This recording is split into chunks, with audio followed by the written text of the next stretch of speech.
Good afternoon. I will talk a little bit in my own language, if that's okay. And I would like to thank you for your first. Before I do that, just briefly to say thank you. I was glad to hear the applause for President Costa. He's a really good friend of this committee. I appreciate that. So while you're putting on your fáilte arash gudi on Brussels, is jas an cair a bhecal a bhí is a seo an session imlánach sa céad is a cuaig.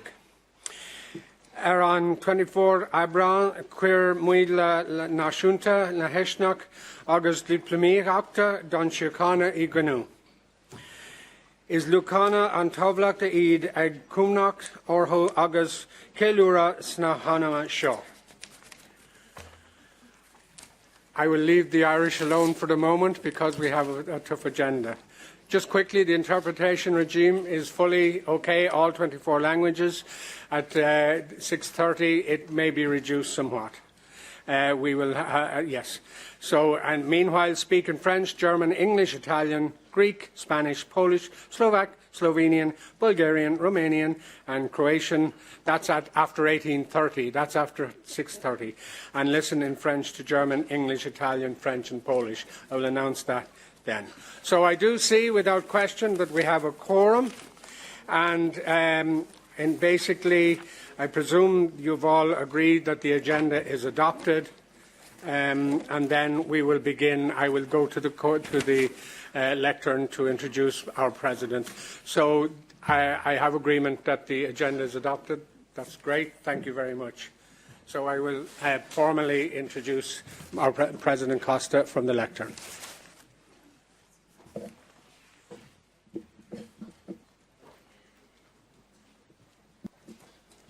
Dear President Costa, I'd like to think we've become very good friends.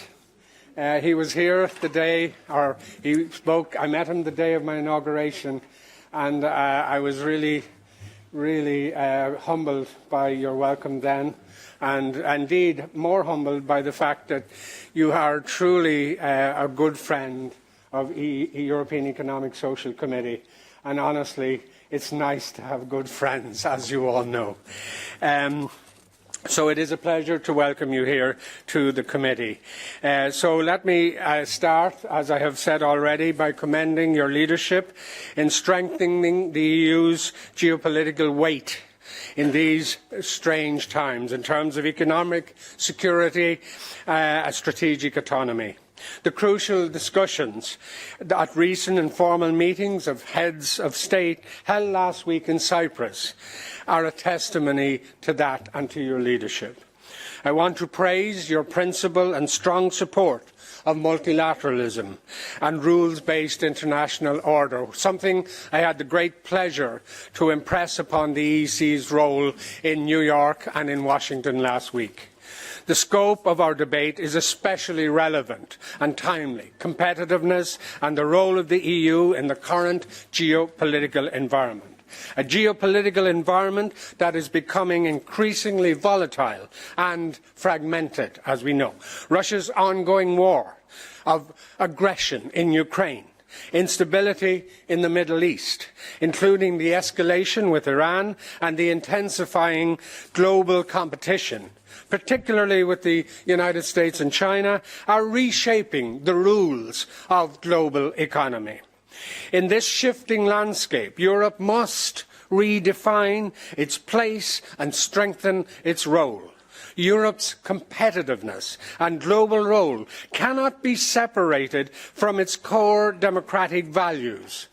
Respect for the rule of law, fundamental rights, social dialogue and inclusive social market economy are not constraints. They are a comparative advantage in a world marked by uncertainty and constellation of norms. Competitiveness is the reality. The European Union is facing slower growth. It has high energy costs, and we know that from our own connection with our own organisations. Supply chains, infrastructure, all of these are under pressure. As I said, the current crisis in Iran and the Middle East has made this reality much more tangible and much more worrying. We are worried because in the Strait of Hormuz and regional maritime security has immediate implications to shipping, trade flows, inflationary regime, and of course, greater contribution to overall poverty is now a real possibility. So for Europe, it is a direct reminder that geopolitical shocks really do matter and worry us. Our industrial base, our energy system, and our technological capacity has to be at the heart of this debate, and we need sustained investment in innovation, skills, production capacity and social infrastructure. We need a framework on which our companies and our society can innovate in terms of trade, in terms of social involvement, social engagement. And this requires very smart simplification and better implementation of fully preserving Europe's high social and environmental standards and values. At the same time, competing and strengthening the single market remains one of the most powerful tools at our disposal. We do require economic and social security. We look forward to your insights, President, on how the European Union can rise to these challenges and reinforce its competitiveness in terms of global leadership. Again, I commend you because you are one of the world statesmen who are showing that global leadership. Thank you very much. And may I ask you, thank you, to take the floor and address the meeting.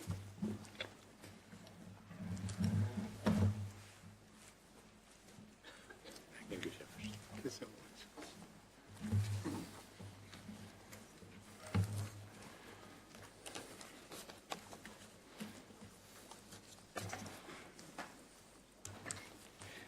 Dear President Bolland, dear Séamus, distinguished members, ladies and gentlemen, it is an honor to speak before you after my first appearance in December 2024, when I shared my views about Europe's competitiveness challenges.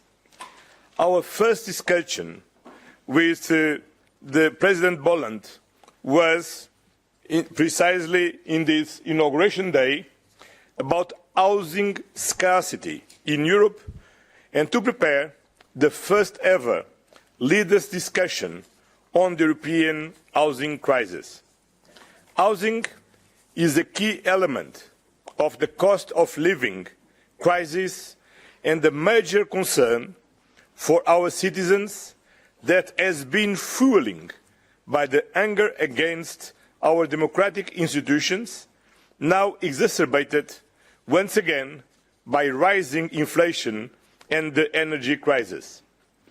It shows how global and local levels are directly linked and affecting Europe's competitiveness.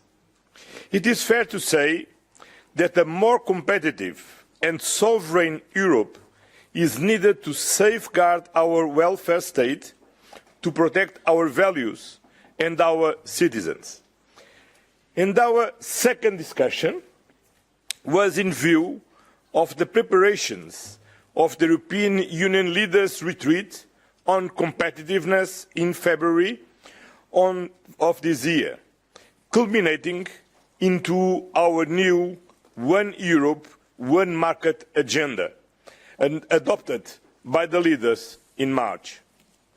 In the meantime, the world continues to change and to reshape at an unprecedented speed. Europe has been exposed to numerous external events: continuation of the war in Ukraine, United States tariffs upsetting the international global and trading order, China flexing its economic muscle, and the war in the Middle East leading to a third oil shock. It shows the price we pay for our multiple dependencies in a fragmented international trade system that would reduce the gains of the global economic integration. That price is particularly high for energy and electricity, impacting our citizens and our companies. This more hostile and uncertain geopolitical context calls for more decisive actions by the European Union to address our economic and technological security. Decisions that are indispensable for securing our social model, for creating opportunities for our citizens, and for making the European Union an attractive place to live and to invest. Let me emphasize that we are starting based on very solid foundations. A highly skilled workforce, a world-class research, industrial excellence, a sound financial system, a deep integration in global trade, strong institutions and foundations. We are often criticizing the European Union for its organizational and decision-making slowness, but for its perceived passivity, for the lack of a single voice in the global arena. But being credible and reliable, involving all players in forming legislation and wanting to partner with other countries is the other side of the story. We already had ambitious proposals in our March 2025 European Council conclusions, and we had the political will to deliver, as demonstrated by the leaders' endorsement of the One Europe, One Market vision in March 2026. Now we are equipped with a competitiveness agenda, a sovereignty agenda, and a trade agenda. First, on the competitiveness agenda. We need scale, simplicity and speed. This is about lowering and removing unnecessary barriers between our national markets, especially for small and medium-sized companies, to unleash the potential of our internal market and to ease trade between ourselves. We should not forget that about 20% of the world trade takes place within the European Union. What we need is promoting mutual recognition of qualifications, nurturing the 28th regime for our entrepreneur to scale, simplifying the daily life of our companies and consumers, reducing the temptation of member states to reintroduce administrative complexity through the back door. Strengthen our competitiveness is not an end in itself. It is the indispensable ingredient to make our social model more robust and to create more quality jobs. It is the prerequisite for making the European Union less exposed to the weaponization of its dependencies in strategic areas, for becoming more autonomous and resilient. Second, on sovereignty agenda. This is about pursuing our ambitious plan for a true European defence and security capabilities to protect our citizens and the peace project that defines our Union. It is about regaining control of our energy sovereignty and our determination to decarbonise our economy in a just and fair way, leaving no one behind. It is about leveraging our excellence in science and research, attracting talents in artificial intelligence and other strategic technologies, building the infrastructures and ecosystem needed to accelerate the deployment of new technologies across sectors. It is about introducing for strategic sectors and technologies a targeted and proportionate level of European preference. We are not talking about protectionism. We will fully respect our trade agreements and secure our partnerships with like-minded countries for stable and reliable access to critical raw materials and minerals for the technologies of today and tomorrow. Third, on the trade agenda, the European Union is a predictable and reliable partner and a source of shared prosperity for more than 80 countries covered by our trade agreements. The European Union is a hub for rules-based trade and the global economic stabilizer. Recently, we have reached a deal with the Mercosur and with India, each covering trade flows of more than 100 billion euros for the benefit of almost 3 billion citizens. This will increase the weight of the European Union as an anchor, shaping a new rules-based regional hub network and the rules-based international order itself.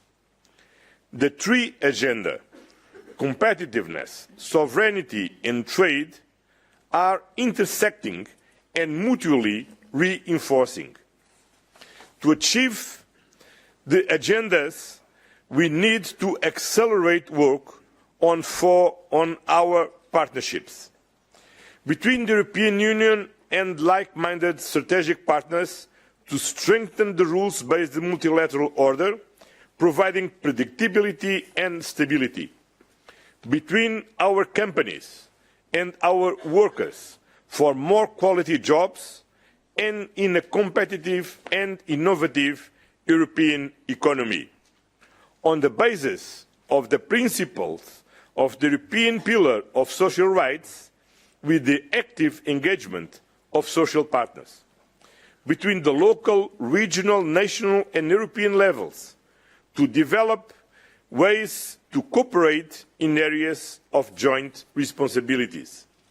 Between our citizens and our institutions for a true people-centred approach, achieving better living conditions and strengthening the democratic legitimacy of the European Union. Distinguished members, the European Economic and Social Committee is personifying the roots of the European model, of the European institutional architecture. The role of your committee is crucial for making Europe's competitiveness a reality, because the European Economic and Social Committee is the civil society lab of our Union. It shows the power of acting together. All delegates, from the employers, workers to civil society organisations, are committed to make our European project even more a reality, closer to our citizens. Your agenda for today's plenary meetings is the best illustration of how you call for an agenda balancing the social, economic and environmental priorities of social development. You will discuss equality and culture, innovations and the Savings and Investment Union, which are central to our competitiveness, sovereignty and trade agendas. In particular, your committee is playing a critical role to make the voice of the young generation stronger and their preoccupations more central to the European Union institutions.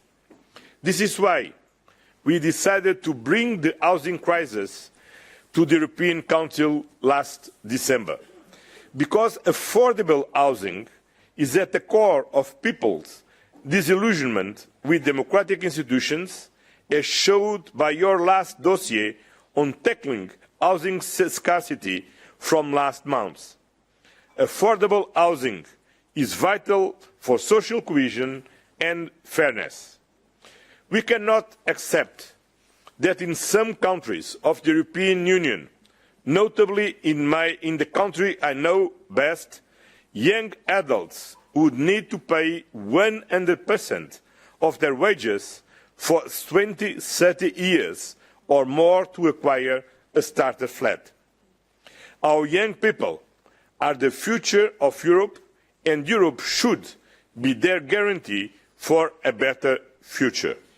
And I'm very glad to know that the next European presidents tackled by Ireland will make housing a main priority of their presidents. Dear Séamus, I could recognize myself in numerous statements you made on the European challenges and on the global crisis. Let me quote you. You said recently in an interview, "My North Star is ensuring that the voices of ordinary citizens are listened to in the European Union decision-making." It is more than symbolism. The voice of our citizens is the roots of our democracy. Our Europe is built on democratic values. It is built on well-functioning democracies. Listening to our citizens, to our civil society, is key for the legitimacy of our democracies, even more in the polarized and unequal world. The European Council will continue to listen to your voice, to act as a loyal partner. You can always count on us. Thank you very much.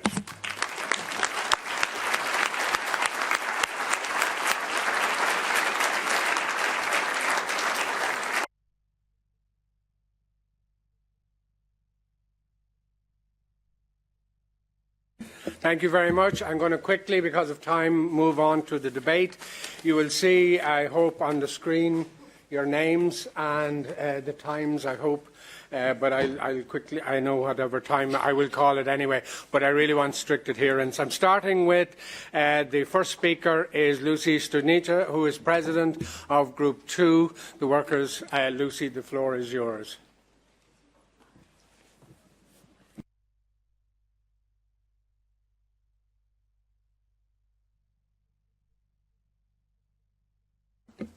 Thank you very much, President. I'm sitting here.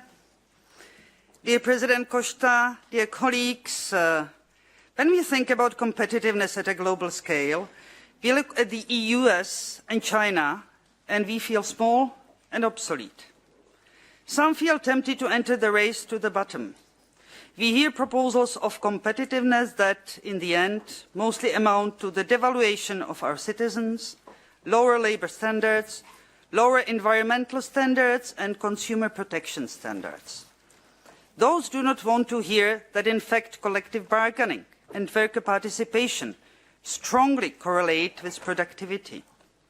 Never mind the moral and ethical consideration of solidarity in our welfare states. So I here advocate in favour of EU's workers. It is important to remember that our workers are already severely underpaid if we follow the wage productivity gap over the last decades. Young generations cannot access housing and often delay life milestones such as being independent or forming a family. We have reached a point where the global economic setup is a threat to the continuation of our societies and environmentally of our species. So we must think the role we want to play in the world. Only a new social contract can give the EU the foundation it needs. Quality jobs and strong social rights are the basis for a Europe that can sustainably compete in the world. A renewed social contract also requires stronger investment, fair technological and green transition, robust collective bargaining and inclusive labour market strategies. An EU that acts assertively and united in defending human rights and the rule of law, that shows that there is still hope for democracy in the face of autocratic rule and imperial expansionism as elsewhere. An EU that can stand on its own and help others to do the same. Thank you very much. Thank you very much, Lucy. I now go to Sandra Parthy, who is President of the Employers Group. Sandra, the floor is yours. Well, your list says Killian, but I start nonetheless. Thank you. Here differently. Okay, I will go, my screen slightly was there, but I'll go to Killian. So, Killian, the floor is yours. My apologies, but my screen showed a different number. Off you go, Killian. Okay, thank you. Musical chairs to start. President Costa of Group 3 Civil Society Organisations. I better give you your full title. I thought everybody knew me. I didn't need to be introduced. Thank you, President Costa, for your strategic analysis and indeed for your very kind words and encouraging words about the role of the EESC. It shows, I think, you have a great real understanding of what we're doing here and how we can contribute. So that's very much appreciated. The EU has always contributed powerfully to the establishment of an international order based on multilateralism, and such an order requires trust. As you said, the EU has consistently acted as a predictable and reliable partner. As the group of civil society organisations, we want to highlight that the European project has first and foremost been a peace project based on the rule of law. That's what's defined us. But saying that, we're not naive, and we agree that the EU must be strong, resilient and autonomous. We're fully convinced that strategic autonomy is of paramount importance. To maintain our competitiveness, we must be autonomous when it comes to raw materials and to energy sources. And this means realistically ending our dependence on fossil fuels, investing decisively and consistently in the circular economy and in the sustainable agenda. The crisis in the Middle East and its consequences only confirm that this is an essential strategy. President Costa, it's also essential that the EU remains firmly anchored in the 17 United Nations Sustainable Development Goals, as they constitute the compass for the EU's future and indeed for future generations. We know we can count on you in this regard, and we're fully aware of your commitment to achieving climate neutrality by 2050. As civil society, as you have already indicated, you fully understand we're ready to play our part and our full role. Thank you. Thank you very much, Killian. And now, Sandra Parthy, President of the Employers Group. The floor is yours. Thank you very much. Somewhere here in the middle, President Costa. Very nice to see you. So thank you very much for taking the time, President Costa, to be with us. And I also thank you for your encouraging words in support of companies and entrepreneurs, and for not falling into the trap of thinking that calls for competitiveness and efficiency are meant to undermine any standards. I want to illustrate our worries as employers with a story. A few years ago, Europe placed great hopes in Hard Aerospace, a company developing electric aircraft. It was founded in Sweden in 2018, developed its technology in Europe, was innovative, aimed for sustainability and industrial leadership. Yet, when it came to scaling, it moved its core operations to the US, relocated its headquarters and closed its Swedish activities. Why? Because at the moment they needed to make a strategic decision. The conditions elsewhere were clearer, were faster, more predictable. And this is not an isolated story, it's a pattern. Our companies and entrepreneurs vote with their feet. We need to get our house in order to keep them here. That means enforce the single market, mobilize capital, not just subsidies, keep investments in Europe. Regulation should not be a goal in itself. It should strengthen Europe and its economies and not drown them in paper. I appreciate, President Costa, the leadership you show personally with regards to securing the EU's budget. But companies like Hard Aerospace don't leave Europe because they want to. They leave because Europe showed no interest in them. We see at your level, we see support for competitiveness. But below that level, everything is going on as before. No change is visible. Bureaucracy keeps growing instead of our economy. Please start delivering on these areas, start implementing, and we will become competitive again. Thank you. Thank you very much, Sandra. And now we go sitting at 245, Stefano Palmieri, President of REX. The floor is yours, Stefano. Yes, thanks, Mr. President. Dear President Costa, these are extremely challenging times, and we must stand together to defend our shared value. As I said at the Antalya Diplomacy Forum last week, civil society is committed to de-escalation and dialogue, a rule-based international order, protection of civilians and addressing the crisis' economic and social impact on Europe. We work through long-standing partnership with civil society worldwide, especially in the candidate country, to assess efforts and develop practical recommendations for EU accession. When needed, we speak out for democratic standards, fair election, judicial independence and media freedom, as we did in our meeting in Serbia. On 29 May, we will host the EU Western Balkan Civil Society high-level conference in Vienna to build trust and underline enlargement as a strategic investment in Europe's future. The IC wants to support the implementation of the Pact for the Mediterranean via our network of Economic and Social Council in the southern neighbourhood. Beyond this positive overall picture, one constructive criticism. Let us use Team Europe more effectively by systematically involving all EU institutions, including our committee, in public diplomacy.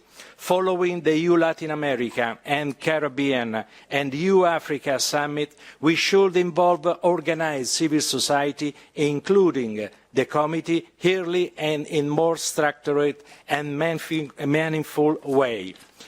Dear President, looking ahead, Africa is strategic. We need a permanent structured civil society mechanism for the EU-Africa partnership. And finally, we need to establish the society mechanism foreseen under the EU agreement with the country from Africa, Caribbean, Pacific, which is still not in place. Querido Mr. President, boa sorte, ele vai precisar disso para seu trabalho futuro. Obrigado. Grazie. Thank you very much, Stefano.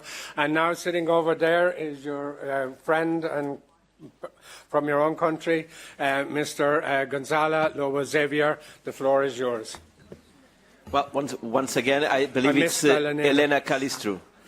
I keep missing these numbers. My apologies. Elena Calistro, you are actually... Elena is president of the ECO section, a very important section. So go ahead. Bom dias. If I have to know something from your country, I will deliver, but this is the only thing I know, and obrigada. That's it. Good afternoon. Thank you for being here with us, and I must start by saying that for someone coming from Eastern Europe, what we're living right now, this wasn't supposed to happen. War was supposed to be something of the past, something theoretical. This was supposed to be our happy end in Europe, and everything was supposed to be fine.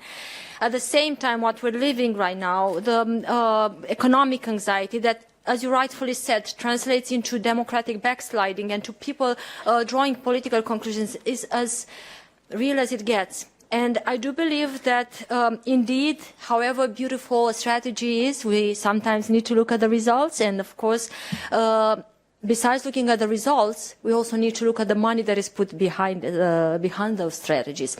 At this point, I do believe, and I think that many of the colleagues believe, that the next multi-annual financial framework must be that response. You know that the European Parliament passed yesterday a resolution that is very much aligned to the position of the EESC, and now the ball is in your court.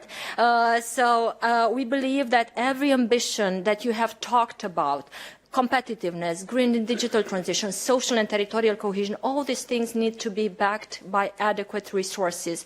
Otherwise, I think that they will get abandoned. To this end, we believe that organized civil society can bring something to the table, experience, but also real-time feedback from all the 27 member states. And we urge you that while you're there and shaping the agenda, you take into account the voice of civil society when negotiating the next MFF. We think that this is crucial. We need to have not only a reality check, not only an ambitions check, but also a civil society check when it comes to how we put the money where our mouth is. Thank you so much. Thank you very much, Elena, as usual. And now I go to Gabriel Lobo Xavier. The floor is yours. Muito obrigado. Sr. Presidente António Costa, para mim sempre Sr. Primeiro-Ministro, vou ser direto. A Europa não tem um problema de diagnóstico, tem um problema de decisão e de execução, como sabe. Durante anos acumulámos relatórios, estratégias, prioridades e hoje sabemos exatamente o que está em causa. A questão é se vamos agir ou vamos continuar. Do ponto de vista das empresas, tiram-nos a palavra quando falamos das empresas, e por isso, com implicações em toda a sociedade, há 3 decisões políticas que não podem esperar. Fazer cumprir o mercado único, precisamos de eliminar barreiras concretas com prazos e responsabilidade política. Em segundo lugar, mobilizar investimento privado à escala europeia. Terceiro, parar de produzir regulação que trava o crescimento. Competitividade e PME tests têm que deixar de ser formais, têm de condicionar verdadeiramente as decisões. Sr. Presidente, deixo a pergunta. Está a Europa e estão os Estados-membros preparados para tomar as decisões difíceis e assumir a responsabilidade política de executar, mesmo quando isso implica confrontar interesses instalados? Muito obrigado. Thank you very much indeed, Lobo. And now I go to Miriam Lena Horn, who is sitting at 156. The floor is yours. Working? Okay. Thank you very much. President Costa, dear colleagues, I would like to make one central point in this debate. I think that European competitiveness must not build on lowering standards, but on leveraging them. The growing trend of watering down EU regulation is a risk that is weakening and not strengthening our geostrategic position, and in a world shaped by geo-economic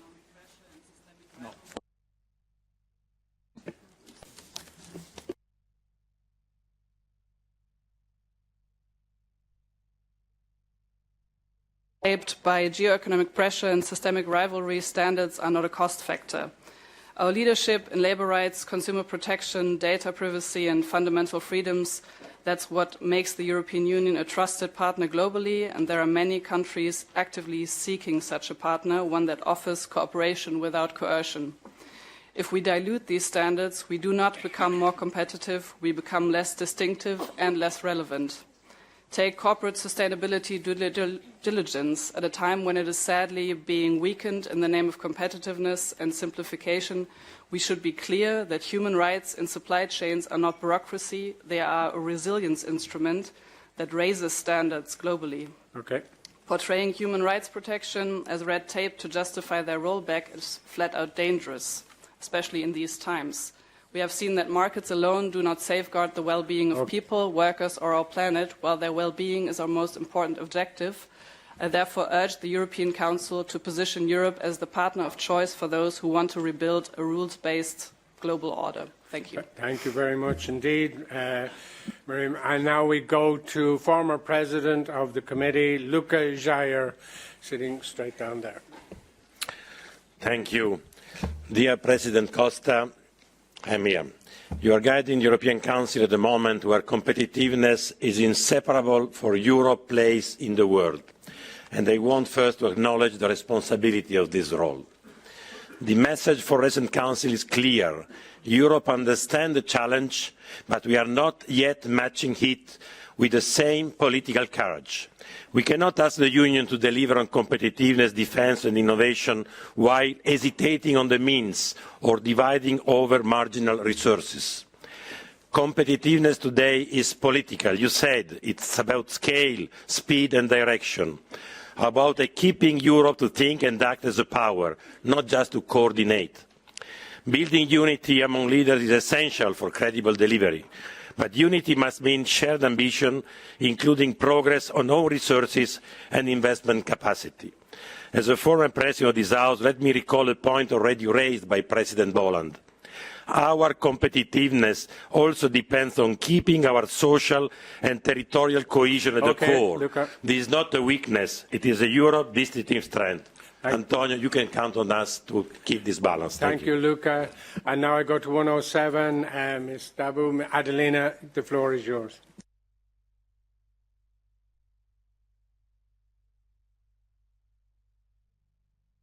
Quickly, because we're running out of time.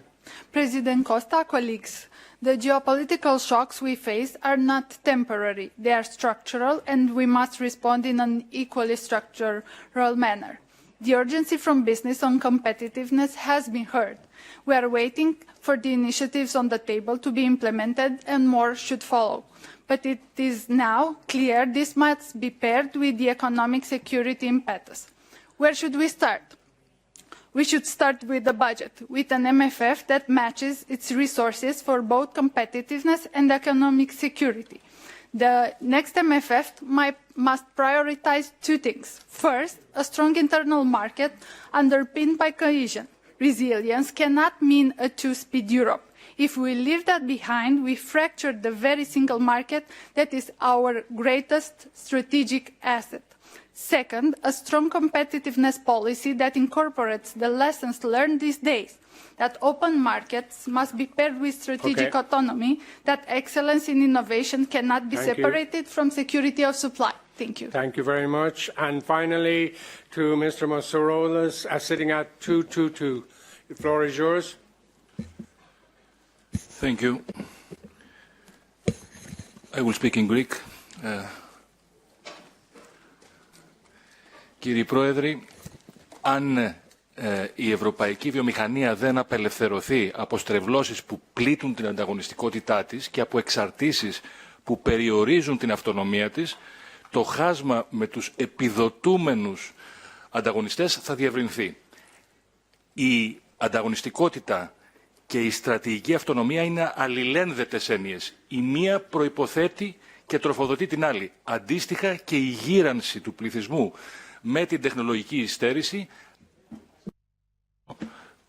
ακριβώς το ίδιο αποτέλεσμα. Η μία τροφοδοτεί την άλλη. Χρειάζεται λοιπόν αποφασιστικότητα πολιτική, όπως είπατε κύριε Πρόεδρε, και χρειάζεται και μια ευρωπαϊκή συμφωνία παραγωγικής αναγέννησης. Πάνω απ' όλα πρέπει να αξιοποιήσουμε το επόμενο MFF και να φέρουμε την κοντά στη συνοχή. Ωραία η αριστεία, αλλά πρέπει να δίνουμε χρηματοδότηση και στην πρόσβαση στην αριστεία. Ευχαριστώ. Thank you very much. Now, because of time, I'm really quickly going to President Costa. The floor is yours. Well, thank you very much for your questions, and I will try to address all of them in the telegraphic way. First of all, it's true, we are facing very challenges moment in the geopolitical environment.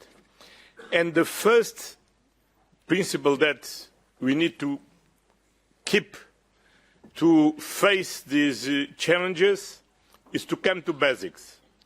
Come to basics is to come to the principles. And the basic principles are the full respect of the international rules-based order and uphold multilateralism. Europe is a project of peace, and to be a project of peace, we need to uphold the international law, global trade, and the multilateral system. But to be an actor at a global level, we need to strengthen ourselves on defense, for sure, but also on our economic basis. And for this, we need to boost our competitiveness. And what last year, we invest a lot to design the Europe of defense. But in 2026 must be the year of European competitiveness. And this is not only to read the Draghi report, is not only to approve nice conclusions in the European Council, but to deliver concrete measures. And that's why it's so important that last week in Cyprus, the European Parliament, the European Commission and the Council signed a concrete roadmap with concrete timelines to execute the several measures that we need to improve our competitiveness. Now we have a timeline, we have concrete measures, and we have a roadmap to conclude and to deliver this until the end of 2027. That means that this year and next year we need to work very hard to deliver on this. And boost competitiveness could not be a race to the bottom, could not be to lower our standards, but on the contrary, if we want to be more competitive, of course, we need to build a savings and investment union. We need to eliminate the internal barriers in the single market. We need, of course, to simplify our ecosystem and to cut red tape. But we need also to invest on skills, in research, in the new generations.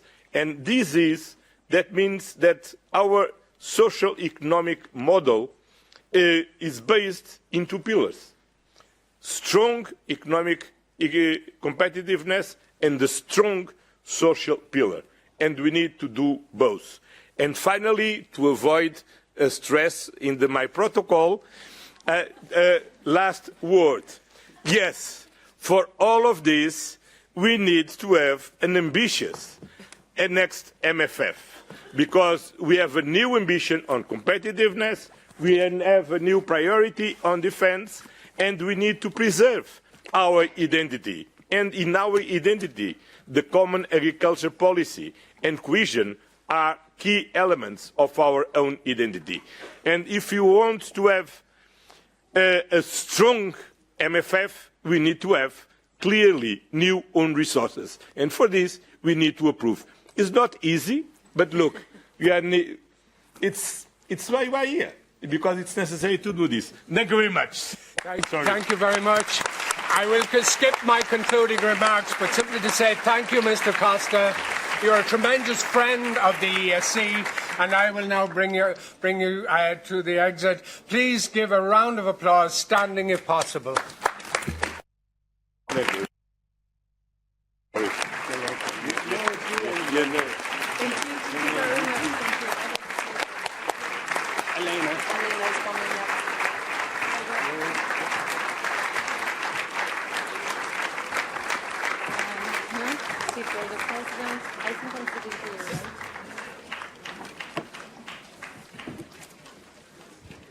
Okay, good afternoon. I know that you have all the eyes on the President, but let me just remind a couple of things. You can share your videos from this plenary on social media, and you can do this with the help of a service, Speak, Clip and Share, and you got information into your email. Another reminder is about the survey on members' inclusion, work, distribution and well-being. You can do it online. You could see on the screen a little QR, or you could do it also physically outside of the room. So I just want to remind you that you could participate. Another announcement of today is to say goodbye to our member from the Group 2, Pierre Spieri, who has resigned as member of EESC. Let me thank for his work in 3 sections that he was a member of Section 10, Rex and Eco. And now I would like to invite to the podium the rapporteur, Monika Sitarova, and her co-rapporteur, Srita Haide. May I ask you to... Okay, you are here, so I'm handing it to the President. It was very quick. Thank you, Elena. Thank you very much. Sorry about that, but look, that was a tremendous introduction, and I have to say the President certainly did a great deal. We're talking now about CCMI 266, Programme for Agile Rapid Defence Innovation, Agile. Rapporteur General is Monika Sitarova, and Co-Rapporteur General is Sarita Haida as a delegate of CCMI. So I have to ask the Assembly firstly to appoint Monika Sitarova as Rapporteur General and Sarita Haida as Co-Rapporteur General. Have I agreement for that? Thank you. So I think you're already here. Thank you very much. So the floor is yours, starting now. How much minutes do I get? There's 4 minutes for 2 minutes each. 2 minutes each, okay. So it's, we have got 4 days to prepare this opinion. It was also not the best way how to do it, and I can assure all of you that it will be more longer document if we will have the time, because I think it's really a very important topic we have been dealing with. Anyway, it's really a big pleasure for me to introduce you the opinion I have prepared with my co-rapporteur and with the help of other members and also secretariats on the proposed Agile Defence Framework. Today, as it was already stated also by Mr. Costa, in this geopolitical context, Europe faces really a rapidly evolving security environment. And our current defence innovation model, often fragmented, slow and bureaucratic, is no longer fit for purpose. We therefore support the Commission's initiative to establish a more agile, responsive and innovation-driven framework. The committee welcomes Agile as an important step towards strengthening the European defence technological and industrial base, enhancing competitiveness and reinforcing Europe's strategic autonomy. However, what we have wanted to stress is that the acceleration must not come at the expense of core European principles. The transparency, accountability and democratic scrutiny remains fundamental for us. We stress that in particular the importance of preventing the role of national parliaments and ensuring a proper balance between speed and democratic governance. Regarding the funding, the money which have been given to Agile pilot project, we are saying that this must not undermine existing EU programmes. Its resources should be additional, and we recommend a substantial increase in the budget in the next multi-annual financial framework, based, of course, on the evaluation of the pilot phase. Also, we would like to stress that inclusiveness is very important in this project as well, because we see that we, Agile, want to reach out to innovative actors across all the member states. And we want to be sure that there is ensuring a geographical balance and equal opportunities. I have to finish already, okay. Just let me make the conclusion. And that's that we have to respect also the EU labour, social and environmental standards. And also we think that Agile should be linked to commitments to quality employment, skills, development and workers' rights. And I know it's a little bit longer, but I have got only 4 days to prepare the documents. I want just to say something also about it. I think it's also very necessary to say that we have to maintain the right balance between the speed and accountability, innovation and inclusiveness, strategic autonomy and openness, and also technical progress and social responsibility. Thank you so much. Thank you. Thank you very much. Now, Sarita, the floor is yours for 2 minutes. I'm really saying, folks, this day we're going to be quite strong on the time. Thank you, President. Good afternoon.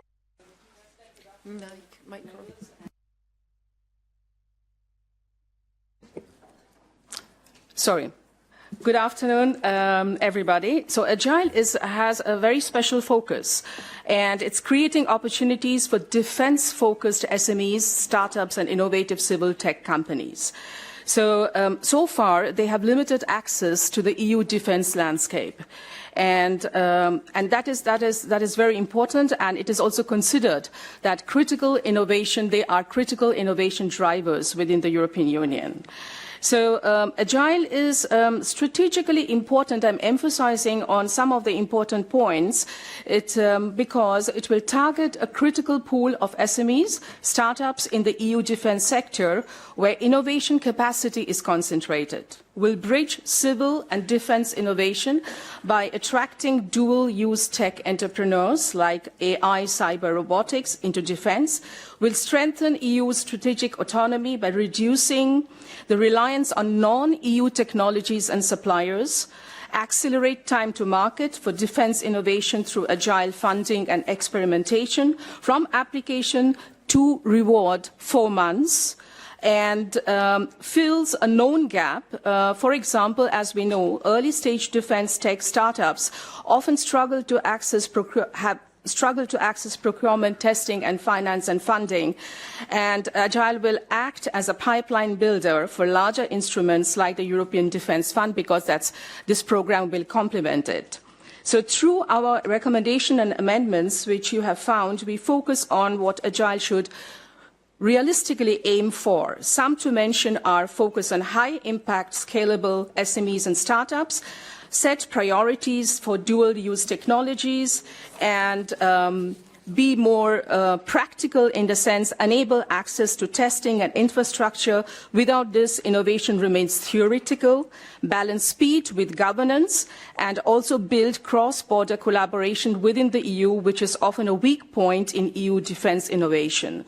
So the bottom line is that measure outcomes and not just activity, and Agile will succeed if it behaves less like a traditional EU funding scheme, but more like a fast, user-driven innovation with clear pathways like from idea, prototype, and deployment. Thank you. Thank you very much, and well done.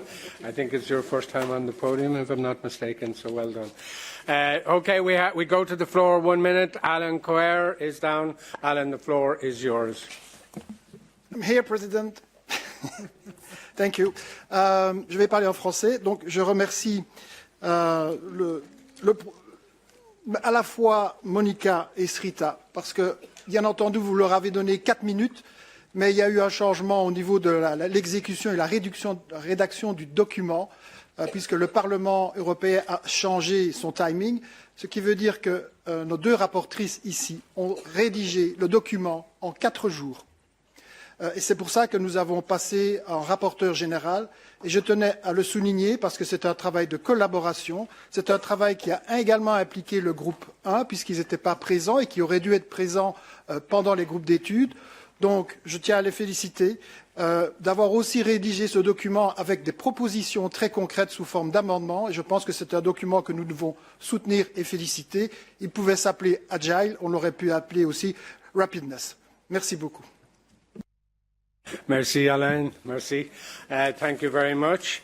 As far as I know, we allow now the rapporteur 1 minute each to reply. Your floor is yours. 1 minute sharp. 1 minute sharp. Okay. As I was saying, I think we have had the possibility with CETA within these 4 days also to meet some of the representatives of the Commission who have been preparing the draft. And we all agree that as a pilot project, it's very important to have such a kind of pilot project. But what we have to really stress all the time is that these projects for the defense has to always be allocated to the EU member states. And into the project, it's also written that could be also its eligibility for Ukraine and for the states which have trade agreements with EU. But we really do believe that if the taxpayers' money from European citizens are going for the defence industry, and which has to be used, then they have to be used in Europe and in the member states. And also they have to help the member states to develop their defence industry and also to support the jobs creation and jobs keeping in a member state. Thank you. Well done. Thank you. Sarita, for 1 minute. Thank you. I just would like to add is that the most important is that if Agile has to be successful, then we really have to see that the right projects are selected. So there has to be a very good checklist on that. And let us not forget that to avoid the valley of death, as we say in economics, provide continuity beyond the pilot phase. This means that we really need to evaluate the pilot phase very well to set a continuity to that. We have to balance speed with governance and avoid, administrative burden also.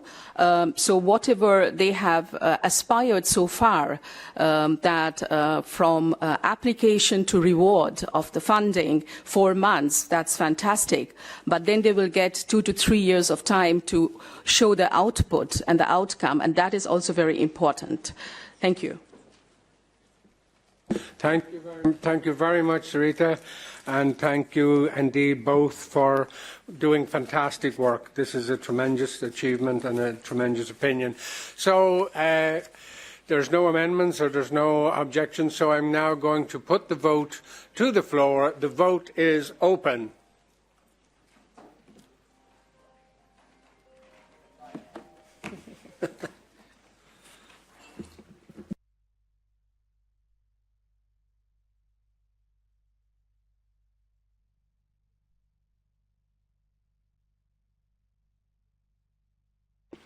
Okay, we're moving up into the numbers now, so I'm going to shortly call it. Anybody who hasn't put their vote in now, please do.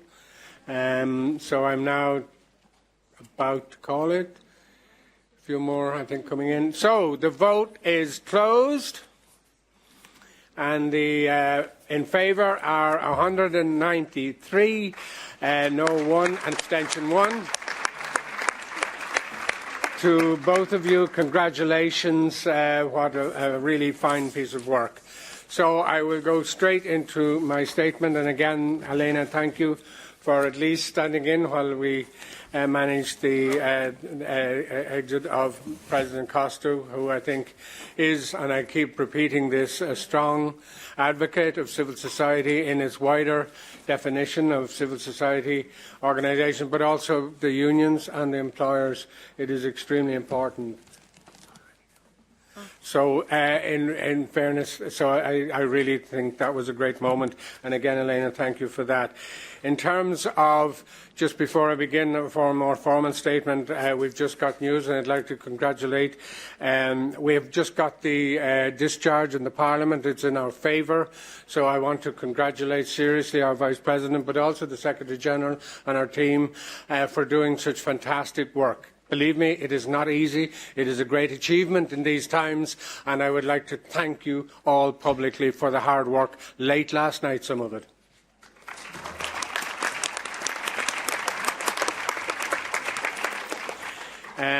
So in terms of my recent activities, I simply want to say this, that, as you know, just to be thankful that some elections have gone Europe's favour, and I think we're all gratified to know that. We now know that the 90 million loan for Ukraine is now released, and we have to be pleased because we strongly have been supporting Ukraine in this committee since that war of aggression started.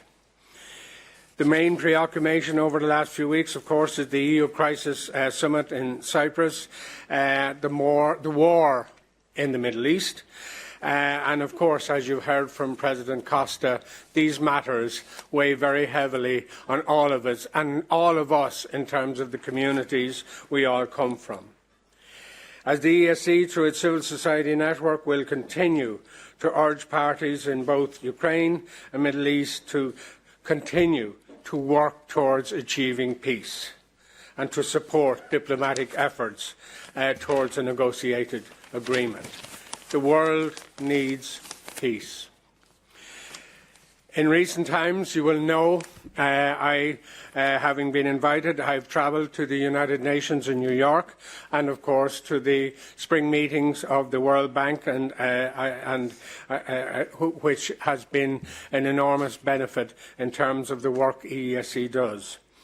The message I carried to both is, of course, repeated by President Costa, who congratulated me on that work, who said that multilateralism is severely under threat, and at the same time it is more needed than ever that we continue to support the United Nations strongly, particularly in the role of reducing inequality and also at the heart of policies for both EU and the United Nations.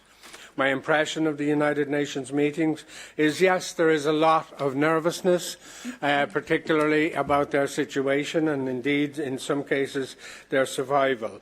But as Europe, we are here to support strongly the United Nations in all its phases, and I think we should continue that. I emphasise that civil society's participation, essential in restoring trust in international cooperation, has to be continued.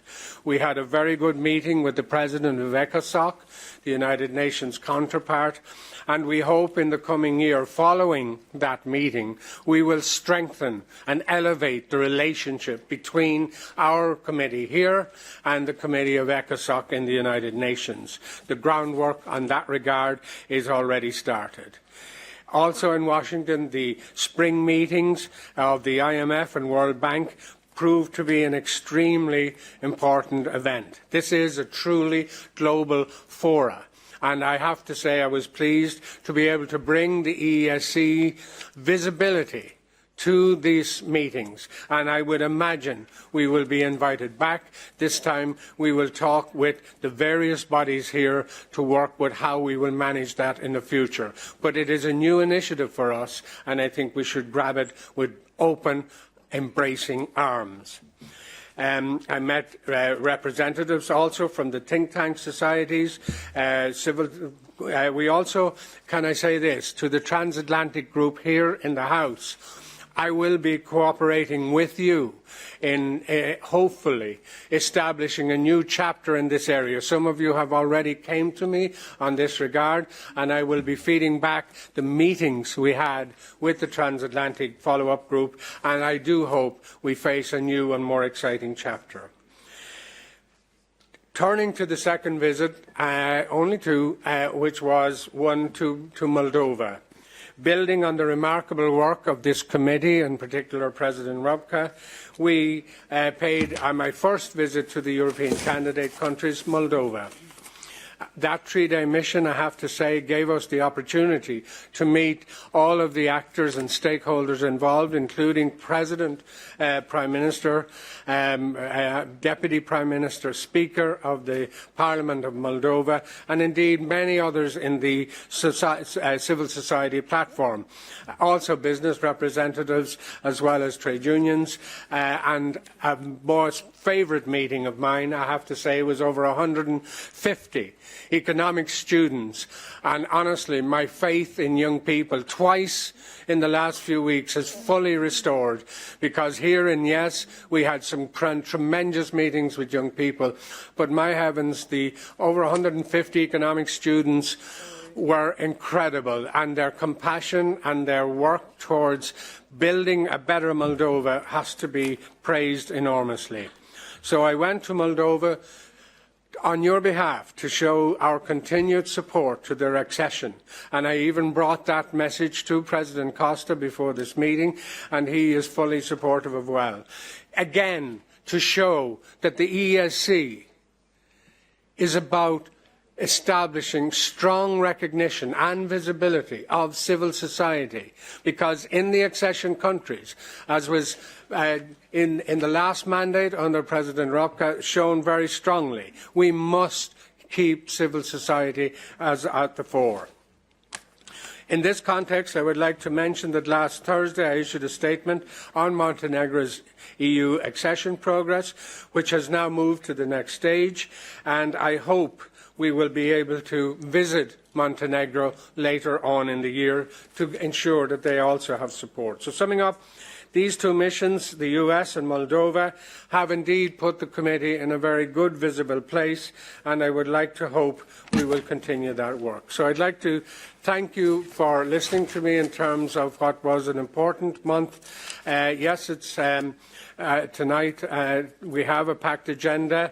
I know later on to try and help, and this will be the last time it will be happening at this rate, but I do not apologise for the packed agenda, and it was commented on by President Costa as showing and demonstrating that this committee is about work. It is not invisible. It is about showing what we as members must do to work harder than any other institution, because we have to.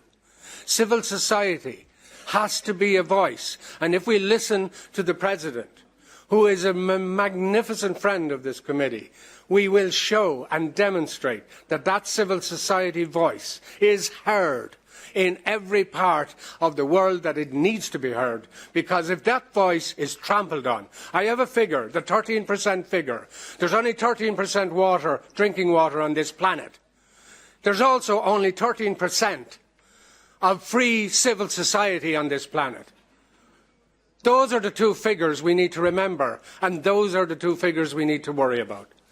So with that, I would like to say later on in the good news, we will have juices and sandwiches and whatever we can to get us through to later in the evening. So I thank you for your cooperation in that regard. End of my statement. Thank you.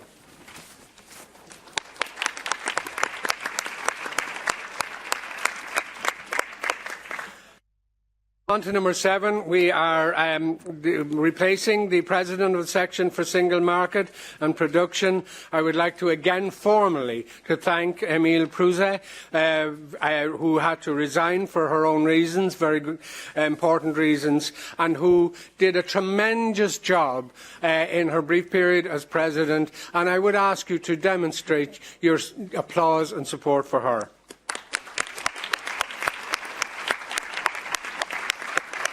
In accordance with Rule, thank you for that, that's well deserved. In accordance with Rule 42, brackets 2 of the Rules of Procedure, Group 1 has nominated Ms. Antje Gerstein, German member of Group 1, to replace Ms. Prouzet in these positions. The Assembly is herewith asked to vote on the proposal for the new INT Section President. The elected Section President will ex officio become a member of the Bureau. The voting ballot will appear on your screen. The vote is open.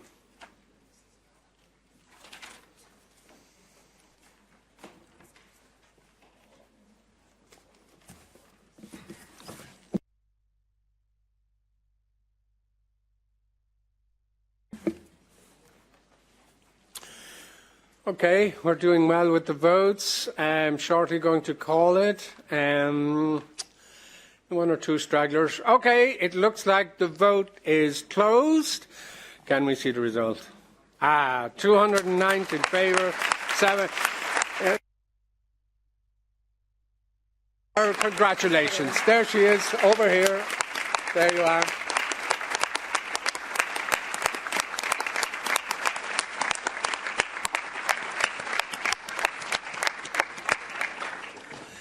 I can say I've had the pleasure of working with you, Antje, over the different years of our being here. I'm not going to debate which of us is long here. I don't know, but I do know you have a very impressive record behind you, and I look forward to working with you as President of the Committee and now you as President of INT. Congratulations. So we now come to the debate. Union of Equality, Advancing LGBTIQ+ Rights and Banning Conversation Practices, with Caleb Stucco, representative of the European Citizens Initiative, Ban Conservation Practices in the European Union. European Association Against Conversion Therapy, ACT. We will have Francesco Zoe Bosnolelo, member of the European Commissioners of Hajj Libab's Cabinet. Beatrice Fresco Rolf, Chair of the Committee of Equality and Non-Discrimination, Parliamentary Assembly, and Graham Reid, United Nations Independent Expert. So we're preparing the podium. Just give me a minute or so, and we will begin this debate.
Okay, thank you very much, and I hope you are all ready.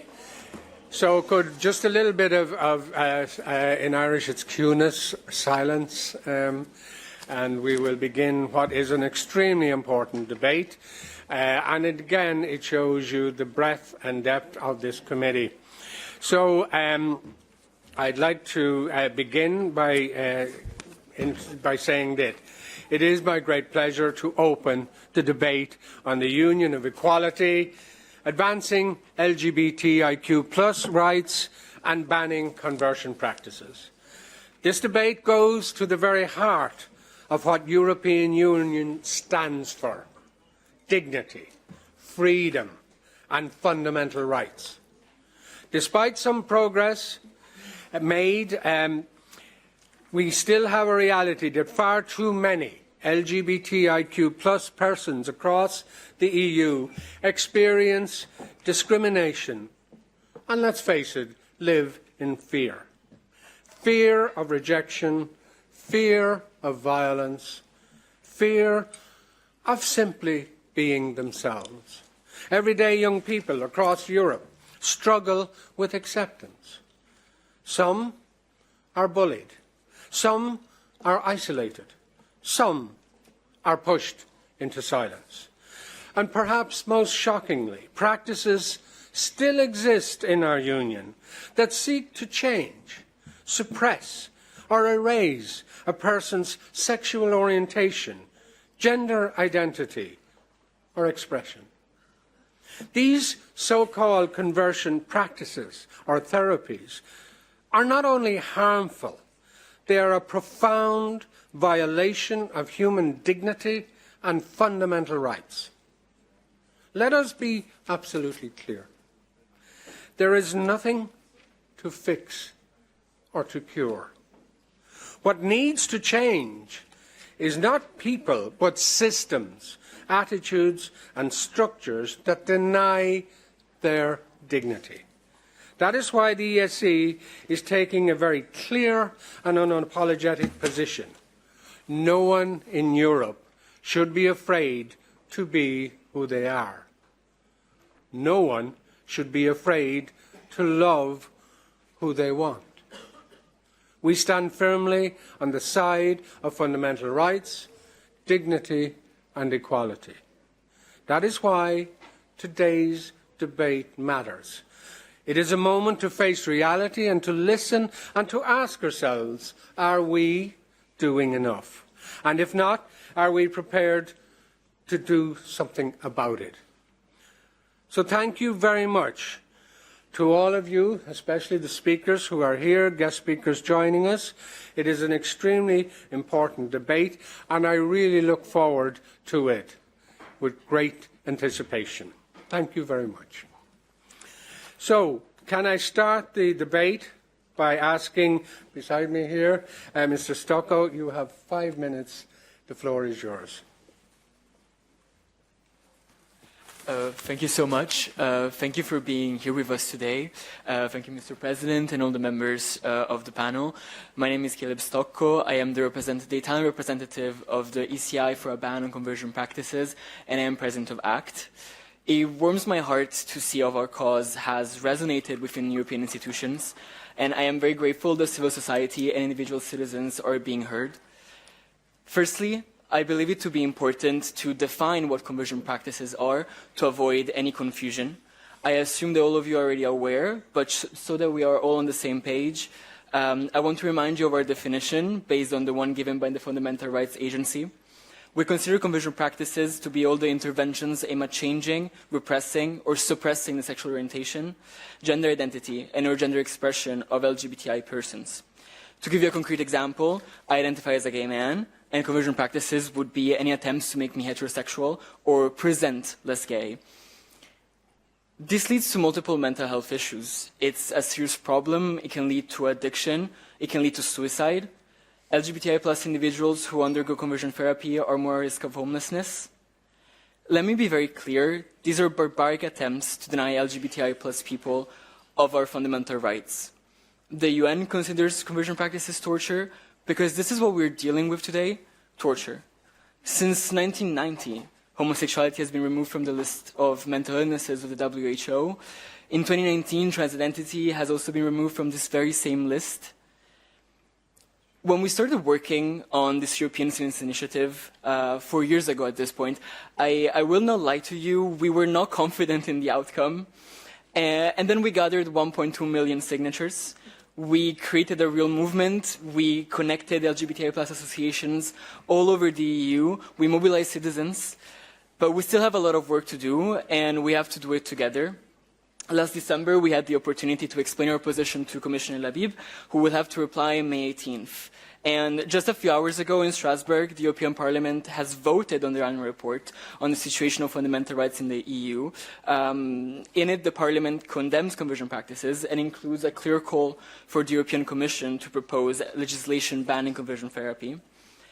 I hope that your vote will also influence the Commission's decision, ensuring a positive outcome that will safeguard LGBTI plus people in our Union of Rights. I want to thank you, the rapporteurs, Pascal Debé and Yunus Sibian, for their hard work on the issue. Today, you're also voting on your opinion on the LGBTIQ plus equality strategy of the Commission. At ACT, we share your position, and we also believe that our initiative can receive a positive answer within the framework of the strategy. The Commission is already calling for a comprehensive study, but we need to guarantee that after the study, the European Union takes concrete action. We need to combat conversion practices on all levels in multiple ways.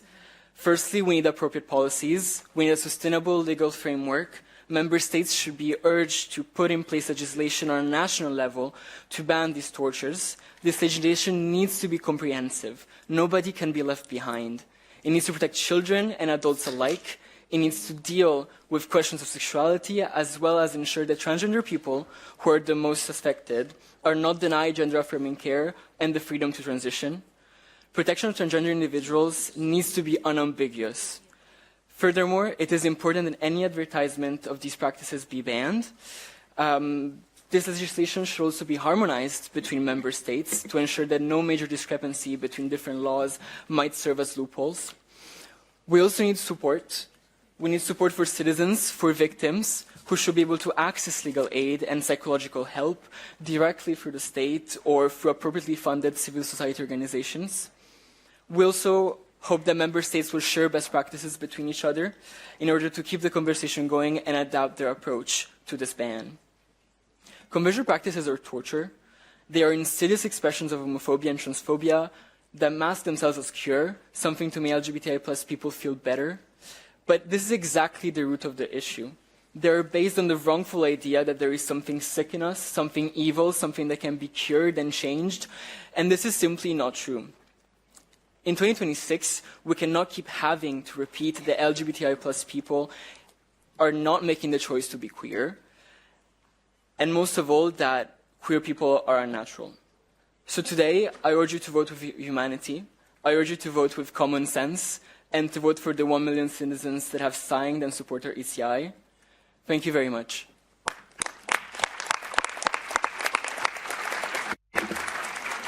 Thank you very much, Caleb. Excellent and a great presentation. I'd like now to go to take a statement from Francesco Zoyabal Zanello, member of the European Commission of Commissioner Hajjal Labib's cabinet. The floor is yours for 5 minutes. Thank you. Thank you, President. Thank you, honourable members, and allow me to start by thanking you for the upcoming opinions on the ban on cohesion practices in the EU and on the LGBTIQ Equality Strategy, and I would like to congratulate also everyone who organised and supported the European Citizens' Initiatives on ban on cohesion practices. If I can summarise in one word what the new LGBTIQ Equality Strategy is about and what the European Commission is acting for, I would say freedom. To love and to live. With this LGBTIQ Equality Strategy 2026-2030, the Commission wants to deliver this message for the current and for the future generations. Because, yes, the good news is that social acceptance of LGBTIQ people has improved in recent years. LGBTIQ people are more open about themselves. But the bad news is that they continue to face disproportionate level of violence.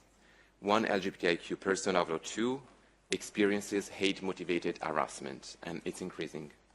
And this is why we have presented this initiative right now. In the current global context, with anti-gender and anti-LGBTIQ plus backlash, it is important for the European Union to lead by example and to stand up for our founding values: equality, democracy, rule of law. The other good news is that the European Commission is not alone.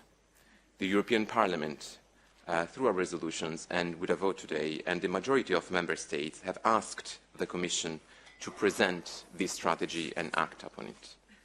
Let me highlight a few key actions. First, combat conversion practices. This is clear. Conversion practices, you've heard it already, they cause real harm. They can lead to deep psychological trauma and they can cause physical damage.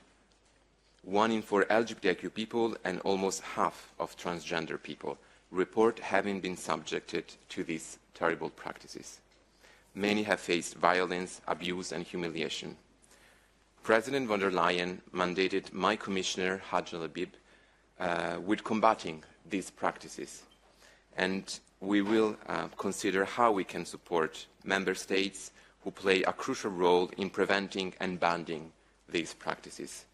I count on the continued support of all stakeholders to protect people from those practices that harm, that stigmatize, that dehumanize human people. Second, it's crucial that cooperation between the Commission and all stakeholders is there to ensure a lasting impact. And this is why within this strategy we will also promote a new LGBTIQ plus policy forum with all civil society organizations focusing on LGBTIQ rights, social partners, academia, to address emerging challenges, assess progress, and ensure the effective implementation of the strategy. And third, the Commission continues to provide funding to projects and civil society upholding equality and fundamental rights, including for LGBTIQ people. Please let me be clear, under the next MFF, we are proposing to more than doubling the funding and the budget for equality up to 3.6 billion euros through the new Agora-EU programme. The EU is a union of equality where everyone can be who they are and love who they want. This strategy brings LGBTIQ plus voices to the fore, and it is a reminder that we're all in this together. Thank you very much. Thank you very much. And now we're going to a remote presentation by Beatriz Fresco-Rolfo, Chair of the Committee on Equality and Non-Discrimination, Parliamentary Assembly of the Council of Europe. So I see you on the screen. You're very welcome. The floor for 5 minutes is yours. Thank you very much, Mr. President. Mesdames et messieurs, je représente la Commission sur l'égalité et la non-discrimination de l'Assemblée parlementaire du Conseil de l'Europe, que j'ai l'honneur de présider depuis janvier. Le mandat de cette commission couvre tous les motifs de discrimination et précédemment, j'ai été rapporteur général pour les droits des personnes LGBTI, ce qui explique l'importance que j'attache aujourd'hui à ce débat. La semaine dernière, notre commission a élu une nouvelle rapporteure générale, Madame Kate Osborne, membre du Parlement du Royaume-Uni. Je tiens tout d'abord à vous remercier de cette opportunité d'échange sur un thème qui est important et surtout très urgent. Je peux partager avec vous un texte adopté par l'Assemblée parlementaire du Conseil de l'Europe qui, je le crois, peut contribuer de manière significative à la réflexion et au dialogue en cours au niveau européen sur la question des pratiques de conversion. Le débat d'aujourd'hui intervient à un moment opportun. Partout en Europe, et plus particulièrement dans les pays qui n'ont pas encore légiféré sur ce sujet, une réflexion est en cours avec une prise de conscience croissante de la nécessité d'agir. Cette dynamique ouvre une fenêtre d'opportunité pour renforcer la protection des droits et du bien-être des personnes concernées, en particulier les personnes LGBTI, souvent les plus jeunes. Dans ce contexte, la position de l'Assemblée parlementaire du Conseil de l'Europe ne pourrait être plus claire. En janvier 2026, l'Assemblée a adopté une résolution dont le titre en dit long, pour une interdiction des pratiques de conversion. Le message est sans ambiguïté, ces pratiques doivent être interdites. Il est essentiel qu'elles soient non seulement rejetées par les organisations professionnelles, notamment dans le domaine médical et psychologique, ce qui est largement le cas, mais aussi interdites par la loi, y compris par le biais de sanctions pénales. Les enjeux sont donc considérables. Il s'agit d'une question de santé mentale, de santé au sens large et dans certains cas de survie, même des personnes concernées. Dans de nombreuses situations, les conséquences des pratiques de conversion sont dramatiques, on l'a déjà entendu. Elles laissent des séquelles profondes et durables et conduisent certaines victimes à des idées suicidaires.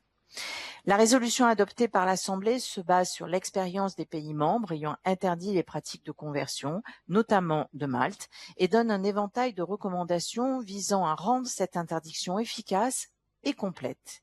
Elle définit clairement les pratiques de conversion, elle vise à intégrer cette interdiction dans des stratégies plus larges de lutte contre les discriminations visant les personnes LGBTI. Les mesures recommandées comprennent également le fait de mettre en place des mécanismes de signalement et de plainte accessibles, d'introduire des ordonnances de protection et en plus de la simple sanction pénale pour les responsables. Un point spécifique que je souhaite mentionner est également inspiré de la législation maltaise. Le texte adopté par l'Assemblée recommande d'interdire aussi la publicité de ces pratiques. On préconise également de renforcer la coopération avec la société civile, notamment les organisations LGBTI, de travailler avec les organisations professionnelles, psychologues, psychiatres, médecins au sens large, pour encadrer et interdire ces pratiques. C'est également par ce biais de codes de conduite et surtout d'engager le dialogue avec les institutions religieuses. Lancer des campagnes de sensibilisation pour lutter contre les mythes et la désinformation. Très important, assurer le soutien et la protection des victimes à travers des services spécialisés et confidentiels.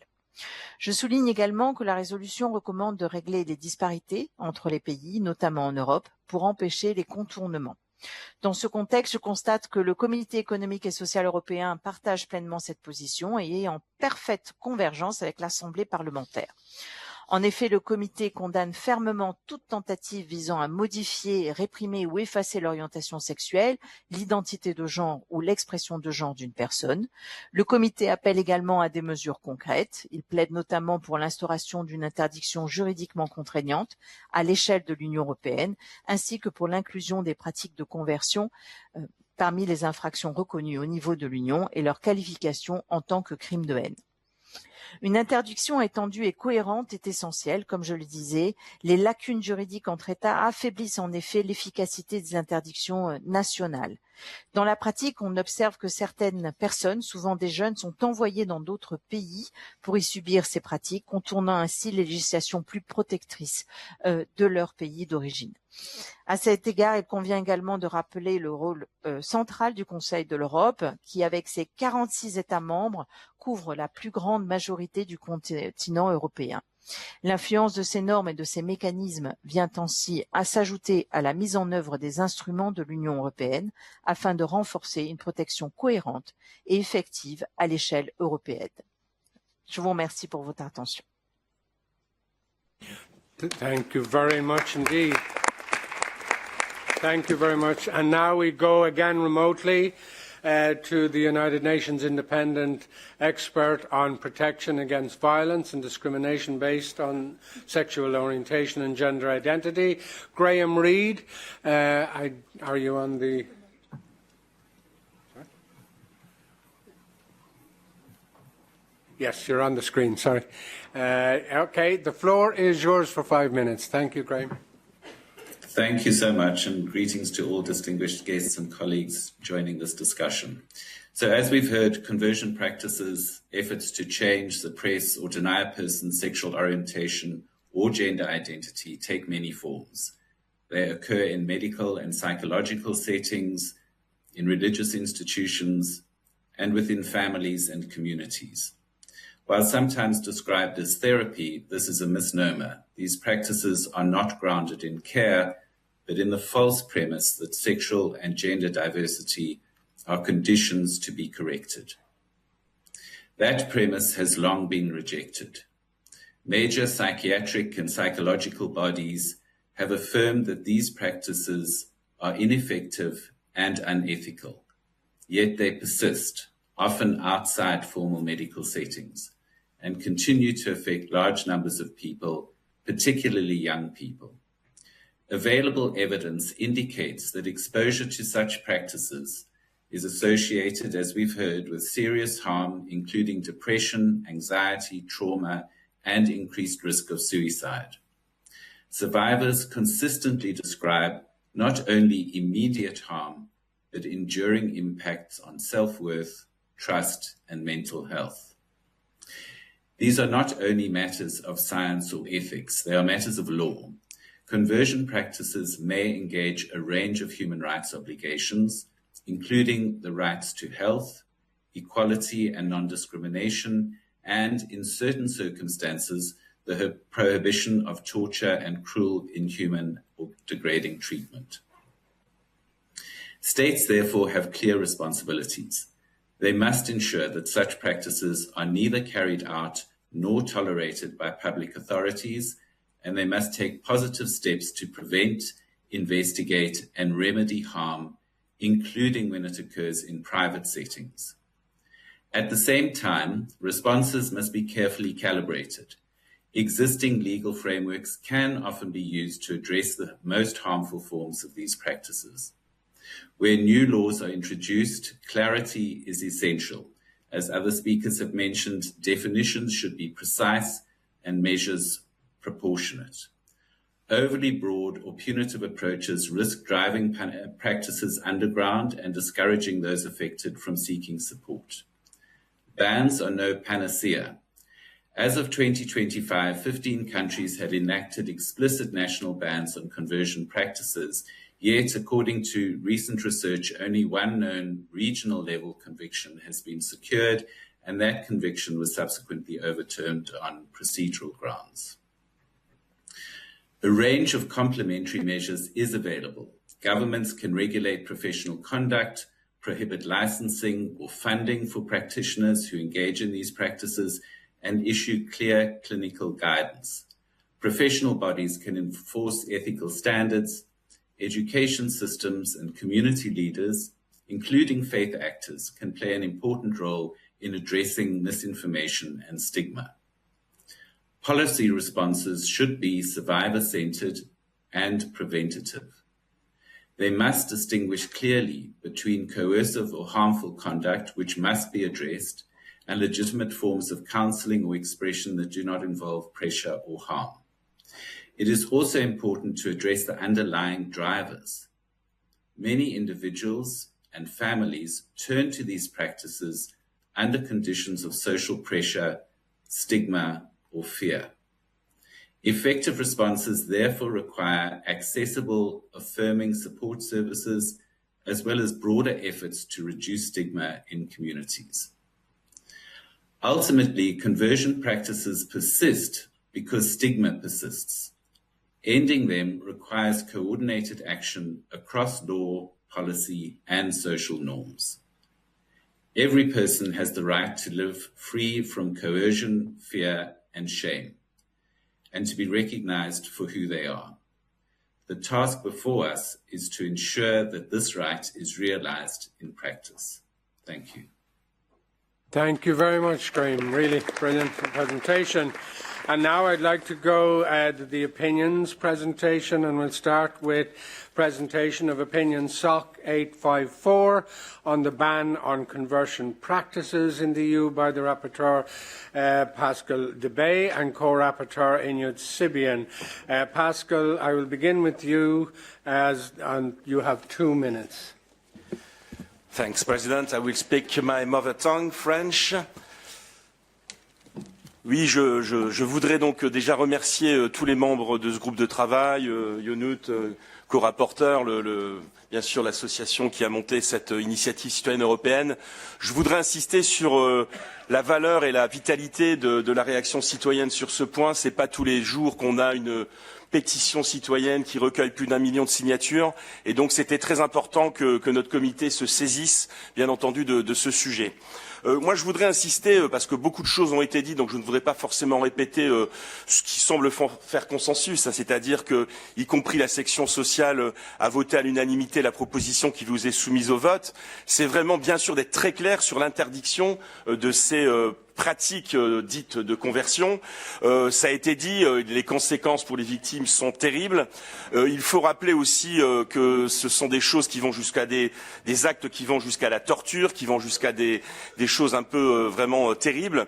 Donc je crois qu'il y aura soin, et c'est ce qu'on met en avant dans notre opinion, c'est d'accompagner les victimes, de mettre en place des cellules d'accompagnement, de former les professionnels, mais aussi de faire de la sensibilisation pour le grand public.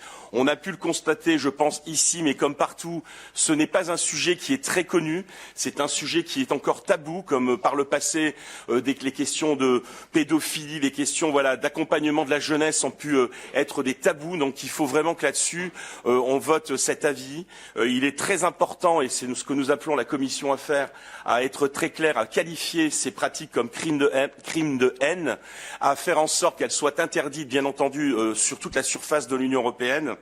Et je voudrais terminer mon propos, avant de laisser bien sûr la place au co-rapporteur, insister sur le fait que tout ça est dans un contexte, comme je le disais dans mes premiers mots, qui est que les droits sont balayés, qu'il y a une volonté de dire que c'est de l'idéologie, etc. Donc vraiment, j'insiste sur le fait qu'il faut respecter la liberté, il faut respecter les choix d'adolescents et de jeunes adultes et ne pas donc mettre en place ce type de pratiques qui doivent donc être complètement interdites à l'échelle de l'Union.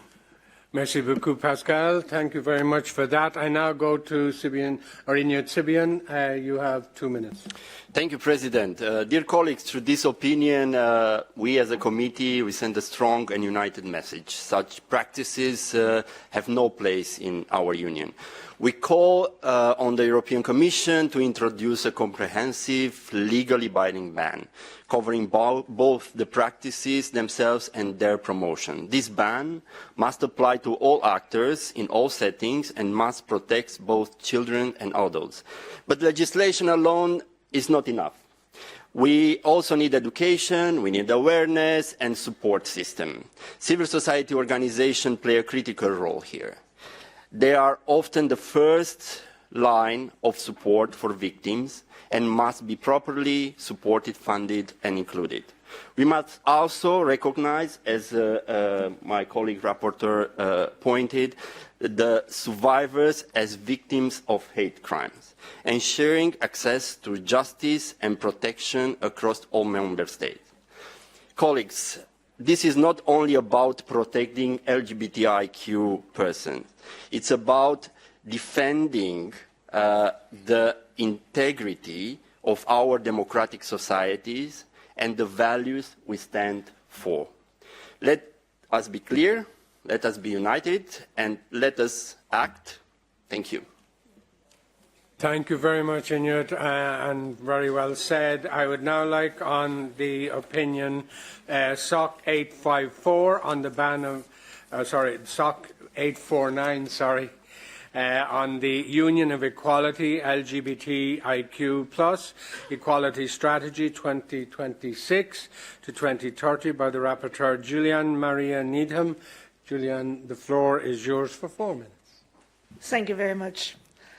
We've just heard some very powerful contributions, and what they remind us of is really very simple. We are talking about real lives. We're talking about people's lives. And this is about dignity, it's about safety, and about the freedom to be yourself without fear. As we've just heard in the presentation on the ban of conversion practices, when rights are not implemented, people get hurt. This is why this opinion matters. This opinion matters. The Union of Equality, LGBTIQ strategy of equality for 26 to 2030 is not a niche policy. It's about who we are as a union. Behind every statistic, there's a person. And we are talking about the lived lives in Europe. We have the young students who stay silent in class. We have the employer who hides their personal life at work. We have a couple who hesitate to hold hands in public. And we have a trans person navigating systems that do not recognize them. These are everyday lived realities for European citizens. In preparing this opinion, we have built on previous work and listened carefully to data, to civil society, to social partners, and to lived experiences. And the conclusion is clear. Progress has been made, like our President said, but it is uneven, fragile, and in some cases going backwards. At the same time, there are positive developments. The European courts are helping us move forward. Their rulings clarify rights and make them real across member states.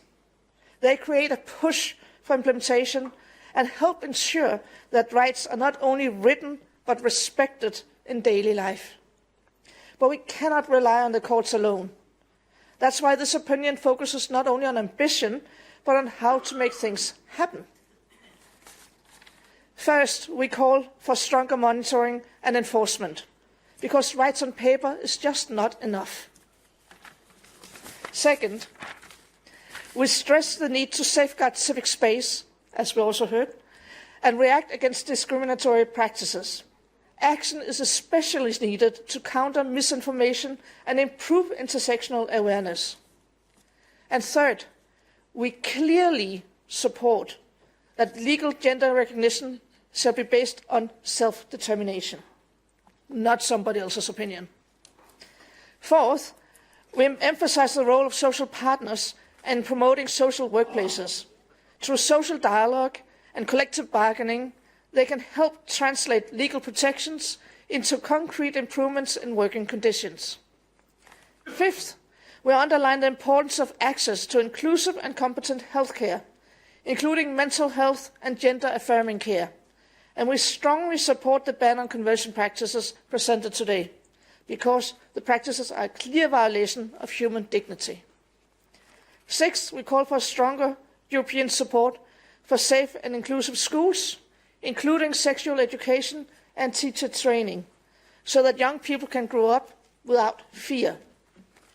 Seventh, we highlight the link between equality and social conditions. When you look at poverty and housing and access to services, many LGBTIQ people are still face disadvantages, especially those experiencing multiple forms of discrimination. And we look ahead also. We address the new challenges, including artificial intelligence and online hate, to ensure that new technologies do not create new forms of discrimination. Finally, we promote inclusion in culture, sport and public life, because visibility, participation, dignity matters in all areas of society. So to conclude, this is about the kind of Europe we want. Thank you. Thank you very much, Julianne. Well said. Now I'm going to bring the discussion to the floor, and we have in front of us a number of speakers. I go to Rosaria Maria Valestro. 3 minutes. The floor is yours. 348. Seat for 348.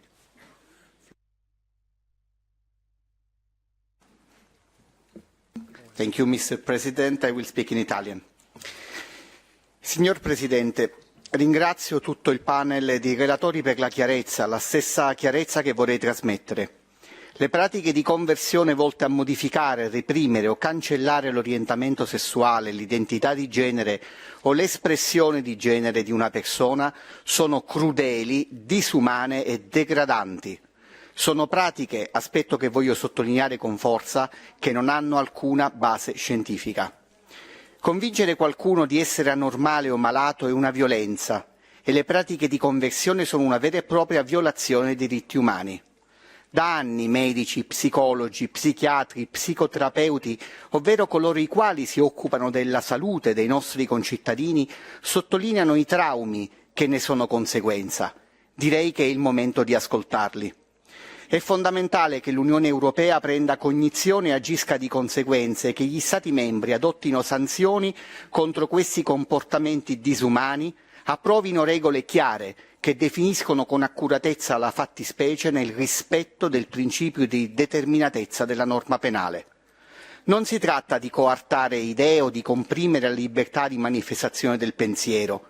Le espressioni discriminatorie e l'apologia di violenza non trovano protezione nel portato dell'articolo 9 della Convenzione europea dei diritti dell'uomo né nell'articolo 10 della Carta dei diritti fondamentali dell'Unione e non possono trovare tutela in questa sede. È importante, come è stato fatto, rendere noti i dati, è importante far sapere affinché si prenda coscienza del fenomeno, anche attraverso apposite campagne informative. È importante coinvolgere gli specialisti e le associazioni di professionisti per far capire che, oltre ad essere dannose, violente e disumane, le pratiche di conversione sono inutili. È importante impegnarsi per l'inclusione significativa di tutte le persone nelle loro comunità e riconoscere che la violenza, la discriminazione e l'esclusione sono tutte forme di danno inseparabilmente collegate.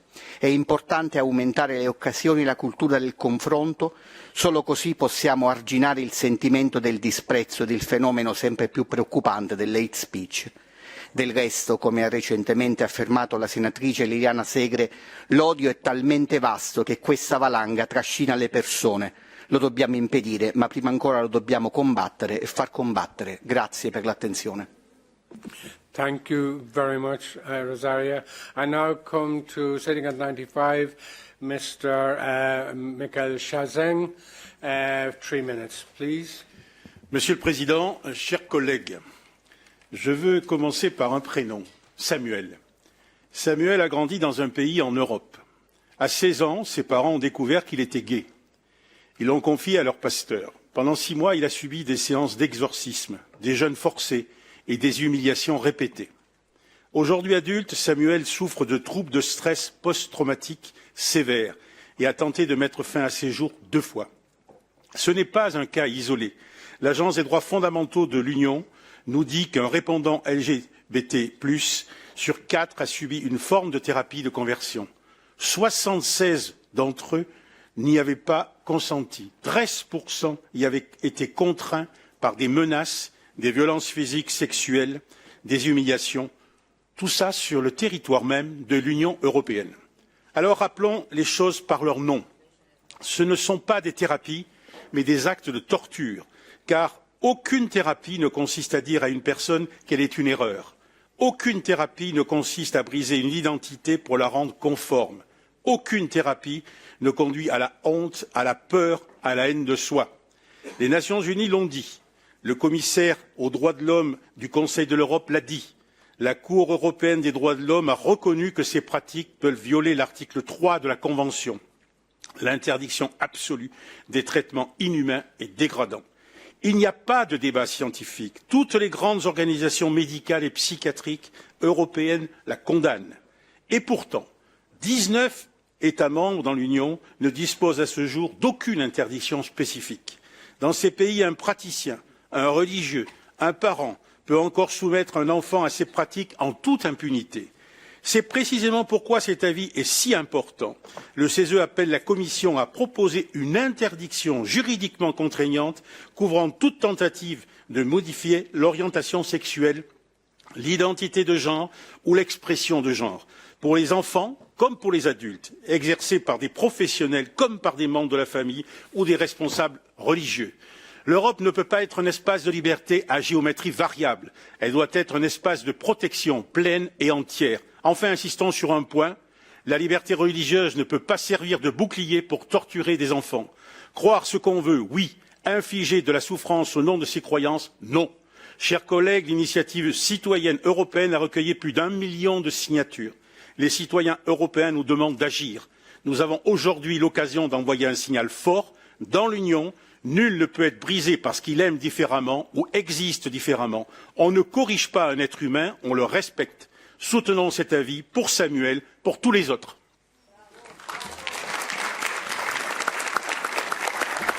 Thank you. We will continue with this. I know there's a problem with I think the translation to English, as far as I can see. It's been fixed. No, I don't know. Okay, I'm going to continue with the debate. I'd like to ask my good friend and colleague, Barbara Chamorro, to speak again. You have, I think it's 2 minutes. 2 minutes. Thank you. Thank you, President. I will speak Spanish. Toda estrategia para lograr la igualdad para las personas LGBTIQ es bienvenida. Ningún esfuerzo es suficiente, pues estas personas siguen sufriendo discriminación, acoso y violencia, también en el trabajo. De esta segunda estrategia por la igualdad LGBTIQ esperamos algo más que medidas genéricas. Tiene que contener soluciones concretas. Ese es el objetivo de ese dictamen y por eso les pido encarecidamente que apoyen el excelente trabajo de la ponente Julián. Necesitamos una estrategia europea que apele a instrumentos operativos que permitan actuar, porque cuando ocurre un acto de violencia, acoso, discriminación contra las personas LGTBIQ, también en el lugar de trabajo, ¿cómo se actúa? Se necesitan protocolos de actuación que definan escenarios para que nadie pueda obviar la discriminación o agresión, que permitan la denuncia de manera segura y que planteen soluciones. Medidas, en definitiva, negociadas a través del diálogo social y la negociación colectiva. Mirad, varios países han mejorado su legislación en materia de igualdad LGTBIQ, entre ellos España, y esperábamos que en la estrategia se hubieran incluido algunas buenas prácticas europeas. La Ley Española de 2023 establece planes negociados de igualdad LGTBIQ en los centros de trabajo, lo que ha llevado a España a que en 2024 más del 60% de los convenios colectivos cuenten con protocolos de actuación en los centros de trabajo. Y este año, además, se ha logrado el acuerdo para el acompañamiento en la transición de las personas trans en los centros de trabajo. Les pido nuevamente por eso que apoyen este dictamen, pues es un conjunto de medidas que necesitamos que se pongan en marcha ya. Las personas LGTBIQ en Europa esperan soluciones que deben ser prioritarias en la agenda política, pues hablamos del derecho fundamental a vivir en igualdad y a ser en libertad. Muchísimas gracias, Julián. Gracias, presidente. Y espero que apoyen este dictamen. Gracias. Thank you, Barrera. Well said, and thank you for that. I now go to Sophie Ressiker, sitting at 282. The floor is yours for 1 minute, Sophie. Indeed, 1 brief minute. Thank you very much. I've been working on the ban on conversion therapy practices as well.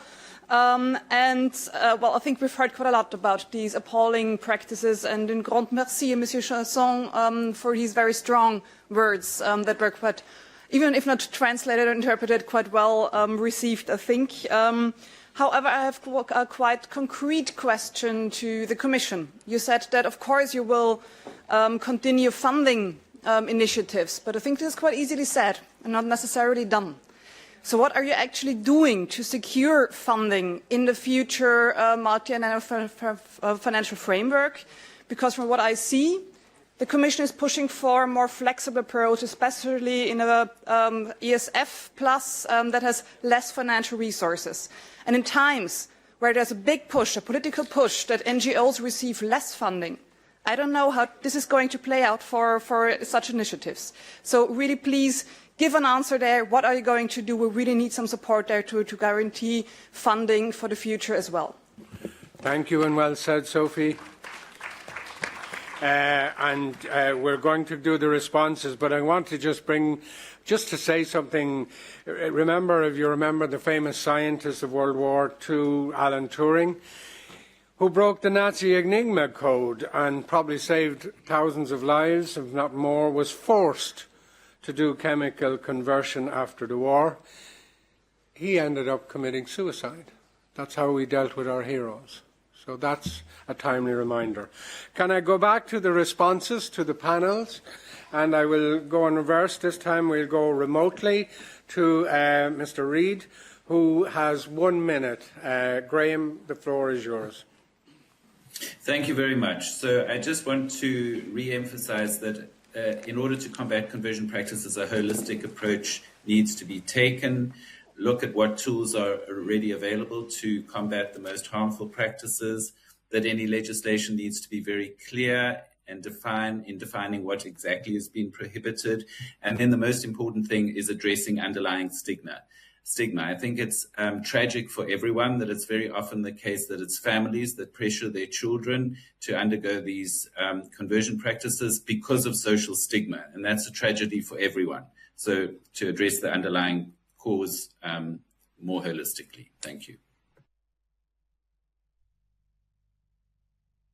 Thank you, and very well said. I now go again remotely to Ms. Fresco Rolfo. The floor is yours for 1 minute.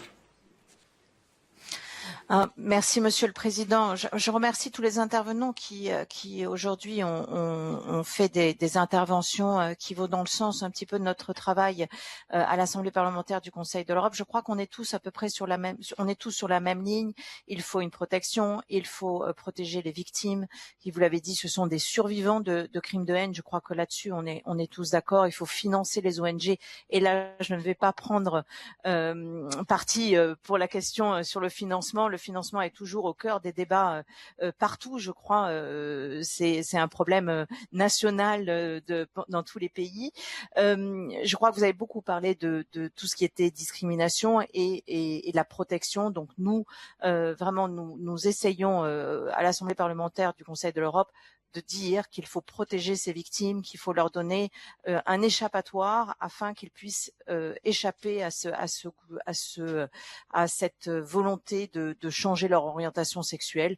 Finalement, je crois que l'arc-en-ciel, c'est une très jolie couleur et il faut protéger tout le monde. Thank you very much indeed. And now we go here to beside me, Mr. Zoya Bolsonaro. You have 1 minute. Thank you, President. Well, first of all, really warm thanks for having shared the story of Samuel and the words of Liliana Segre. I think this is really a lighthouse for us. And I'm saying this because we see that when people are afraid, when people are discriminated in Europe, they turn to the EU. And we want to continue to be the lighthouse of hope for these people and the sentinel for them. And we're doing this also through funding. Because I've mentioned we have more than double the funding, our proposal for supporting equality and fundamental rights in the EU through the agri-EU program. At the moment, there is a program which is called Citizens, Equality, Rights and Values, which is for around 1.5 billion euros. And now we say, no, this is going to be 3.6. And this is the main instrument to support civil society organizations on the ground. We funded more than 5,400 grassroots CSOs until now through this program. And last but not least, let me please say that I've heard equality is for all, and I couldn't agree more. I think the European Commission and the message that I want to leave to you is some people may think that this is about some gay people, or it is about always someone else, or it is about, we can say, lesbian women, and I enlarge this, women of color. What is the difference among us? And the message is that at some point in your life, equality is about age, is about inclusion, is about women, is about LGBTIQ people, is about persons with disabilities. So at some point in your life, everybody falls under this umbrella, and this is what we want to fight for. Thank you. Thank you very much, and very good to hear on the funding. I now go to maybe the last word to Caleb Stocco, who began this debate. Caleb, for 1 minute. Thank you so much. I think that everything has been said. I agree with all of the speakers. So I will be brief. I just want to thank again the rapporteurs, Jeanne Yendam, Pascal Debé, and Yunus Sibian. And I just want to reaffirm that there is nothing to cure. Thank you very much. Thank you very much indeed for being so brief. And in terms of conclusions, look, today was a very powerful debate. And as we've seen from the speakers, indeed your own opening, we realised that we are not discussing some theoretical reality. We're talking about people's lives. We're talking about people's dignity. We're talking about, in some cases, survival. We've heard clearly the way that too many LGBTIQ plus persons in Europe still feel unsafe, unheard, or simply invisible. That too many are still asked to hide who they are. So let us all be clear, as we have been. This kind of behaviour and treatment of people cannot be and is not acceptable.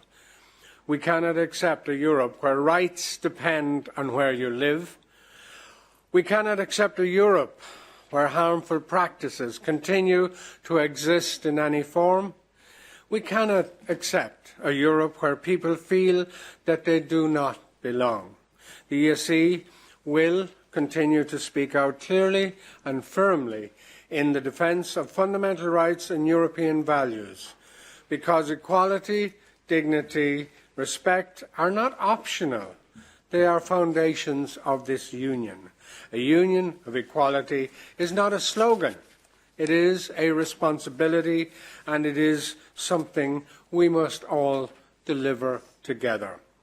So I'd now like to say that the adoption of the opinions linked to this were linked to the previous debate.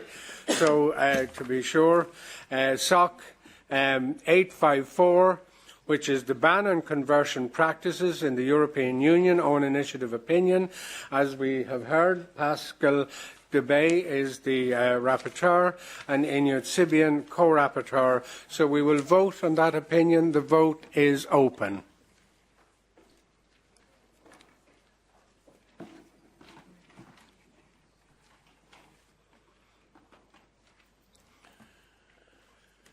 Okay, we're looking at the numbers. I often wonder who is the last person to vote in these situations. But anyway, we're coming up to shortly calling it. So I'm now about to call the vote, and the vote is closed.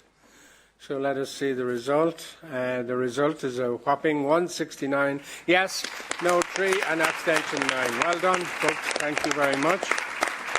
And congratulations to the two rapporteurs in question.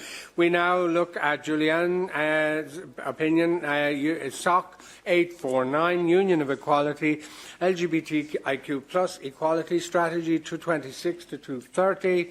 And as I said, the rapporteur is Julianne Maria Needham. The vote is open.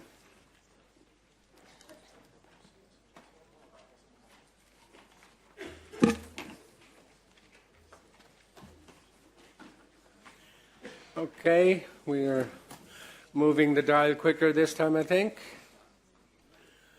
Okay, I'm about to declare the vote is closed. And again, 166 yes, number 4 no is 4, and abstention 14. Congratulations, Julianne. And may I finish by congratulating all of the speakers here, Caleb and everybody else. This was a really brilliant and good debate, and again, a debate that is so important and will be looked at by so many people who are depending on us to underline the importance of what are basic, fundamental human rights. Thank you very much, and we end that debate, and we will move on to the next part of the business. Thank you again. Thank you so much.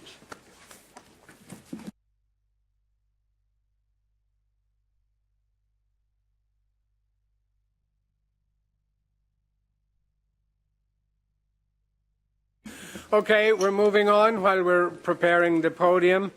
We're going to take two opinions as one presentation.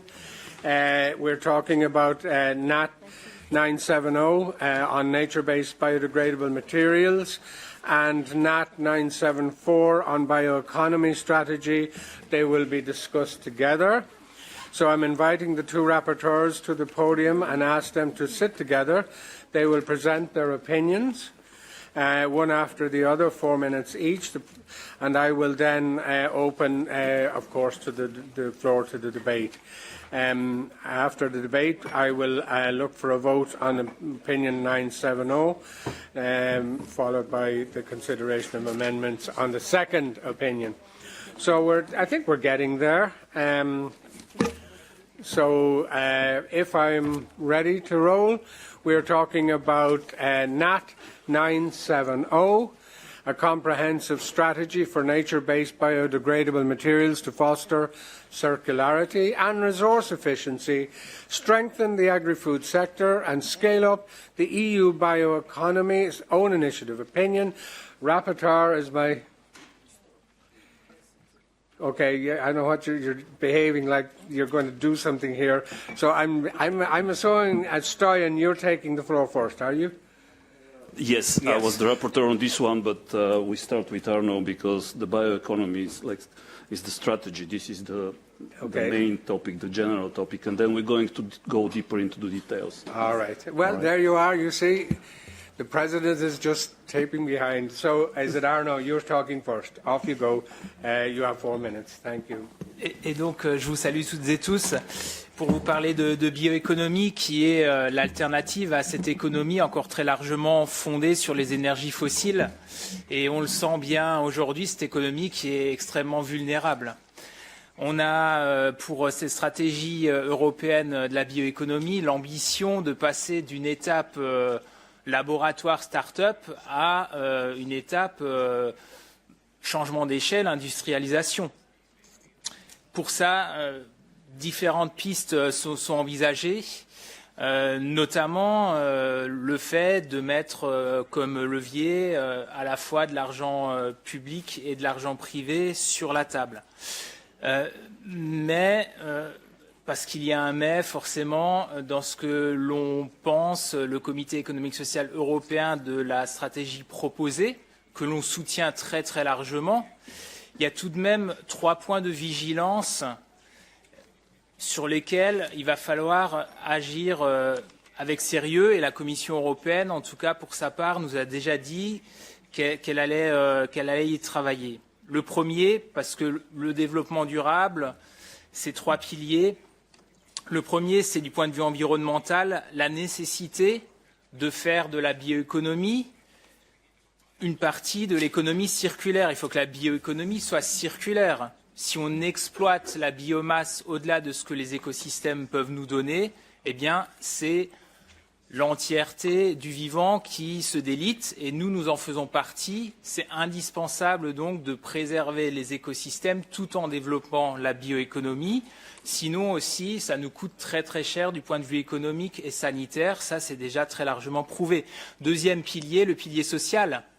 Cette biomasse, elle vient d'où? Elle vient avant tout du secteur primaire. La pêche, la forêt, l'agriculture. Et nous autres acteurs, je m'inclus dedans en tant qu'agriculteur, acteurs de l'économie primaire, nous avons très largement besoin que la société enfin daigne reconnaître la qualité de notre travail. Et tout travail mérite un juste salaire. Donc il va falloir redistribuer correctement, équitablement la valeur ajoutée tout au long de la chaîne. Dernier point, dernier pilier, non des moindres actuellement dans les débats, c'est le pilier économique. Si on veut qu'une bioéconomie circulaire et équitable advienne, eh bien, il va falloir aussi défendre les règles qui nous protègent à l'international. Il faut arrêter la course vers le bas en matière de standards sociaux et environnementaux. On a besoin de faire en sorte que l'économie basée sur les énergies fossiles et sur des droits humains au rabais, il faut faire en sorte que cette économie soit moins compétitive que la bioéconomie circulaire et équitable. Merci pour votre attention. Thank you, Arno, very much. And now, Stoyan, you will do yes. it? Okay. Yes, because actually, well, our role is here to bring the real-life experience, and that's why those two opinions, they go hand in hand together, because now Arno was speaking about the strategy, and I'm going to speak about very, very concrete examples, and actually this is happening here in the European soil. We have a lot of cases, many cases, it was mentioned today already. The President Costa mentioned 7 times competitiveness and 2 times competitive. All right, so what are we talking about? We speak about strategies, we're speaking about the Circular Economy Act, and when we have clear examples when the European scientists here in the European universities create something, a new product that fits perfectly in between those two legislative acts, the strategy and the act, and then they have to vote with their feet, like Sandra said today. Why? Because we have a policy inconsistency that is actually not allowing to scale up from the pilot stage to go to the production stage and to scale up. So what I'm talking about, we're talking about the nature-based, non-chemically modified biodegradable polymers, which is an opportunity how really to disconnect from the fossil fuels, to phase out fossil fuels, and to produce something that is going to replace to a big extent the plastics. And this is, you know, addressing so many topics, starting with the use of the fossil fuels-based materials, but also going all the way down to the microplastics pollution, because all of us have some microplastics in their bodies, and you know that. So that's a new material as a concept, because yes, we speak a lot about the bioplastics, but this is nothing to do with the bioplastic, because this is based on the natural polymers. It's not modified in the chemical way, and of course it's biodegradable, so we can replace a lot of components and a lot of materials, especially in the packaging, that are built right now from the two non-industry recyclable materials. So basically they go to the incinerators directly. And these possibilities, it's a huge opportunity for the European Union in general. But now, we have the clear recognition under the Single Plastic Use Directive, and because this is defined over there as a non-plastic. But what's happening is actually is the problem with the end of life, because this is biodegradable in bringing the same characteristics like many plastics. So it could be the same, but actually it's biodegradable on the domestic conditions, because in many bioplastics they need specific conditions to be biodegradable.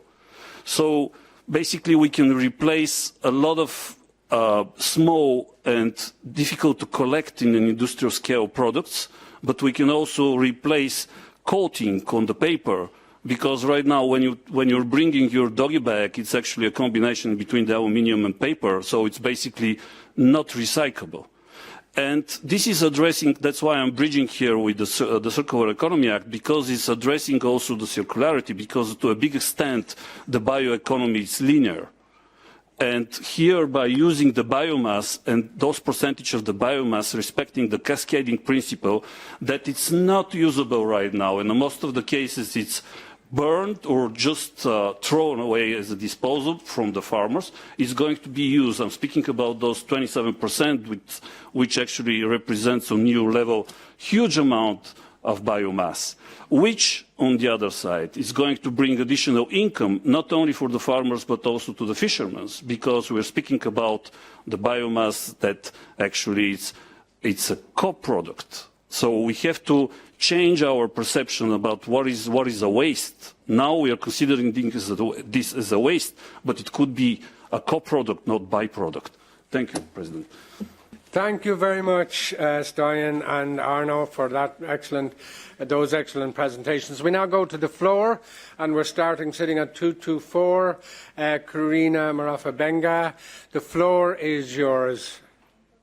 Not sure about the time, but I am. Thank you, President. 1 minute. Yeah, bioeconomy can, without any doubt, be very important for European competitiveness and for making sure that people in rural areas in Europe have a good life. But we must be clear about the fact that currently we live as if we had 2 planets and we only have 1. In other words, we are consuming far more resources than what the planet can physically regenerate. So if we are to build bioeconomy in Europe on a sustainable basis, we must respect the waste hierarchy principles: reduce, reuse, recycle. And we must build bioeconomy that is circular and not linear.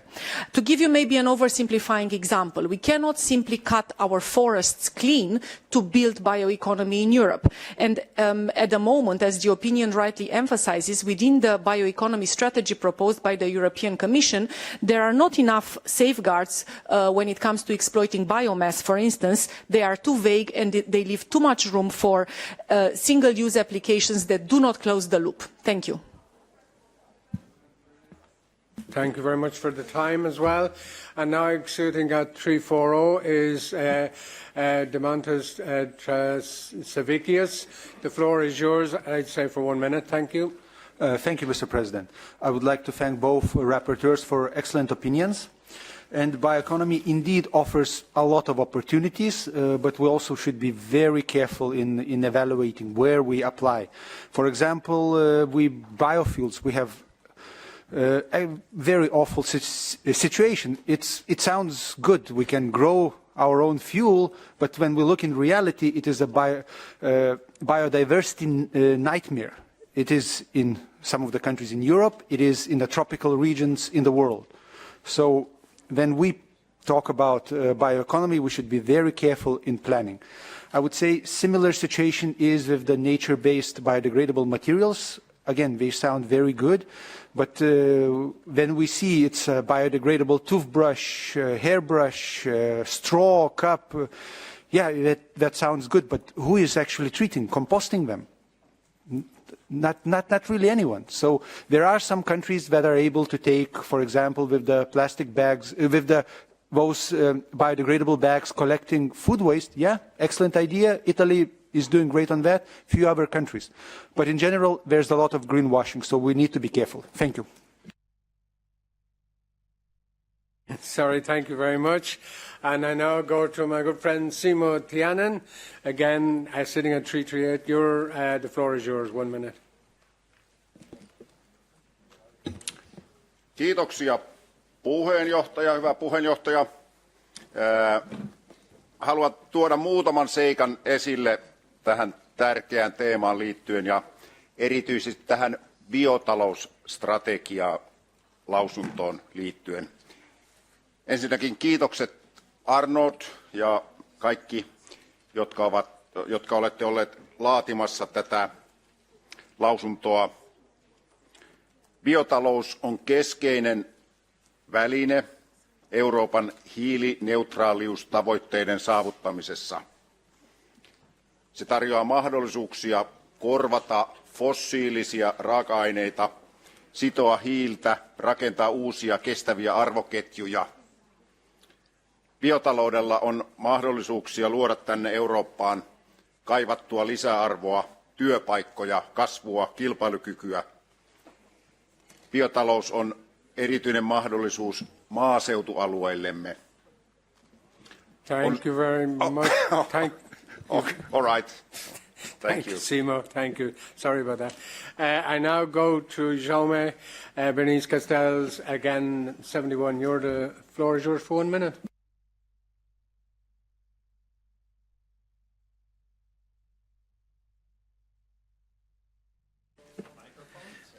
La bioeconomía circular representa una oportunidad estratégica para nuestro sector agrario europeo. Reducir la dependencia de los fertilizantes minerales de origen fósil puede contribuir significativamente a mejorar los objetivos climáticos y medioambientales. La bioeconomía se define como de las actividades que ofrecen soluciones sostenibles basadas en recursos biológicos que puedan crear un valor añadido. El uso estratégico de subproductos y recursos hace del sector ganadero, que su objetivo es producir carne, leche, huevos,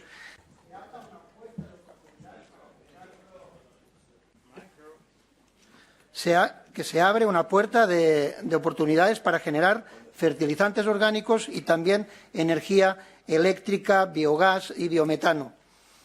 La bioeconomía no se puede evaluar como un riesgo. Está claro que es una oportunidad y parte de la solución para conseguir una sostenibilidad ambiental justa en el sector agrario europeo. Quiero agradecer primero al ponente por aceptar las enmiendas de mis compañeros Andreas Turner, Arnold Puig y Simo Tianen. Gracias.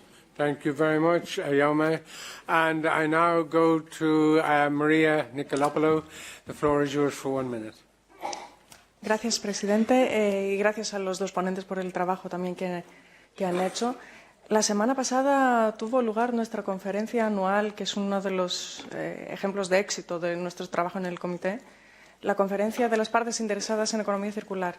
Entonces, durante estas jornadas, primero, una de las cosas que se tenía que ir recordando para que no lo perdamos de vista, porque precisamente en esta fase de transición que estamos parece ser que la jerarquía de lo que es la economía circular se nos escapa a veces, sobre todo cuando hablamos de los plásticos. El enfoque siempre tiene que ser reducir tanto los envases como los plásticos de un solo uso y luego empezar a pensar en soluciones de sustitución y de cómo gestionarlas adecuadamente cuando llegan al final de su vida, ¿no? Y sobre todo el segundo punto que recalcábamos era cómo este nuevo sistema de economía circular que vamos a implementar no reproduzca los errores del actual sistema, que no es sostenible ni para la economía ni para las personas que trabajan en los diferentes sectores. Entonces, el nuevo sistema tiene que ser respetuoso con el planeta, pero también una oportunidad de crear puestos de trabajo dignos y bienes para todos. Gracias. Thank you very much, Maria. And now I go to Mark de Costa, sitting at 115. The floor is yours for 1 minute. Voilà. D'abord, à l'attention du rapporteur, M. Schwartz, je ne comprends pas comment il n'est pas plus fier en général de ce que les agriculteurs font déjà, alors qu'ils ont toujours été avant-gardistes et un modèle quelque part de circularité au niveau de l'alimentation humaine, animale, au niveau de la production d'énergie, de la valorisation de la biomasse, etc. Et la deuxième petite remarque, c'est concernant le rapport de M. Toukhanov. Tous les produits biosourcés, etc., tout ça va créer des tensions au niveau des produits agricoles et va malheureusement nourrir l'inflation. Je ne donnerai que comme exemple les céréales, finalement, la paille, finalement, qui est le déchet, est tantôt quasiment au même prix que la céréale. Merci. Thank you very much, Mark. And I go to yourself, Professor Rockamara, sitting at 275. The floor is yours. Thank you, President. Only one minute. Solo para decir que estos dos dictámenes son complementarios y abren, a mi modo de ver, una nueva etapa en el comité. Hemos trabajado mucho en la sección NAT con estos dos dictámenes y la verdad es que incorporamos, espero que lo hayan visto y leído, investigación, innovación, ciencia e inversión. ¿Por qué? Porque es tiempo de evolucionar, más allá de los discursos vacíos. La historia de los plásticos fue una historia de éxito de los últimos 80 años y también ha sido la historia de un desastre ambiental. Por tanto, esa solución es no volver a la edad de piedra, como algunos quieren, en términos absurdos. Hay que avanzar, hay que evolucionar de forma respetuosa con los escasos recursos que tenemos en el planeta y, por supuesto, con ciencia, con tecnología y con inversión. Estos dos dictámenes, especialmente el que ha presentado nuestro colega Stoyan Chukhanov, van en esa línea. Hay que apoyar esa línea de trabajo desde el comité. Gracias, presidente. Thank you, Joseph. And I go to Christophe Beginnet, sitting at 57. Merci, Monsieur le Président. Je vais donc parler en français. Rapidement, d'abord, je voulais évoquer le fait que quand j'interviens devant mes étudiants, je leur dis toujours la véritable énergie renouvelable, c'est la photosynthèse. Il n'y en a pas deux, il n'y en a qu'une, c'est la photosynthèse. Et on est bien dans ce sujet-là. Et ça a été dit au travers de la biomasse par Arnaud. C'est une solution évidemment tout à fait durable d'usage d'une énergie. Je voulais cependant évoquer deux problématiques qui sont sans doute connues de nos deux rapporteurs. C'est que la biomasse est un potentiel limité et tous les spécialistes a priori nous indiquent qu'elle se réduit année après année. C'est-à-dire qu'il y a une dégradation de la capacité aujourd'hui de produire de la biomasse. Et puis je voulais insister sur une chose qui a été dite aussi. Avant toute chose et avant toute solution nouvelle, il convient d'éviter le gaspillage ça renvoie quelque part à la réduction de la consommation. Il est absolument nécessaire de travailler en amont sur le gaspillage. Merci beaucoup. Merci beaucoup, Christopher. And now I go back to the rapporteurs. Again, I think you have 2 minutes each. Or is it 1 minute? Ok, alors merci à toutes et tous pour vos contributions à ce débat. Je vous invite à voter en faveur de nos avis respectifs ainsi que des amendements qui sont présentés sur l'avis dont j'étais rapporteur. Je tiens à remercier aussi l'experte Eva Billet qui était à mes côtés sur ce travail, l'ensemble du secrétariat, toutes les personnes aussi qui ont participé aux auditions et aux rendez-vous, aux conférences auxquelles on a pris part, Stoyan et moi, parce que c'est toujours très très précieux, c'est un travail collectif. Le rapporteur n'est que le porte-voix final de ceci. Pour terminer, Marc, je suis très fier d'être agriculteur comme toi, mais ce que j'essaie de faire aussi, c'est la part des choses et une certaine forme d'autocritique quand il s'agit de s'améliorer. On a toutes et tous des marges de progrès, travaillons ensemble, continuons ainsi. Merci. Thank you very much. And Stoyan, 1 minute, please. Thank you, Seamus. Well, I'm going to use the wording coming from all the members. Thank you very much for engaging. Thank you very much. So to reduce the waste and to avoid the plastic disasters, we need to respect the cascading principle in order to achieve really circular economy and, yes, to have the single-use plastics and to stay in the planetary boundaries. So those are quotes from all of you. Just combine it. So this is the goal. Read the opinion. I think we have all these details inside. I'm taking the opportunity to say one more time a big thank you to the priceless team of NAT section. Thank you very much. Thank you very much. And can I say, as a very humble member, in case you think I never wrote an opinion, I became very famous for writing an opinion on the light plastic bag and charging for it. It was very seriously controversial. No, it wasn't. But it made me famous for a few months. I was very proud of that opinion. It's sort of connected to this discussion. Okay? I give you that just as a moment of humour. Okay, I'm going to the two opinions, while we're taking them together as such. The NAT 970, I'm going to call for a vote because there is no amendments, etc. There is on the next one. So we just get that one out of the way. Is that all right with the rapporteurs? So I am now asking for NAT 970, Comprehensive Strategy for Nature-Based Biodegradable Materials to Foster Circularity and Resource Efficiency, Strengthen the Agri-Food Sector, Scale Up the EU Bioeconomy. Rapporteur Stoyan Chukhanov, the vote is open.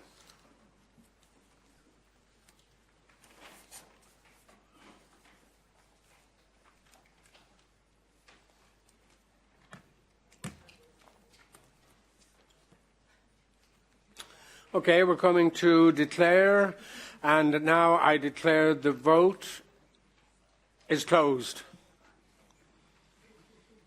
And 211 in favour, abstention 3. Well done, Stoyan. Congratulations. Now, we have some amendments for the next one, which is NAT 974, EU Bioeconomy Strategy towards a Circular, Regenerative and Competitive Bioeconomy. So I'm going to go through, as I'm told I must. A lot of these are accepted, but I still have to put them to the floor. So it's 1.1. Which was, it's accepted by the rapporteur. Have we agreement on the floor? We have. 1.2, again, it's accepted by the rapporteur. Have we agreement on the floor? Yes. 1.3, same, accepted. Agreement? Yes. 2.2, again, it's accepted. Okay. 2.8. Again, it's accepted by the rapporteur. I'm looking for agreement. 2.9. Once again, accepted by the rapporteur. And agreement on the floor. 2.12. Also accepted. and agreed by the floor. 2.13 accepted by the rapporteur, and it is agreed on the floor. 3.1 accepted by the rapporteur and agreed on the floor. 3.2 is a compromise, and I think I have to read out the compromise, so I'm going to read it out as follows. It is important to work on monitoring, modelling, mapping the amount of biomass that is safely available, and it flows in particular via KCB to the power of 10. The EESC supports the proposed work of the Knowledge Centre. The use of biomass should not harm ecosystems. Establishing definitions of sustainable and available biomass is therefore a very important first step, which must build on 3 pillars of sustainability and serve the public interest: availability of nature, biodiversity, water, land, healthy soils. Improved methodologies and models for assessing sustainable biomass availability and sustainability across its uses and non-use must be strengthened. Measuring and monitoring gaps will need to be closed through this approach. That is the compromise. I understand that's accepted. And I am now looking to the floor. I see nobody disagreeing. So I'm taking that compromise as agreed. Okay? I now go to 3.3, which again accepted by the rapporteur and accepted by the floor. 3.5, accepted by the rapporteur, and from my observation, accepted by the floor. 4.1, again accepted by the rapporteur, accepted by the floor. 4.1, yes, it's 14, accepted by the rapporteur and agreed by the floor. 4.5, number 15, it's accepted by the rapporteur and accepted by the floor. 4.6, number 16, it's an amendment accepted by the rapporteur and by the floor. Okay, I think that's the amendments as I understand them. So I think we're all in order, and I'm just, as usual, checking.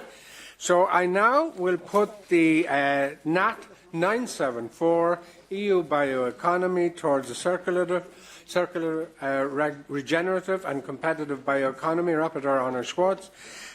I put that to the vote. The vote is open.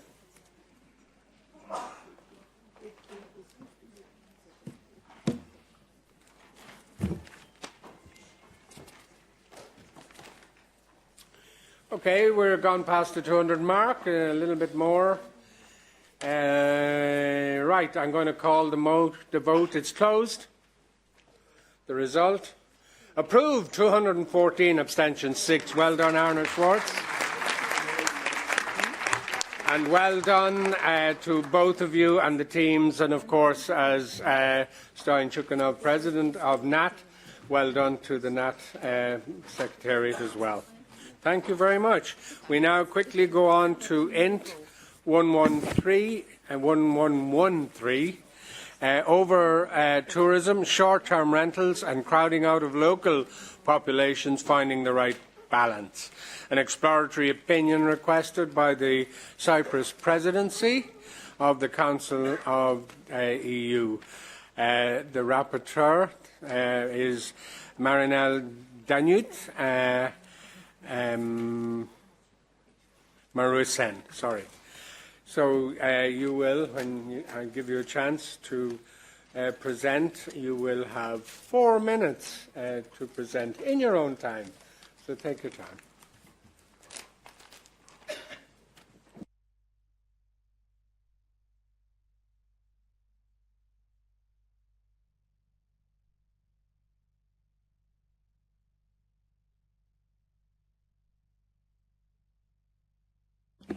Thank you, Mr. President. 4 minutes. I will speak in Romanian.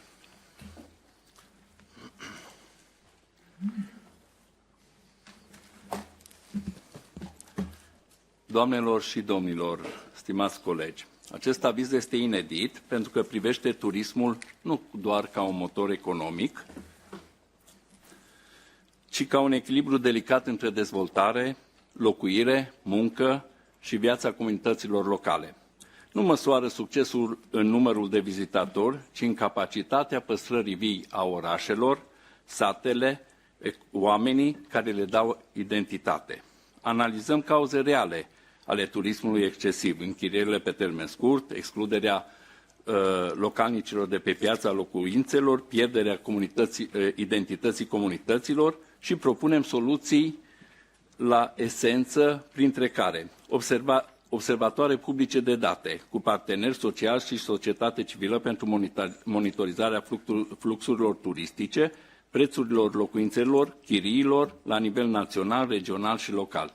Instrumente digitale europene standardizate pentru identificarea precisă a zonelor cu turism excesiv și susținerea guvernanței sociale. Modelul economiei de citadelă. Tot ce este necesar pentru o zonă se produce local, regional sau european, implicând IMM-urile în lanțul valoric economic. Modelul de dispersie turistică. Zonele cu turism intensiv să transfere fluxuri către zone adiacente, investite turistic sau regiuni subdezvoltate, dar și pot fi și din alte state membre. Turism extrasezonier, cultural, rural, local, pentru reducerea presiunii urbane și distribuirea echitabilă a beneficiilor. Avizul pune în evidență nevoia de locuințe accesibile, atât pentru lucrători, cât mai ales pentru tineri și studenți. Motorul de mâine a acestor locații, pentru a preveni excluderea comunităților locale. Dar ineditul profund este legătura dintre turism și spiritul locului. Spiritul locului nu e abstract, este spiritul comunităților locale, al tradițiilor, al culturii trecute prin istorie, patrimoniu viu care face Europa unică. Este o comoară inestimabilă a întregii Europe care trebuie protejată, lăsată în siguranță generațiilor viitoare. Avizul propune sprijinirea profesiilor tradiționale și meșteșugurilor locale, tocmai pentru că ele păstrează identitatea fiecărei zone. Realizabil unitar la nivel european, prin crearea unui centru european pentru meșteșuguri și profesii tradiționale care să susțină economiile locale, să formeze tineri și să transmită aceste competențe generațiilor viitoare. Acest aviz nu cere doar măsuri tehnice, ci o viziune europeană, să protejăm, să creștem și perpetuăm spiritul locului printr-un turism care respectă comunitățile, creează valoare autentică europeană și lasă o moștenire generațiilor viitoare. Mulțumesc! Thank you. Excellent. Thank you very much. And now we open the floor for a debate. And of course, it's 1 minute per speaker.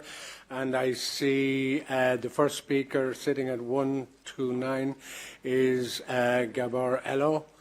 There you are. Off you go. 1 minute. Thank you, Mr. President. Dear chairs, dear members, you must be the change you want to see in the world toward Mahatma Gandhi. I think this committee could be the flagship of these proposed changes, presenting good practice in their own function to provide short-term accommodation for their own members for us. Besides presenting good practice, it can decrease the cost as well. I suggest pondering to buy or must rent flats, even whole buildings or hotel rooms for the members, and providing them can be both beneficial for the members and could decrease the total cost of Very much indeed. And the next is Veselin Mitov, sitting at 216 over here. The floor is yours for 1 minute. Thank you very much, Mr. President. Dear colleagues, we are dealing here with a very specific phenomenon which over the last years has shifted from basic ordinary nuisance to a really critical policy crisis. Consequently, there are primary over-tourism and short-term rental challenges, which are linked with social and community. Most visible part is the push local people outside the center of the town, the so-called Muumization of the city,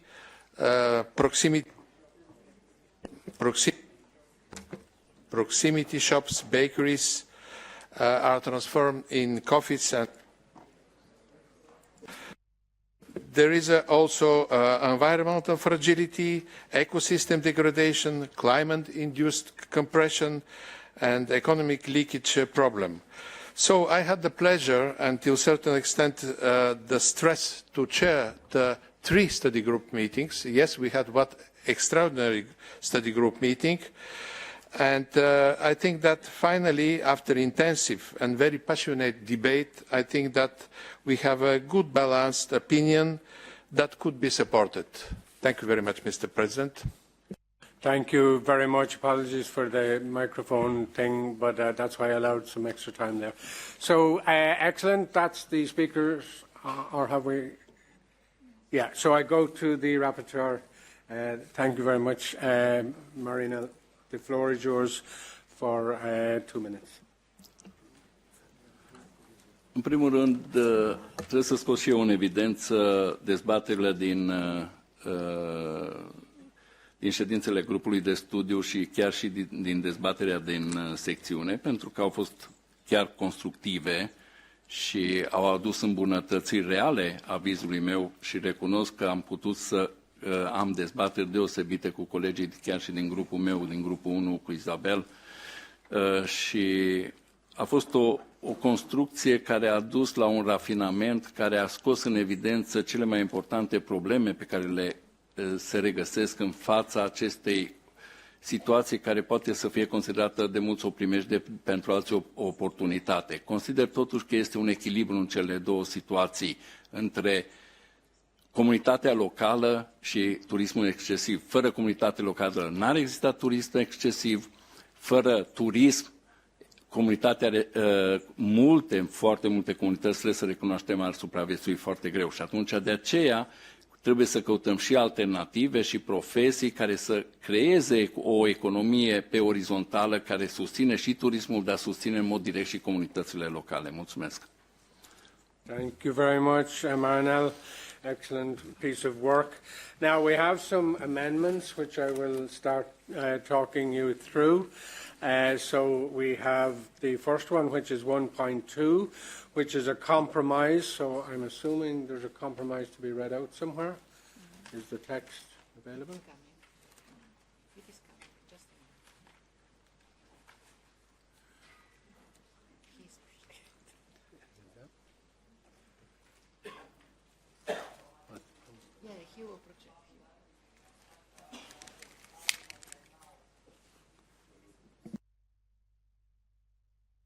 We need the text of the compromise. I'll continue with the others because they seem to be accepted, so maybe we'll get it done. Must be a technical problem. So I'll go back to 1.2. So 1.4 is an amendment, is number 2, and it's accepted by the rapporteur. And I am now looking to the floor to see is that agreed. It is. I will go to 1.14, also accepted. Now I'm looking to the floor. It's also agreed there. And 1.20, also accepted by the rapporteur. And looks like it's accepted by the floor. So hoping we have the technical realities. So I'm going back to 1.2. Oh, thank you. That's great. So the 1.2 is on your screens, and I will read it.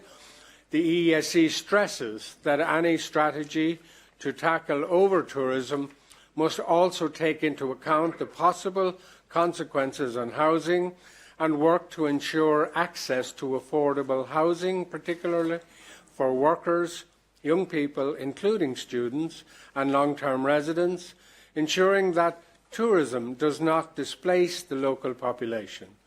The EESC proposes that economic diversification in tourist areas should support local SMEs, cooperatives, the social economy, crafts, culture and traditional activities through public support, training and accessible funding. Finally, the EESC recommends promoting models of off-season cultural, rural and local tourism which reduce pressure in urban centres and distribute the benefits more evenly. Sinead, that's the compromise, which is agreed by the rapporteur and is now hopefully agreed by the floor. It is. Okay, thank you for that. I go to the next compromise, which is 2.3. And here we go, as follows. However, tourism also poses challenges for local communities, including students and young people in general. To ensure affected groups are not priced out of their communities, governments must prioritise housing as a place to live rather than a speculative asset. By regulating short-term tourist rentals when necessary and in accordance with the principles of subsidiarity and proportionality, as well as by increasing public investment in affordable housing dedicated to young people and students, while accelerating permitting to enable the development of housing projects, in brackets 4. It is therefore extremely important to find the right solutions for striking a good balance between economic and social interests. I will refer to bracket 4 position paper More Than a Roof of the European Youth Forum. That is the compromise. That's accepted by the rapporteur and looks like it's accepted. It is accepted by the floor. So we now go to compromise 3.14 or amendment 3.14, and that's a compromise. And we begin as follows. Another important aspect is bolstering the social dimension of the sector, in particular by stepping up social dialogue and, where appropriate, civil dialogue in respect of the role and autonomy of social partners in order to ensure that the measures are rolled out effectively and to improve the quality of employment. Boosting local businesses contributes not only to the economic growth but also to social cohesion, creating opportunities for the community and facilitating the integration of young people through vocational training in revitalised traditional professions. Involving all segments of society improves communication, shared accountability and worker motivation, while helping to address the challenges related to the seasonal nature of the sector and improving worker retention. This kind of integrated approach would support the development of sustainable and innovative tourism models, generating long-term value for communities and future generations. That's the end of the compromise. It's agreed again by the rapporteur, and it looks like, I hope, by the floor. It's agreed by the floor. And that is the end of the amendments, compromises, etc. So they all being accepted and agreed as is regular. I am now putting this opinion to the floor, which I'll call out. Int 1113, over tourism, short-term rentals and crowding out of local populations, finding the right balance. Exploratory opinion requested by the Cyprus Presidency of the Council of the EU, and the rapporteur, as you've heard, is Marilyn Danit Marisan. The vote is open.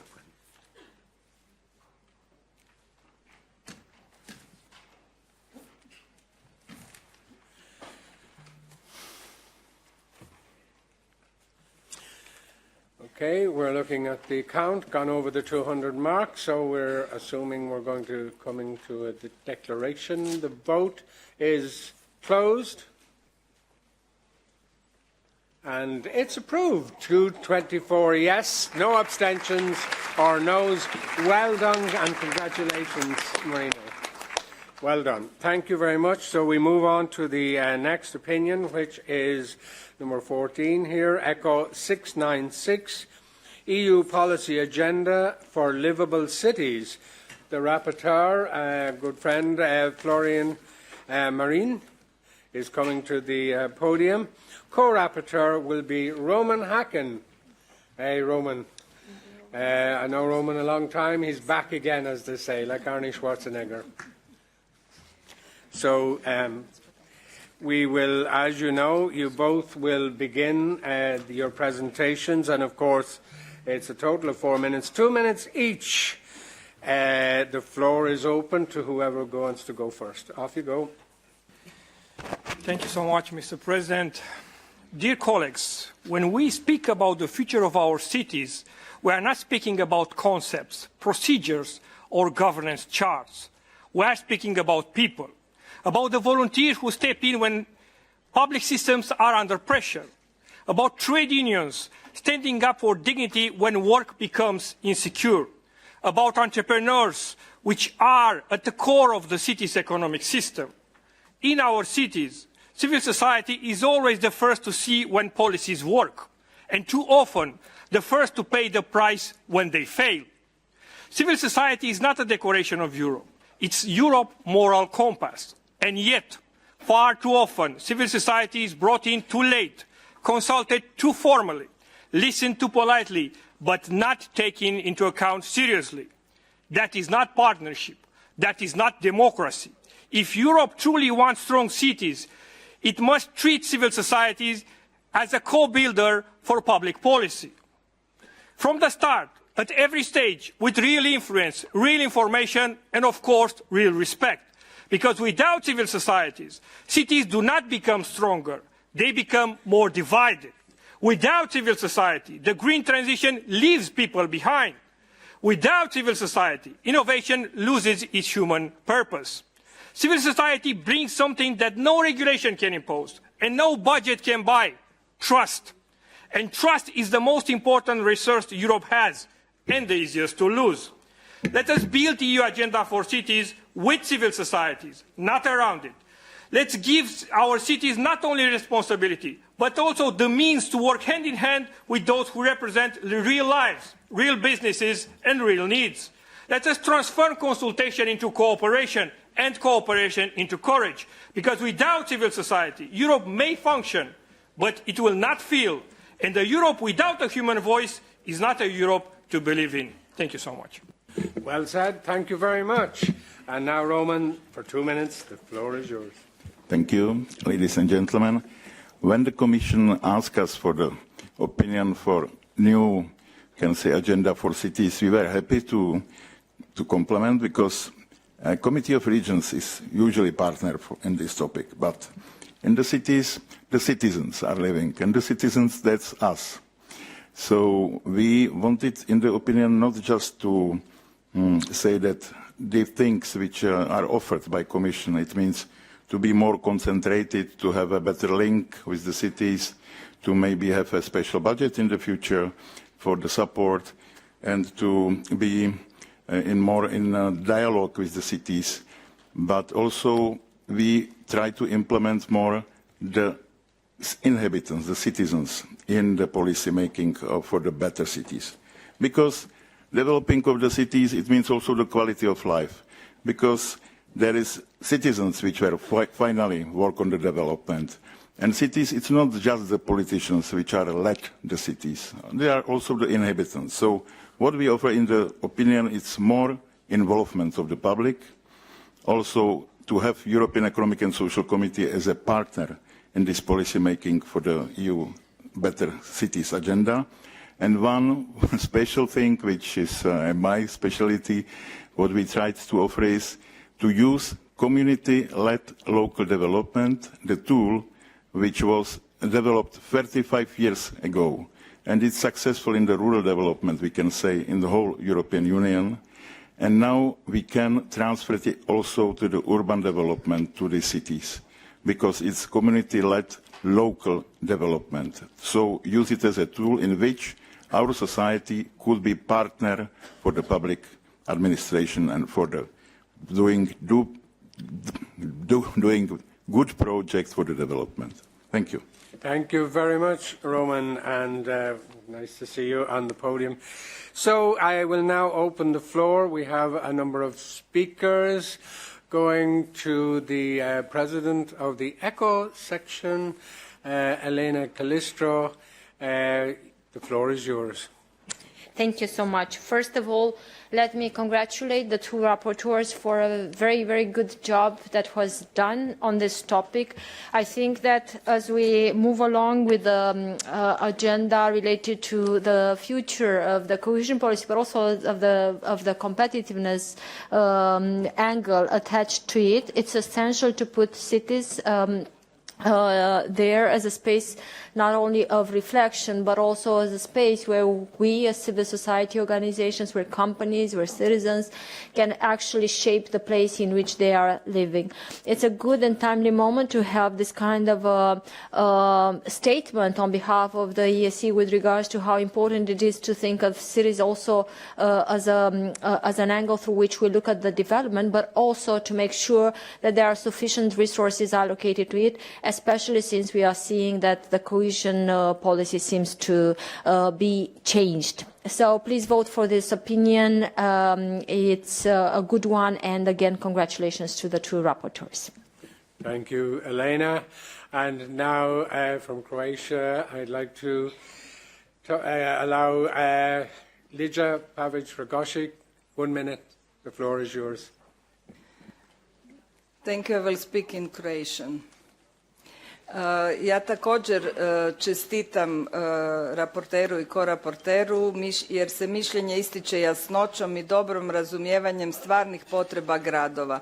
Ispravno pokazuju gradove kao demokratske prostore u kojima se ostvaruju prava i gdje civilno društvo donosi konkretna rješenja. Poziva se na mjerljive obaveze, predvidljivo financiranje i istinsko višerazinsko upravljanje.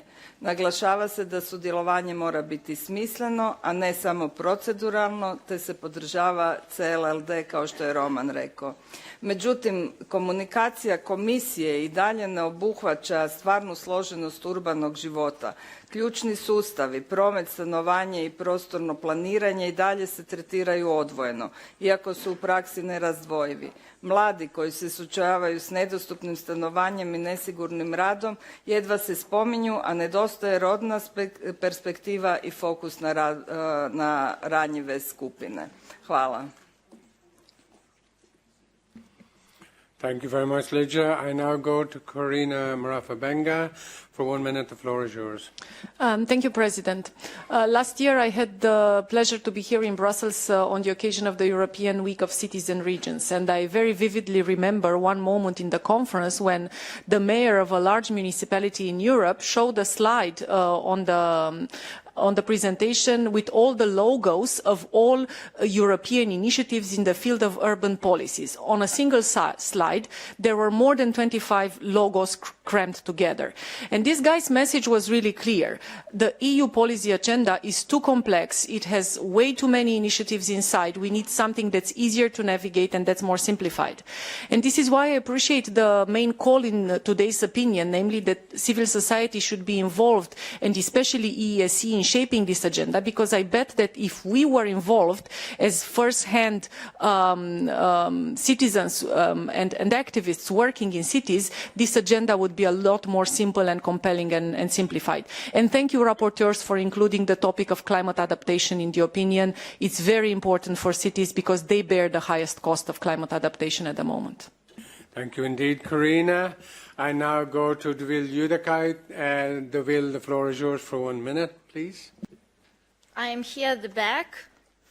The agenda rightly recognizes cities as key actors, but it still underestimates the role of organized civil society, where participation must move beyond consultation to genuine co-creation across the entire policy cycle, from agenda setting to evaluation.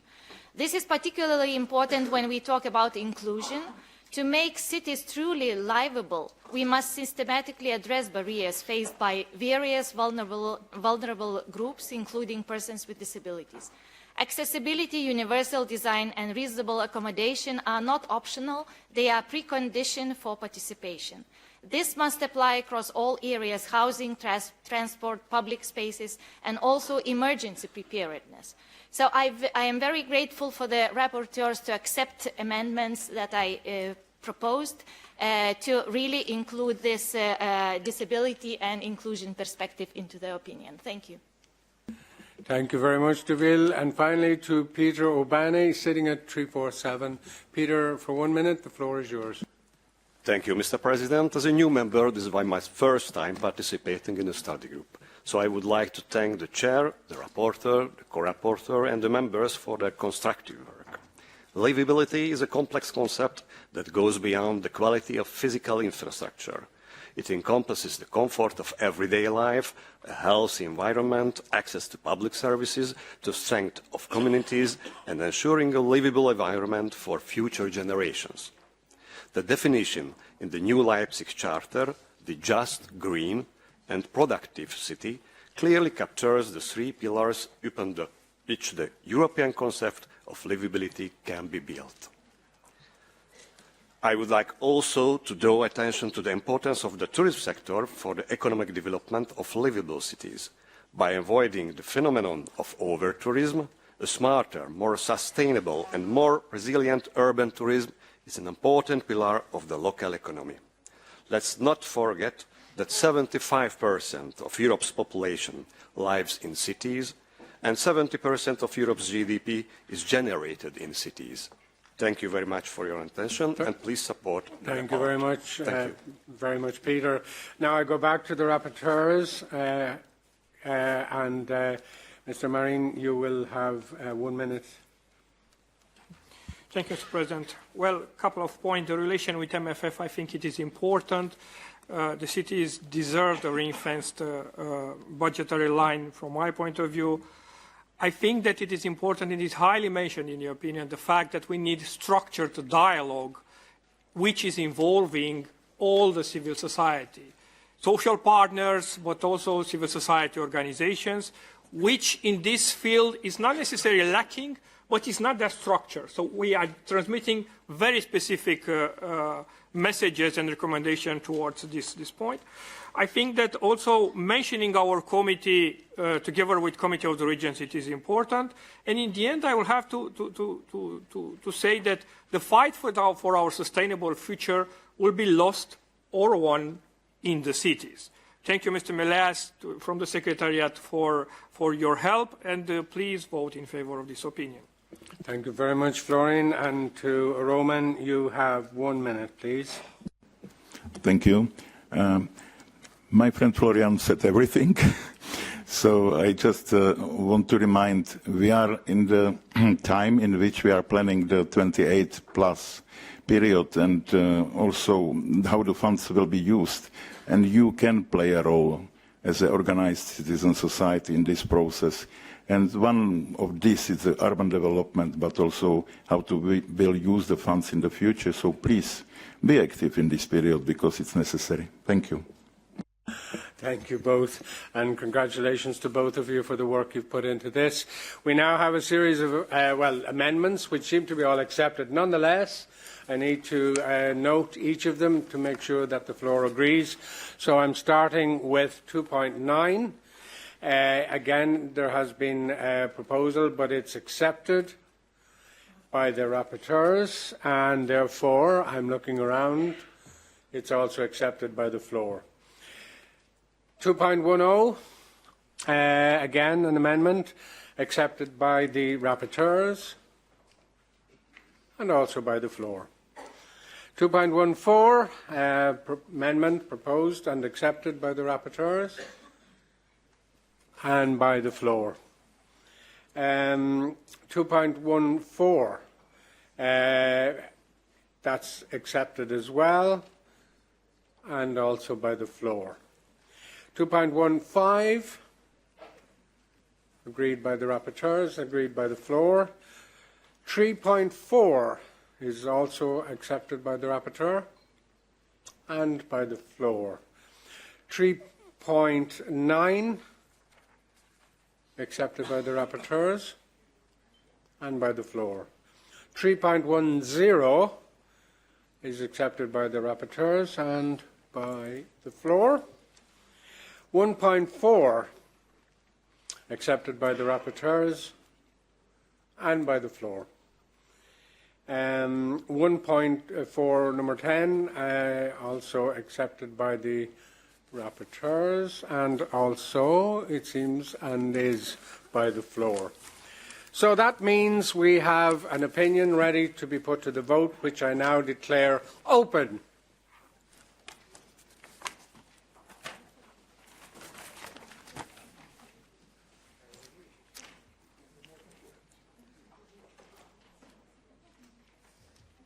So we're gone over the 200 mark, which means I get very anxious and I decide to call it. And I now declare the vote closed. Just one got in at the last second there. So, yes, 224, abstentions 2, none against. Well done to both of you. Well done indeed. We now go to Rex 612. Civil society's role in supporting reform under the growth plans for the Western Balkans and Moldova, as well as in Ukraine's reform path. It's an exploratory opinion requested by the Cyprus Presidency, the Council of the EU. Rapporteur Oleg Rabu and co-rapporteur is Andrei Zorko. So we will now ask you, you have 2 minutes each, so who wants to begin? All three facilities for the Western Balkans, Ukraine and Moldova must actively practice civil society engagement as a structural governance condition that underpins the sustainability of the enlargement process. Civil society ownership of the three facilities supported reform should consist of a permanent, active, structured and formally institutionalized role for social partners and civil society organizations alongside national authorities. Funding should actively contribute to preparing countries for EU membership in line with the European social and economic model and not be limited to supporting integration into the single market. Deadlines. Deadlines should not undermine democratic procedures, public debate, mandatory consultations or dialogue with social partners and civil society organizations, nor be used as justification for emergency legislative shortcuts that exclude social partners and civil society organizations. The engagement of social partners and civil society organizations should be systematic and their role formally embedded in the facilities legislation and operational guidelines. The governments should establish a structured framework for social dialogue, ensuring the involvement of national representatives with an appropriate number of members, organizations of employers, workers and civil society organizations who are respecting the specific role and autonomy of social partners. I would like also to mention the high quality and useful of the hearing. It helped me and the co-rapporteur with the drafting of the opinion.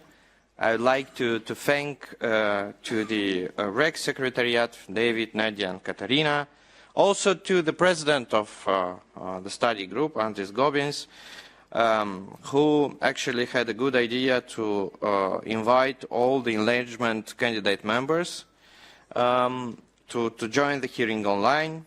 3 enlargement candidate members from Montenegro were part of the study group and they were very active. Thank you also to the members of the study group, the advisors, for their excellent work. The Cyprus Presidency already expressed great satisfaction with the section opinion and proposed that the opinion gets presented in the EU Council's Working Party on Enlargement. Last but not least, this opinion was discussed at an event in Albania, then in Armenia, Moldova, and is going to be discussed in Vienna at the Balkan Summit, Western Balkan Summit at the end of May. Thank you, and I hand the floor to Andrei. Ja, najlepša hvala. Because I have an opportunity to speak in Slovenia, I will use this opportunity. To je najlepša hvala. Zdaj, k temu, kaj je Oleg dejal, je seveda še težko kakorkoli dodati. V bistvu gre za mnenje, ki je na eni strani kaže na različnost situacij držav kandidatk za vstop v Evropsko unijo, po drugi strani pa kaže tiste skupne točke, ki jih ima civilna družba in pa sindikati, socialni partnerji, delodajalske organizacije, s čimer se srečujejo pri vstopu. Lahko rečemo, da v vseh državah kandidatkah je situacija tako glede civilne družbe, kot tudi glede socialnih partnerjev enaka. Njihova vključenost v ta proces je premajhna. Tisto, kar osebno menimo in kar je tudi nekako bilo razvidno tudi znotraj same skupine, pa je to, da bi komisija morala vzeti v obzir stanje socialnega in pa civilnega dialoga, da bi morala dajati precej večjo pozornost, bom rekel, doseganju ciljev in pa kvaliteti življenja, ki bi naj prinesle tudi reforme.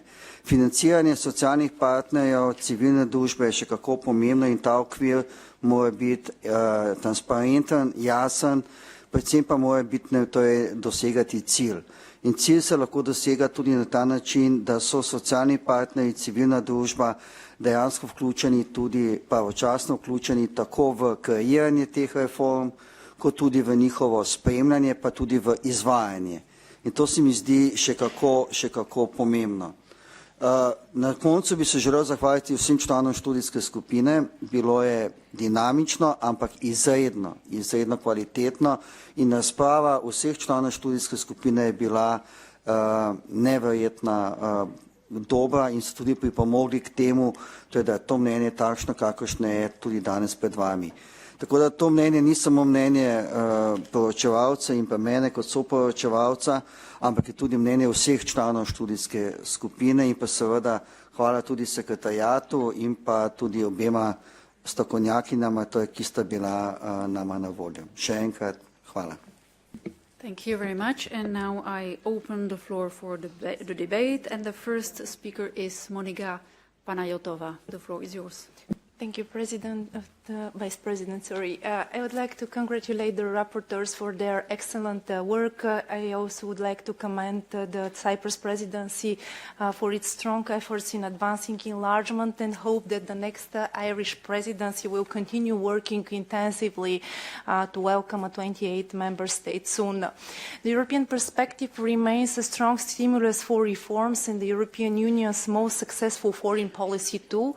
For this reason, in our opinion, today we emphasize firstly that civil society and social partners must no longer be treated just consultative, but as a core pillar of governance in reform frameworks. Formally embedding civil society is essential not only for improving the quality of reforms, but also for ensuring public trust, legitimacy and accountability. And secondly, enlargement is a strategic investment in Europe's peace and prosperity, requiring lasting reforms, good neighbourly relations and alignment with European Union foreign and security policy to ensure stability and unity. Thank you and vote in favour for this opinion. Thank you. Thank you. Next speaker is Tanja Buzek. The floor is yours, sitting at number 86.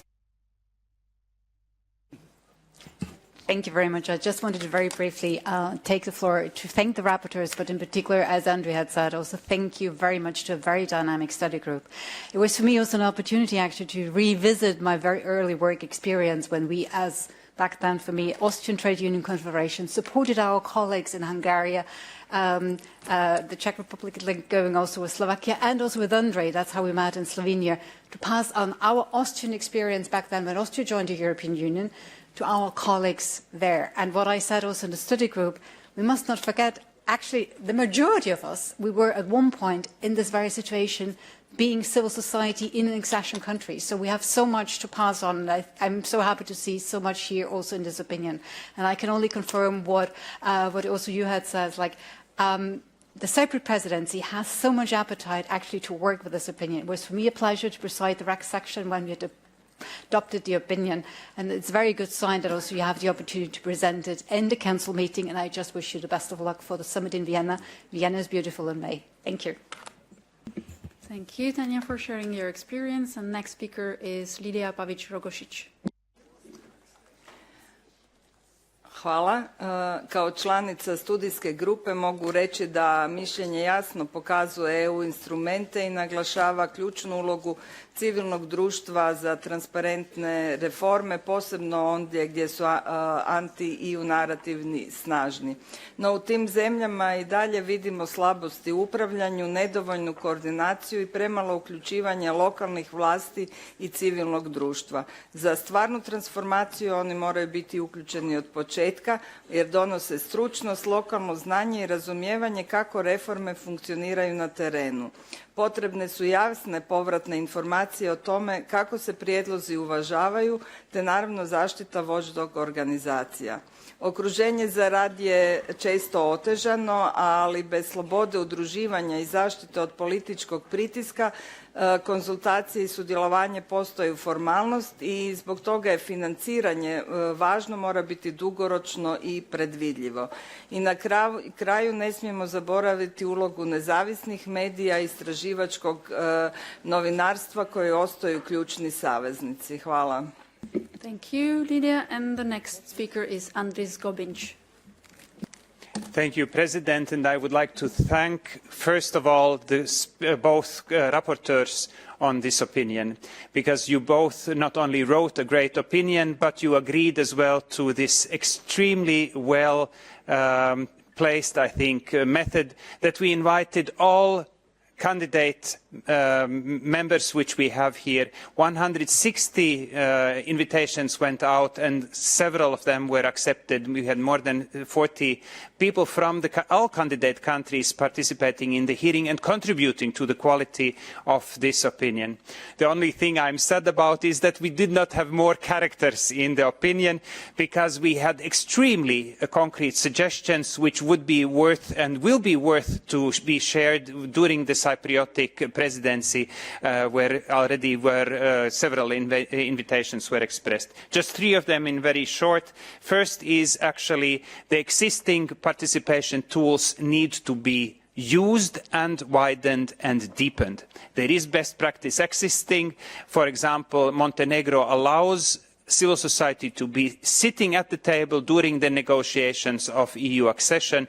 This best practice needs to be spread. And the third is actually that also we in the EU networks need to involve and invite more the candidate country representatives in our network events and in our organizations, simply so we get face-to-face direct contacts with these people and that we spread the message in our organizations and counter misinformation and disinformation. Thank you again, both rapporteurs, on this excellent opinion. Thank you very much, Andres. Well done. And Inyat Sibian, sitting at 312. Thank you, President. I want to congratulate the rapporteur and the co-rapporteur for the good work they have done with this opinion. It's important that the opinion clearly places civil society organizations as key actors in the reform implementation and not just stakeholders. This aligns well with the growth plan logic, conditionality plus reforms, where ownership and monitoring capacity are crucial. Moves beyond consultations towards co-implementations and accountability. This is another important point of the opinion. It reinforces conditionality, monitoring, and reform delivery, which are central to the EU strategy. I like the emphasis on the rule of law and democratic governance that the two rapporteurs, they put it on the text, and keeps the EU values central, avoiding purely economic framing. And it's consistent with our institutional light on our previous work. Thank you, and please vote for this opinion. As usual, thank you very much, Inuit. And now we go back to the rapporteurs. And Mr. Roybo, you have 1 minute.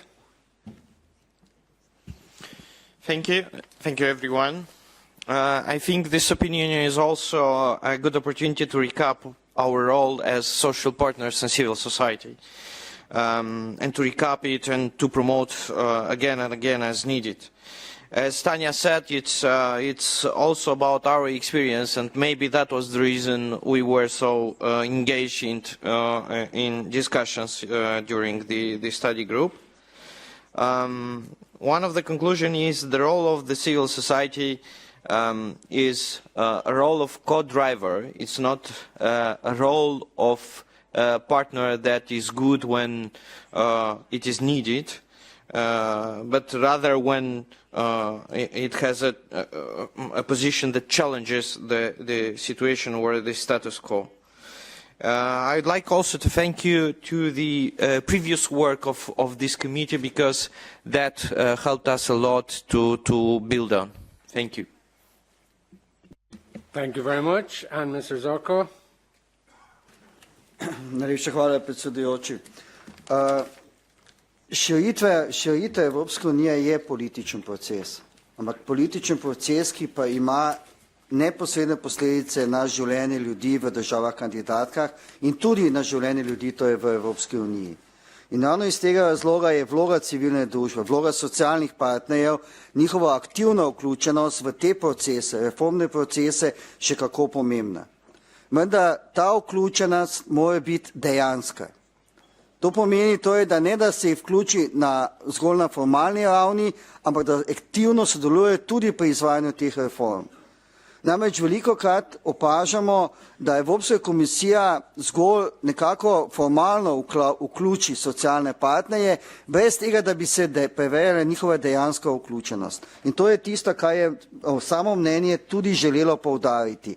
Brez civilne družbe, brez socialnih partnerjev, brez tega, da reformne procese nadzirajo in izvajajo tudi tisti, ki jih dejansko čutijo, to bomo težko govorili o aktivni vlogi civilne družbe in pa socialnih partnerjev. In to je tisto, kar je pomembno. Je pa to mnenje seveda še pomeni neke vrste nadaljevanje, to je mnenj, ki jih je, tako kot je Oleg dejal, ta odbor že sprejel in verjamem torej, da še jih tudi bo. Kajti širitev Evropske unije je proces, ki je geopolitičnega pomena in pravi, da tudi nadaljujemo s tem. Thank you very much, Andre. I do not see any amendments or any other complications, and in that context, I will simply put this opinion, which is REC 612, Civil Society's role in supporting reform under the growth plans for the Western Balkans and Moldova, as well as the Ukraine's Reform Pact. Exploratory opinion with the Cyprus presidency. The vote is open.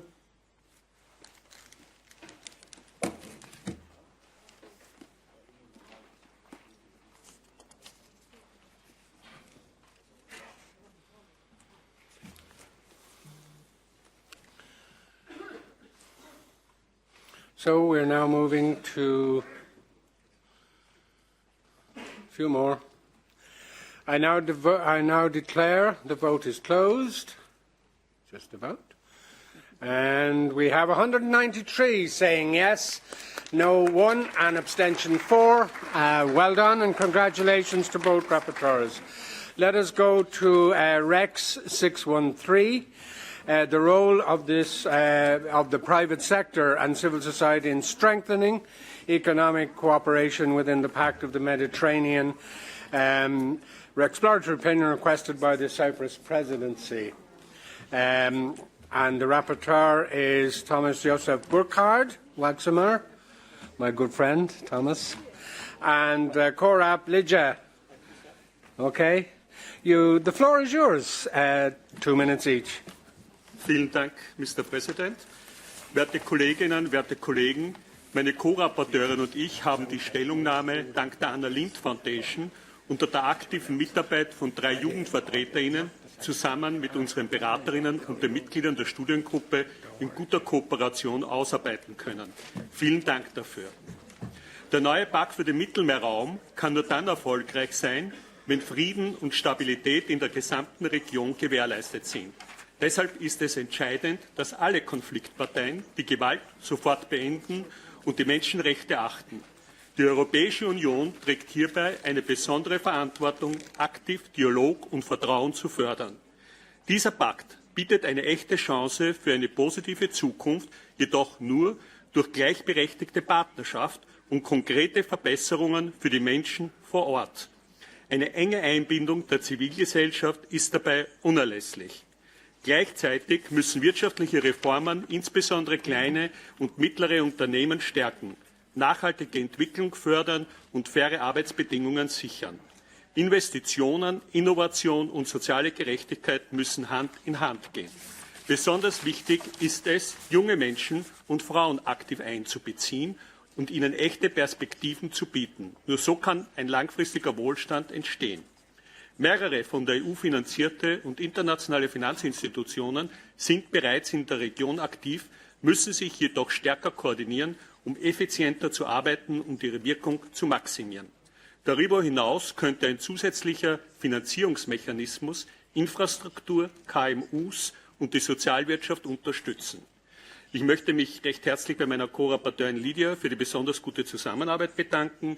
Vielen Dank auch an das REC-Sekretariat, insbesondere Andreas Berger und seine Kollegin Sammer, für ihre wie immer ausgezeichnete Unterstützung unserer Arbeit.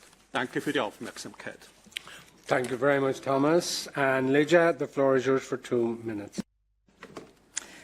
Thank you. I will speak in Croatian. Ciparsko predsjedništvo s pravom ističe važnu ulogu civilnog društva u gospodarskom razvoju i to naravno posebno na lokalnoj razini. U euromediteranskoj regiji to već vidimo kroz kružne inicijative, etičke lance vrijednosti, inovacije u zajednici i zelena radna mjesta uz podršku programa poput Interreg Euromed. Socijalna i solidarna ekonomija ključne su za ovu promjenu. Zadruge, udruge i zaklada jačaju lokalna gospodarstva i nude uključiva rješenja za nezaposlenost mladih i neformalnu ekonomiju. Zadruge posebno omogućuju dostojanstven rad za žene i mlade, što potvrđuju postojeći primjeri uz podršku mreža kao što je Euromediteranska mreža socijalne ekonomije. Za provedbu Pakta za Mediteran trebamo suvremene pravne okvire, bolji pristup financiranju te jaču integraciju socijalne ekonomije u politike zapošljavanja, ali i ruralnog razvoja i klime. Uključivanje žena, mladih i osoba s invaliditetom mora biti zajamčeno. Civilno društvo donosi povjerenje, lokalno znanje i sposobnost mobilizacije zajednica te pomaže da pakt ostane usmjeren na pravednost i zajednički prosperitet. Građanske energetske zajednice, na primjer, pokazuju kako lokalni akteri mogu doprinijeti zelenoj tranziciji i energetskoj demokraciji. Ugradnjom održivosti i zelenih vještina u obrazovanje pripremamo mlade za fer, zelena, digitalna i uključiva gospodarstva te otpornu mediteransku budućnost. Zahvaljujem naravno Tomasu i članovima studijske skupine, našim savjetnicama, posebno moje savjetnici Rim Filali Meknaši te Andreasu Bergeru i Samar Kanafer iz sekretarijata, a posebna zahvala Ani Lind fondaciji za uključivanje mladih. S nama su tu danas Asma, Nazih i Francesk. Molim da se dignete i da vas vide naši članovi. Hvala. Thank you very much. Thank you very much. And now we will go to the floor. And sitting at desk 314, Mr. Silva, Group 2, your floor is yours. Thank you very much, Mr. President. I will speak in Portuguese. Fiz parte do grupo de estudo e não é a primeira vez, nem a segunda, e estou convencido que não será a última, que o Thomas Van Zoner e a Lídia se unem no grupo da Euromed para fazerem propostas em relação à área do Mediterrâneo. Nós, naturalmente, estamos perante um parecer sobre o papel do setor privado e da sociedade civil no reforço dessa cooperação, e a verdade é que é também um espaço social e é um espaço de paz, porque eu quero relembrar que os países do Norte da África, desde Marrocos, a Argélia até o Egito, incluindo a Jordânia, a Palestina, o Líbano, Israel, Sabendo como está a situação geopolítica naquela região, a verdade é que o nosso Comitê tem tomado posições para reforçar essa cooperação e também ser um símbolo de paz, de diálogo, de concertação. Parabéns mais uma vez por este excelente parecer e apelo ao Comitê para reforçar o papel dos nossos relatores com o voto a favor. Muito obrigado. Thank you very much. And Karina Marafa-Benga, sitting at 224, the floor is yours. Thank you very much, President. I would like to congratulate Thomas and Lydia for an extremely well-written opinion. It is really excellent. Short paragraphs, innovative ideas that you can remember, concise drafting, really a model for us as an opinion, I think. I would like to commend them on two particular aspects highlighted in the opinion. The first of them is the proposal that they make to renegotiate the free trade agreements with the southern Mediterranean countries so we can include sustainability clauses in them. And I think if we talk about competitiveness and the level playing field for the European industry, this is a must. And second, this idea that they put in the opinion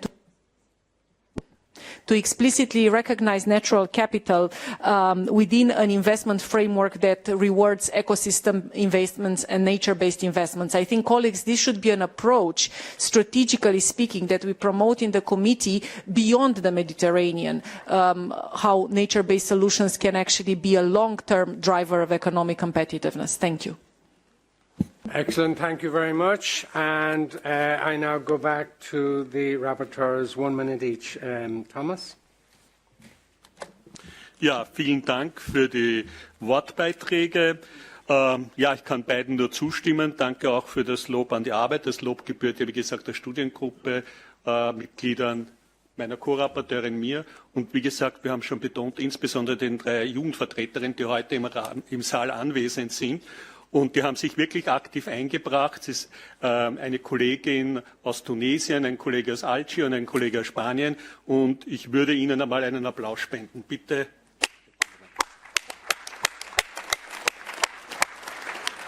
Ansonsten möchte ich nur betonen, dass die Arbeit damit nicht aufhört. Wir haben ja das Euromed Follow-up-Komitee. Der neue Pact ist ja gerade umgesetzt worden in einen Actionplan beziehungsweise eine erste Phase von einem Actionplan, und wir werden mit der DG MENA dann natürlich weiter zusammenarbeiten. Wir haben auch schon dank des Sekretariats 2 Vorschläge für konkrete Projekte übermitteln können. Das heißt, wir werden die Chance bekommen, dass wir zum Beispiel während unseres Euromed Summits aktiv an wirklichen Projekten für den Mittelmeerraum weiterarbeiten können. In diesem Sinne, danke noch einmal.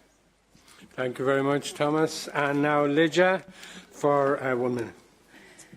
Zahvaljujem na komentarima i zaista mislim da ovo mišljenje da mu je zaista puno doprinijelo sudjelovanje naših mladih kolega s obje strane Mediterana, a isto tako i dobri odnosi koje je naš odbor razvio sa relevantnim organizacijama kao što je Europski institut za Mediteran, Unija za Mediteran i naročito Anna Lindh fondacija. Spomenuto su ovdje geopolitička situacija i upravo nakon rasprave koju smo imali na Rexu o krizi na Bliskom istoku mi smo predložili neke amandmane, raporteri i ja kao koraporter, ali i gospodin Orit, i mislim da ćete se vi složiti s nama i prihvatiti te amandmane. Thank you so much, and thank you very much, both of you. Now I'm coming to the some amendments, etc. Some are accepted, some are not. So let's start with 1.1. That has been accepted by both rapporteurs. Looking to the floor, it's agreed. The 1.1 was withdrawn, so that doesn't apply. 3.1 is a compromise, which is coming up on the screen, so I will read it. So as follows. The wars and military conflicts in Palestine, Iran and Lebanon are causing tens of thousands of deaths and hundreds and thousands of injuries among the civilian population, as well as humanitarian emergencies. Together with the political instability in Syria and Libya, they are seriously damaging the economy, investment and trade, and are obviously hindering the implementation of the Pact for the Mediterranean. The risks to peace and the economy are global. In these wars, human rights and international humanitarian law are being gravely violated. The EESC believes that, at this time, the absolute priority in the Mediterranean region is for the EU to engage using all diplomatic means at its disposal in bringing about a genuine cessation of hostilities, in seeking a just peace under the auspices of the United Nations, and in demanding respect for human rights and the international humanitarian law from all states and political actors involved. End of compromise statement. Have we agreement on that? Because it's accepted, as I understand, by the rapporteurs. It is. So that's it. It's done. We are accepting that. So going to 3.5, number 4, that is accepted by the rapporteurs and by the floor. And annex, which is number 5, was to be deleted, accepted by the rapporteurs and clearly by the floor. So that's the end of the proposals of amendments. So in that case, we now have an opinion ready to go to the vote. I declare the vote open.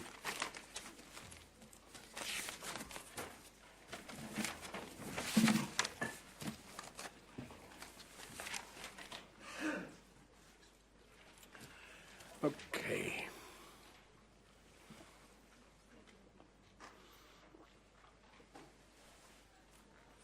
Okay, it's slowing down. It looks like we're going to do a declaration. So the declaration, the vote is closed. And for 177, 1 against, abstention 6. Congratulations to both of you. So I'm coming to NAT 971, Food and Feed Simplification Omnibus. Rapporteur is Philippe Medina Martin, and co-rapporteur is John Comer. Both, I think, are making their way now to the floor, or to the podium, I should say. Okay.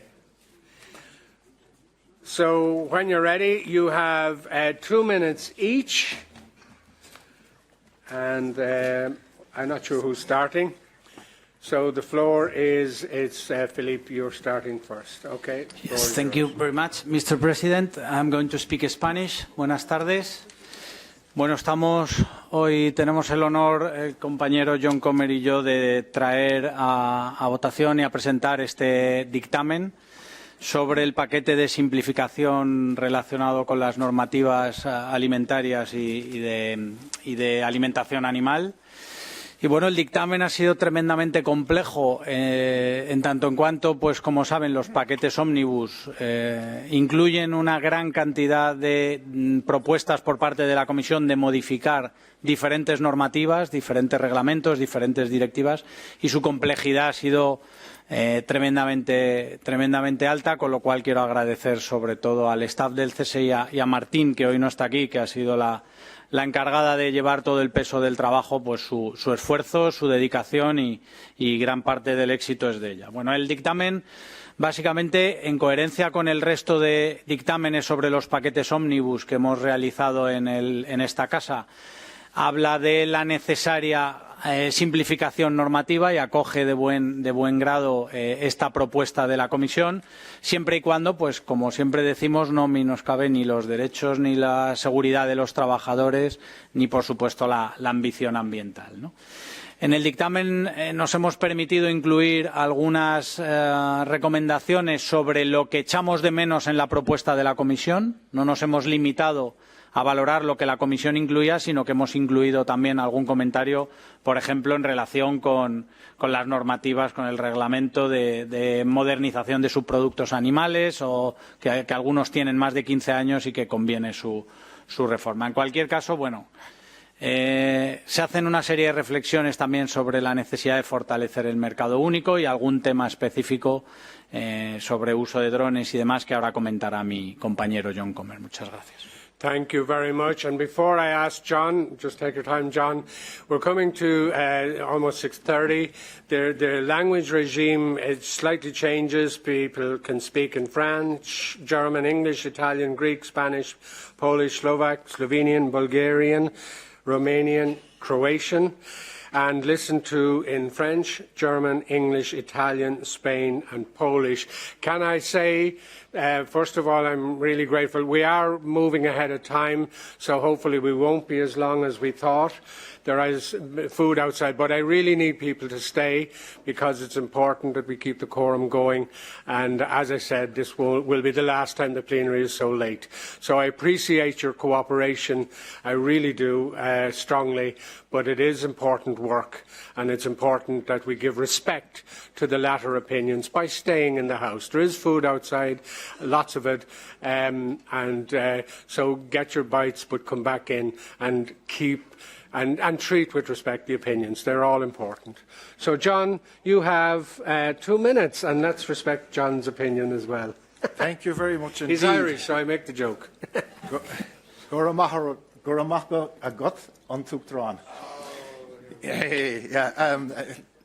I concur, it goes without saying, with Felipe. We had an excellent working relationship, and it was just as well. Because when I applied for this, I saw the word simplification, and I thought, OK. But it was anything but simple. We had a great input from the study group, and we had a lot of amendments both at section and here today at plenary, but we managed to find compromises. So from the outset, I want to say thank you to all those that submitted the amendments. They strengthened the document overall. The ambition is absolutely noble. We've got to make the European regulatory environment more competitive. I think we're all agreed on that. Need to remove overlaps and to eliminate unnecessary procedures, and we also need to engage in the digital space. Now, the Commission has told us that there's 150 billion euros spent every year on the whole acquis across the legislations for Europe, and they need to get 25% reductions. And that means 37 billion, and this particular simplification package is going to equal 1 billion euros worth in savings. So that's an ambition, but it cannot come at any price. We do not want to take any shortcuts, and consumers' needs to be protected, and that's why the engagement of civil society is very important, and the clock is racing down. So we had to have the biggest one for the farmers. Perspective was equivalence of standards we recognise, but we did not want the elimination of the tolerances without a full impact assessment. We import over, in a perfect world it would be fine, but we import over 50 million tonnes of feed per annum into the European Union, 72% of a dependency in high-grade animal protein. And if there wasn't tolerances, that wouldn't be possible, and our feed would run out, and just like my time. Also, the drone spraying was very, very, very necessary to give time to, and we managed to get agreement on that, and to make sure that there's active substances that are proposed to be withdrawn, that there's suitable replacements that are sustainable and economically viable. Thank you, President. Thank you. Thank you, John. OK, we now open the floor, 1 minute per speaker. We have Stoyan Chukhanov, President of NAT. The floor is yours, Stoyan.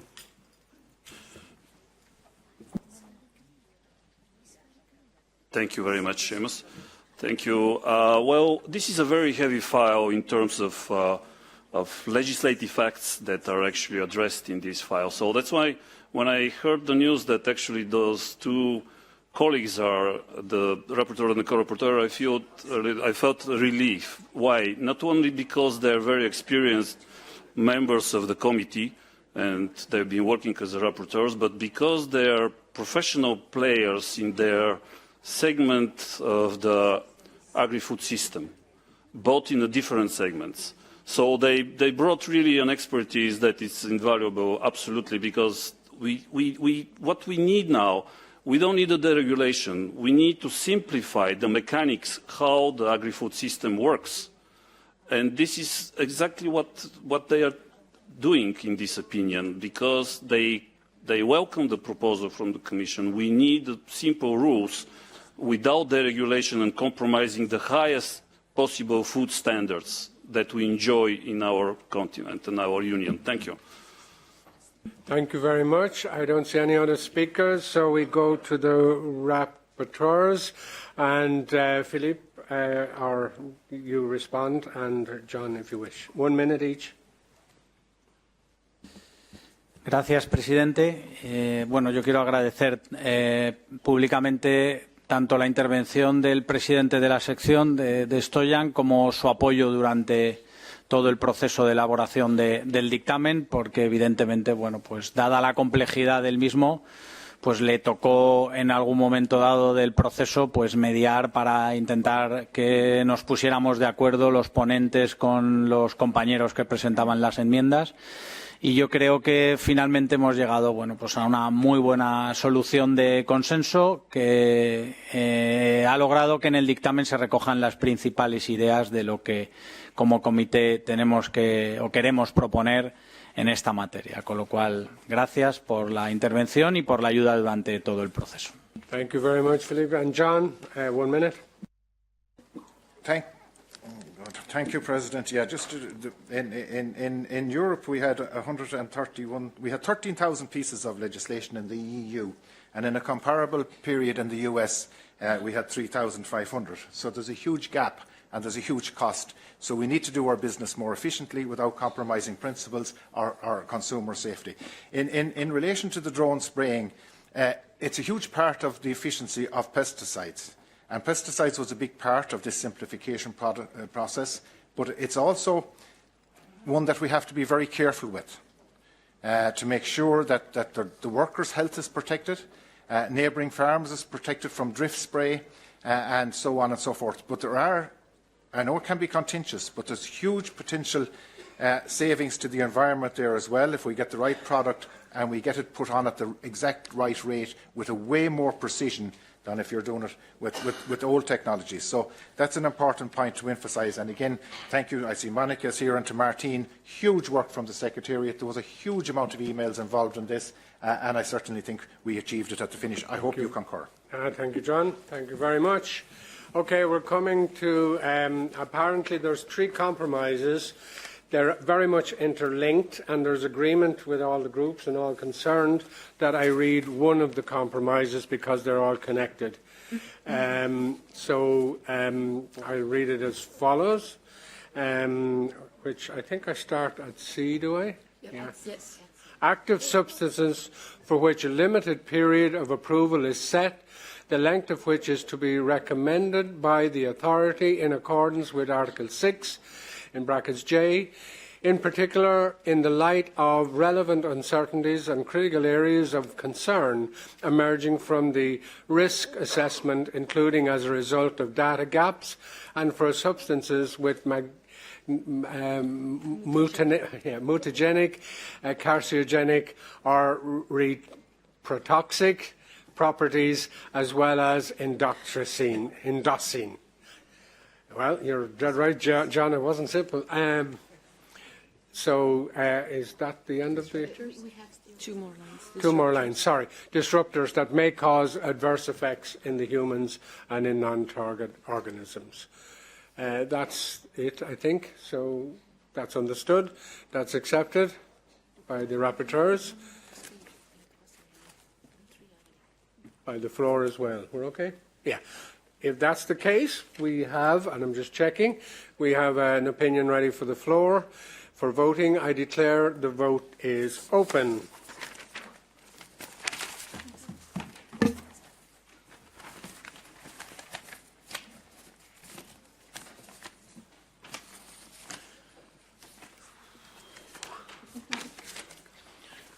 Okay, we're coming.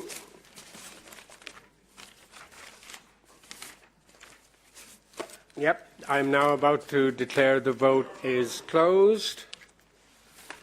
And the result is 171 approved, against 2, and abstention 1. Congratulations to both of you, and really well done. I now call up INT 1115, revision of the CO2 standards for cars and vans. Rapporteur is Matteo Carlo Borsani, and I believe the rapporteur is somewhere? Yes, it's coming. Thank you. Okay, take your time. So, Matteo, you have 4 minutes to present your opinion. Thank you. Thank you, President. I think I will use less than 4 minutes. 200. 200 is not a number of amendments that we are going to vote tonight, at least not for my opinion, but are the number of jobs that have been lost every day in the last 2 years, 2024 and 2025, by the automotive sector in Europe, which is much more worrying and sensitive than the number of amendments. So we need to do something. The European Union needs to do something. That's why the European Commission has proposed this proposal, the proposal that we have on the table. At the same time, we need to keep the same level of ambition on the decarbonization of the automotive sector, and we are also committed to keep the same targets for 2035. This is why this opinion was particularly difficult. And this is also why I'm really grateful to the 2 other members of the groups that helped me, and we had a very I think, intensive discussion on several points. The number of amendments that we are going to vote tonight are also reflecting this.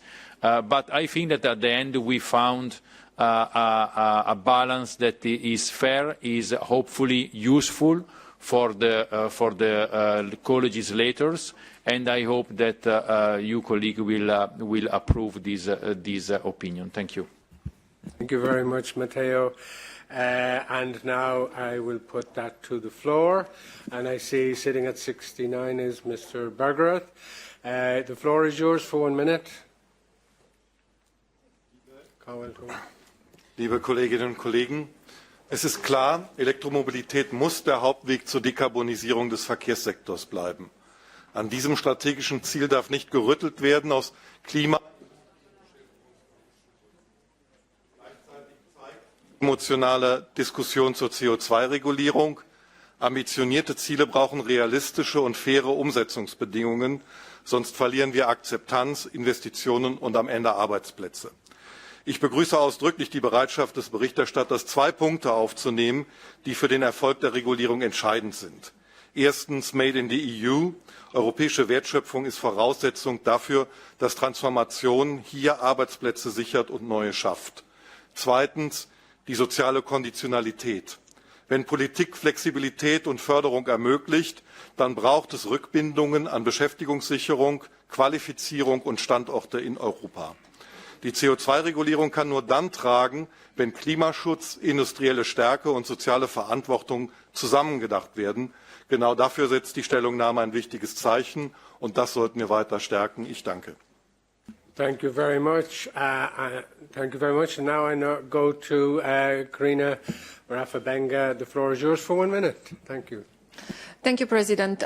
Colleagues, Matteo has started his speech by giving you a couple of figures, so please let me give you some figures as well. In 2024, China has produced 5 times more electric vehicles than Europe. 2/3 of global electric vehicle sales came from China last year, while Europe stagnated. China has exported 1.3 million cars, electric cars, and Europe under 800,000. So our automotive industry is losing the race, and we will not save it by slowing down electrification. On the contrary, we will kill it, and we might get to an even greater loss of jobs than what we're seeing now. So I was glad that the rapporteur, who I know has worked a lot on this file, together with several colleagues, have been able to reach compromises on this opinion that basically do not dilute the essence of the trajectory where the automotive industry needs to head in Europe to have competitiveness, which at the end of the day saves jobs. Thank you. Thank you again, Karina. And I now go to Domantas Trevikius. The floor is yours for 1 minute. Thank you, Mr. President.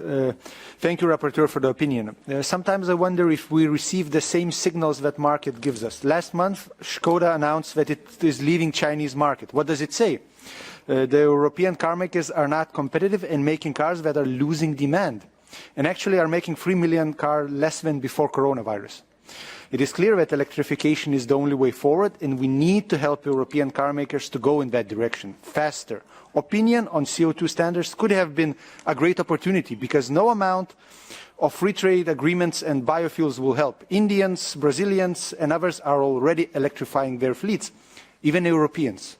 Unfortunately, European car makers are losing out in EV technology, and soon it may be too late.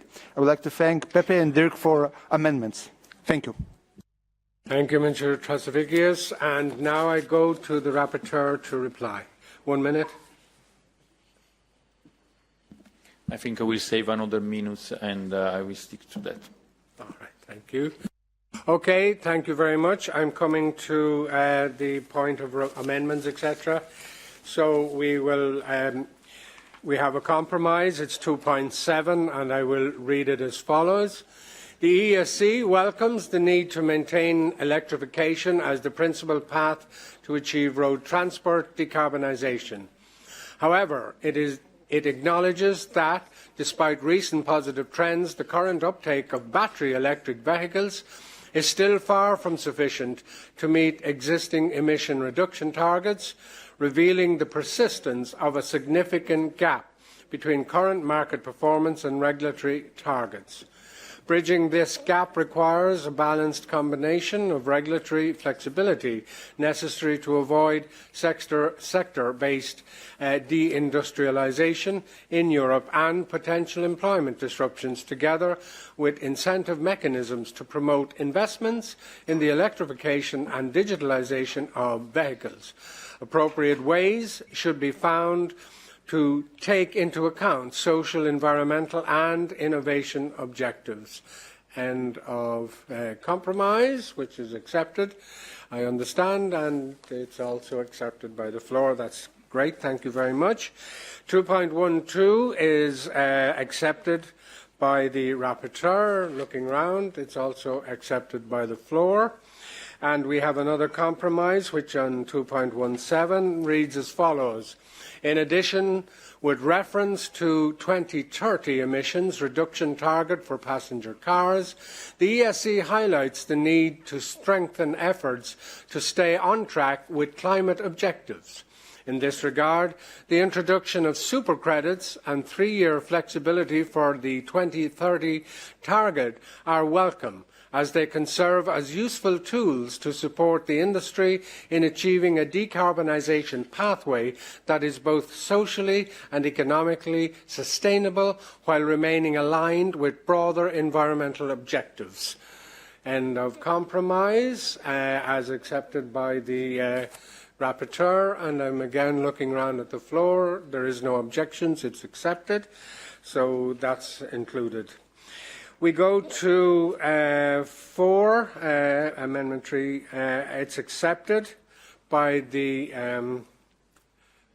rapporteur, and it's accepted by the floor. The next amendment that comes to me is 6. Yes, 6 amendment, and it's also accepted by the rapporteur and also by the floor. And we have another amendment, number 5, yes, number 5. Again, that was withdrawn, so that doesn't count. And that's it. So we have come to the end of the amendments, etc.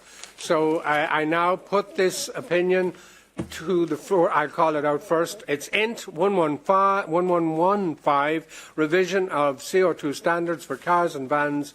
I now put that opinion to the floor. The vote is open.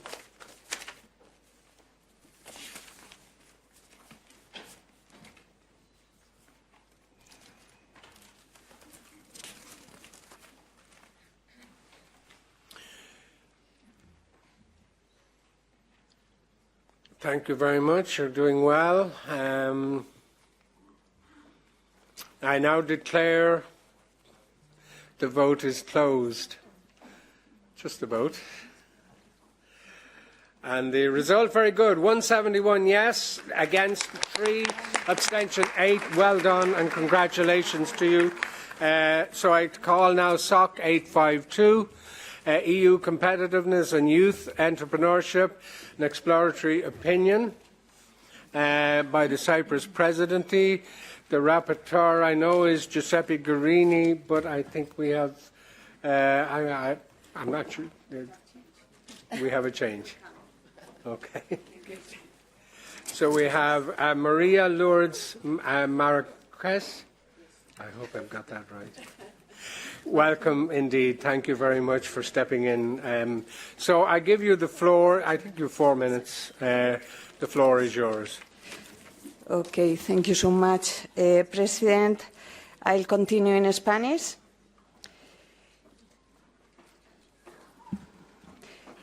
Queríamos agradecer, en primer lugar, a la presidencia chipriota por esta iniciativa y promover este dictamen exploratorio.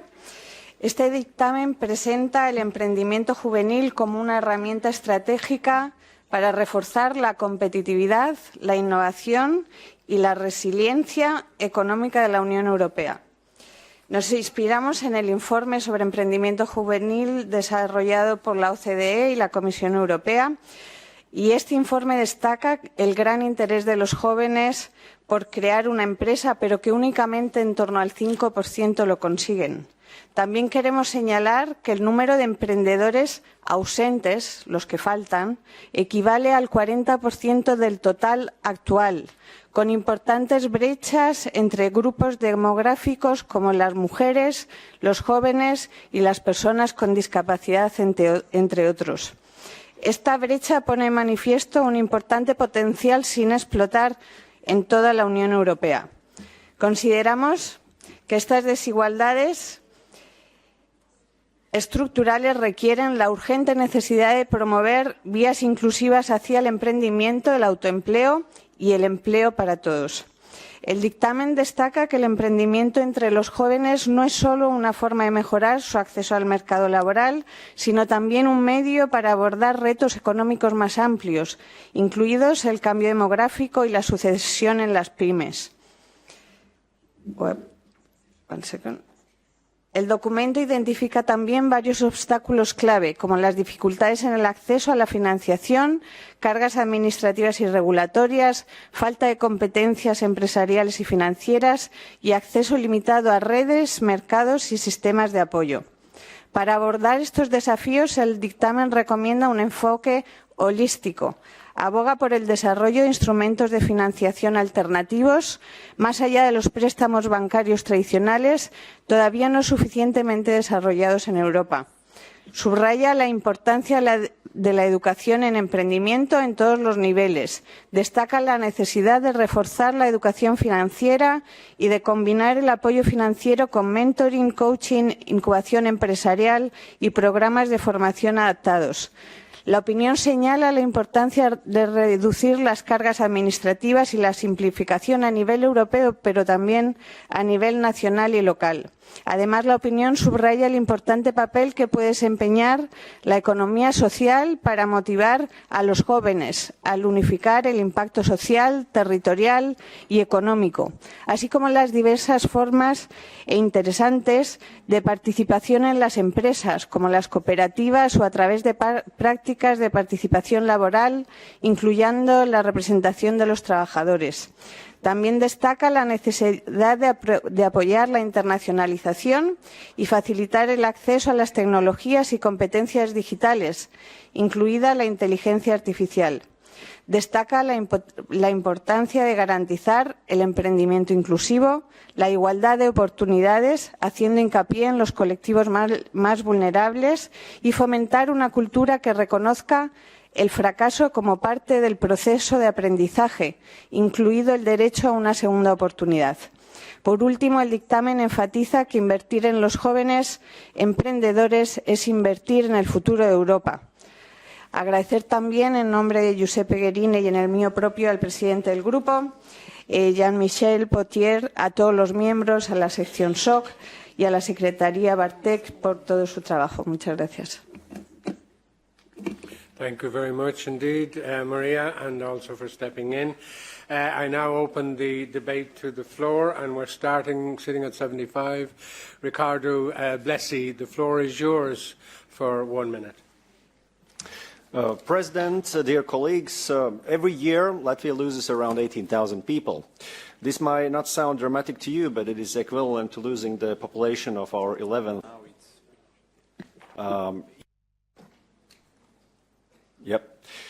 In other words, we are losing human capital. So every young person and every new entrepreneur truly matter to our economic future. At the same time, in Latvia, we have a highly successful junior achievement program that fosters entrepreneurial skills. That has been beneficial to many students, including myself. I therefore strongly support this opinion. At the same time, I would like to highlight a few elements linked to education. First, entrepreneurship education should be systematically integrated across all levels of education, starting early in primary school. Second, we need stronger focus on practical, experience-based learning, for example, student-led enterprises or simulated business activities, and they have proven to deliver measurable results. Third, implementation requires long-term funding, investment in teacher training, and inclusive access. Finally, stronger education cooperation with businesses and better impact measurement are essential to scale what works. Thank you, and please support the opinion. Thank you very much. I now go to Jean-Michel Potier, sitting at 259. The floor is yours. Oui, merci Monsieur le Président. J'ai eu le grand plaisir de présider le groupe de travail et je voudrais d'abord féliciter le rapporteur, Monsieur Guerini, pour la pertinence de ses propositions, la qualité d'écoute, les efforts déployés pour rassembler toutes les contributions des membres de travail, Elles ont été nombreuses et ces membres du travail ont été extrêmement actifs. Le sujet de l'entrepreneuriat des jeunes est crucial pour l'avenir de l'Europe. En créant une entreprise, les jeunes créent leur propre emploi et créent aussi des emplois salariés. Cet avis met en évidence les conditions de leur réussite et je prendrai seulement 2 exemples. L'éducation, ça a été dit, et la formation, afin de développer l'esprit entrepreneurial qui peut s'exercer pour la création, la reprise d'entreprises, mais aussi dans de nombreux domaines culturels, sociaux ou sportifs, par exemple. Ensuite, la sécurisation des projets grâce à un environnement stable et simplifié et par un accompagnement et un financement adapté. C'est une garantie de pérennité des projets qui doit encourager et rassurer les candidats à l'aventure entrepreneuriale. Merci. Merci beaucoup. I now go to Nicoletta Mello, sitting at 211 for 1 minute. The floor is yours. Thank you, Mr. President. I will speak in Italian. Io anche ho fatto parte del gruppo di studio e volevo ringraziare il relatore Giuseppe Guerini per un parere che è di grande qualità, equilibrato, lungimirante e che tiene insieme il tema della competitività con quello della dimensione sociale.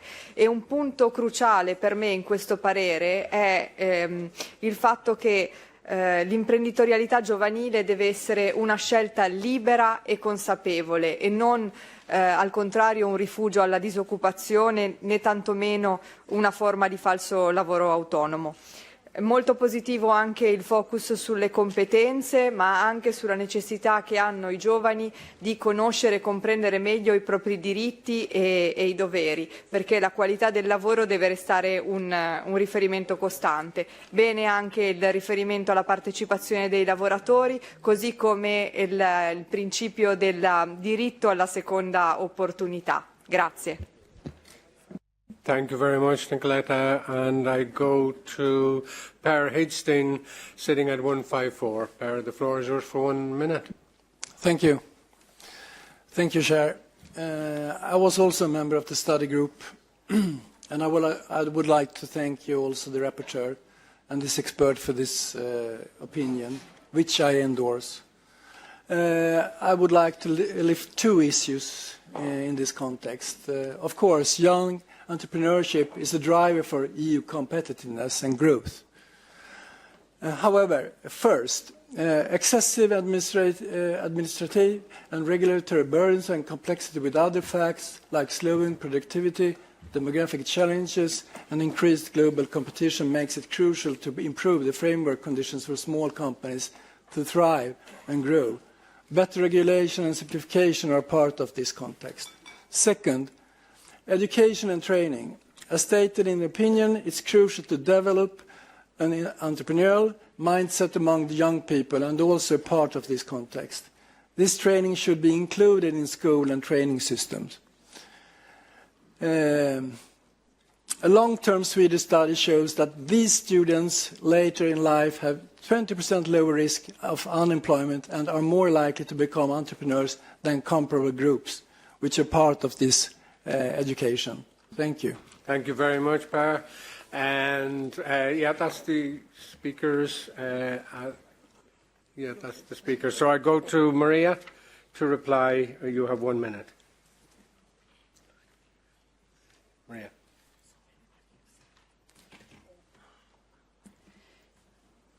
Ya. Perdón. Muchas gracias. Pues agradecer de nuevo a los compañeros del grupo que han reforzado la exposición del dictamen. Reforzar igualmente con la presentación de la enmienda que hemos recibido. El dictamen fue aprobado sin enmiendas en la sección. Recibimos una enmienda precisamente para reforzar la dimensión de la inclusión y la accesibilidad en el apoyo al emprendimiento juvenil, condiciones clave para garantizar la participación real y efectiva de todas las personas, en especial de las personas con discapacidad. Por ello, consideramos que va directamente alineado con el dictamen, con su espíritu, con el emprendimiento inclusivo ya reflejado en el documento y promovido también a nivel europeo y apoyado en los diferentes dictámenes de este comité. Thank you very much, Maria, and again for stepping in to my good friend Giuseppe Gurini. Well done. So we come to some amendments which seem to be all accepted, but nonetheless I must note them. 3.3, it's accepted by the rapporteur, and I will look around, and it is accepted by the floor. 3.4, it's linked to 1.6, it's accepted by the rapporteur. It's accepted by the floor. 3.11, linked to 1.6 as well, accepted by the rapporteur and accepted by the floor. 3.12, again accepted by the rapporteur, accepted by the floor. 1.2, again accepted by the rapporteur and by the floor.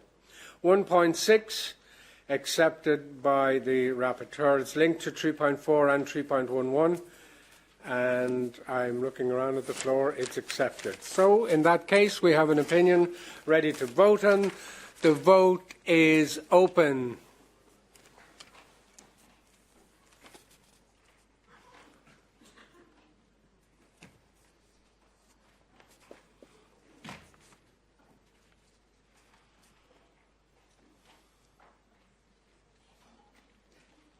Okay, we're getting to look at the stragglers, and it looks like I will now declare the vote is closed.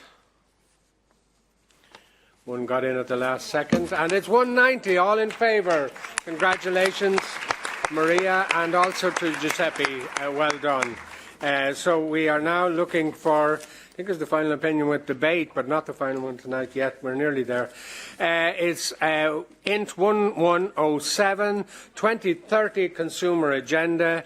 Rapporteur Thierry Lebert, who I'm sure is heading up. Again, I really appreciate that so many people are staying here. We're really getting on very well, so it won't be as bad as we all feared earlier on. So thank you, Thierry. Thierry, the floor is ready to take you for 4 minutes. Merci, Président. 450 millions d'Européens, c'est aussi 450 millions de consommateurs.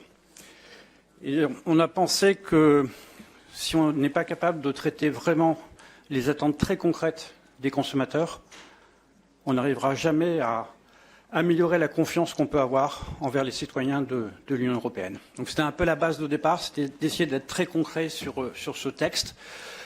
Globalement, notre opinion, c'est de dire que on a là un bon texte de la Commission européenne, mais que clairement, il y a possibilité d'améliorer sur des points importants.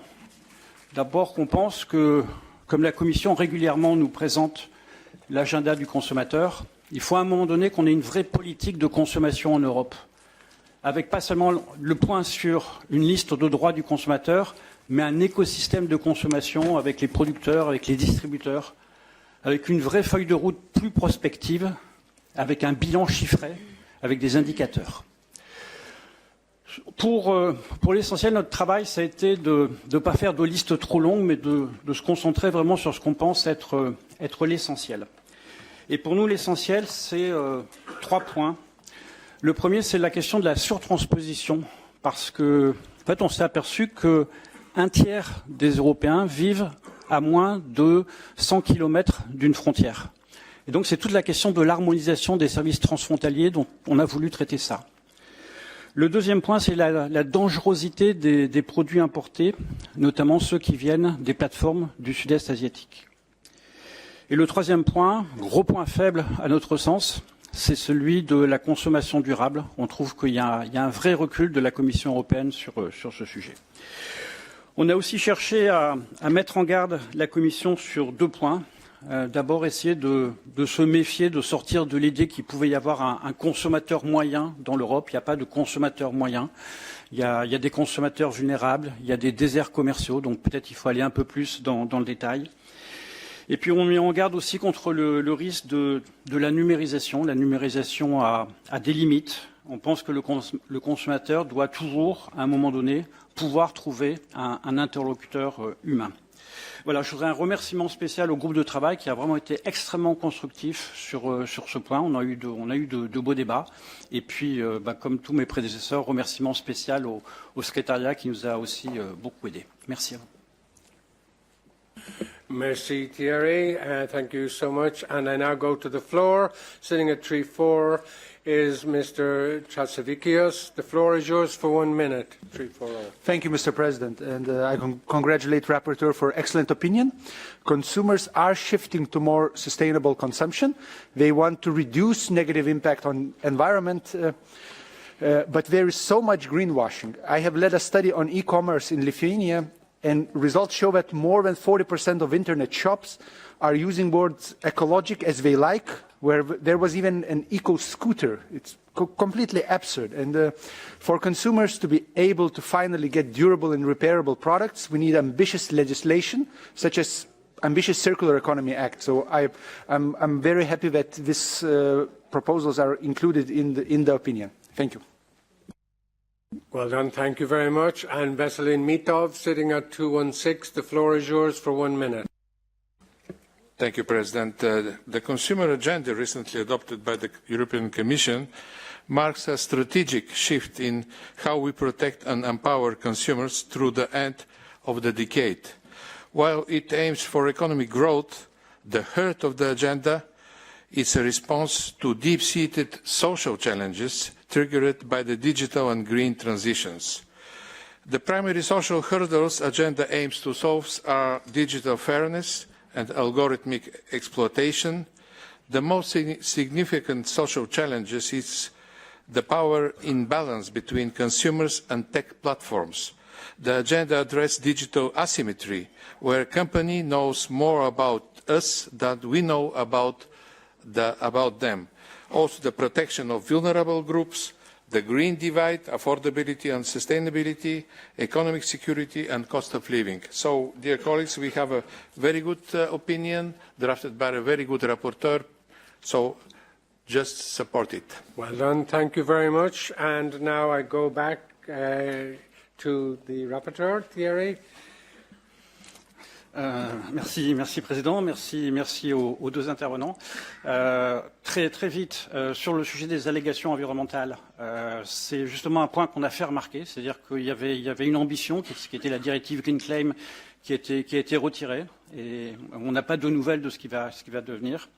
Et sur le Digital Fairness Act, c'est un sujet qu'on a un peu moins traité parce que justement c'était dans l'appel à proposition aujourd'hui, justement parce que le texte va arriver, on va se prononcer, il va y avoir un avis spécial sur DFA, mais ça fait partie des points importants. Je voudrais juste dire, parce que je ne suis pas sûr qu'on le fasse très souvent, mais cet avis a aussi été proposé au comité des régions et on a eu l'occasion de travailler avec le comité des régions et c'était vraiment très intéressant de mutualiser un peu nos travaux parce qu'ils nous ont montré justement qu'il y avait aussi pour nous une approche territoriale importante sur un sujet comme celui-là. Donc le fait de pouvoir échanger avec nos collègues du comité des régions, ça peut être aussi très bénéfique pour nous. Merci. Merci beaucoup. Okay, I'm now looking at this opinion. I do not see any amendments or any controversial points of view, so I am now putting this to the floor. The vote is open.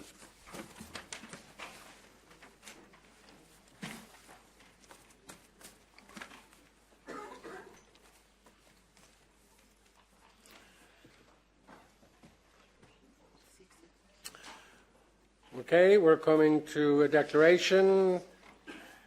The vote is closed. And the no, well done. Yes, 191.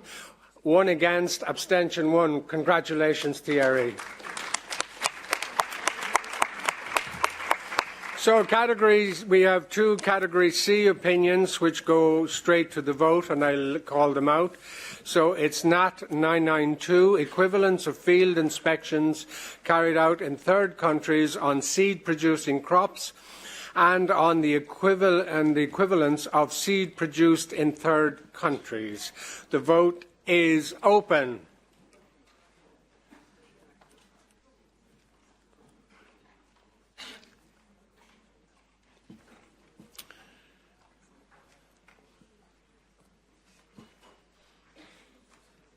And now we're going to soon declare the vote is closed. The result, yes, 184, abstention 5, none against. It's agreed. Thank you very much for those involved in that. I now go to the next one, also a Category C opinion, NAT 994. Invalidation of allowances in the Market Stability Reserve, Category C opinion. The vote is open.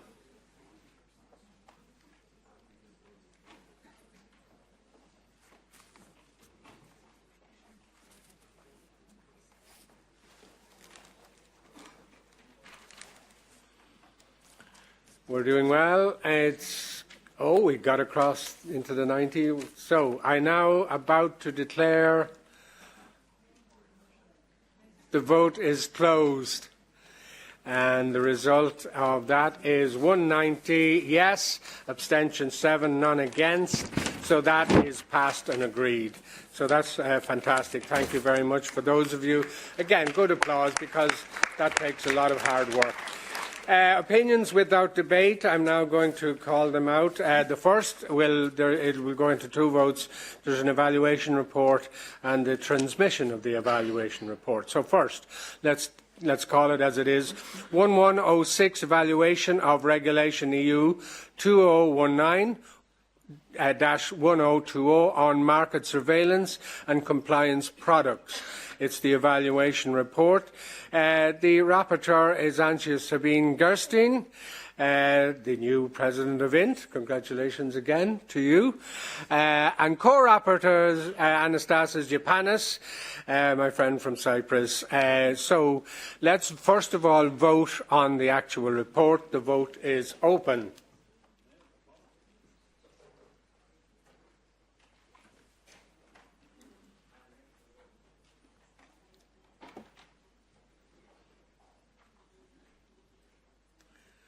I feel like an auctioneer trying to get this vote up to 200, but anyway, we'll keep trying. No, it's not going to happen. Okay, I'm going to declare the vote closed. And it's yes 180, against 2, and abstentions 3. Congratulations to both of you on the report. I now have to call on a vote on the transmission of this evaluation report. The vote is open.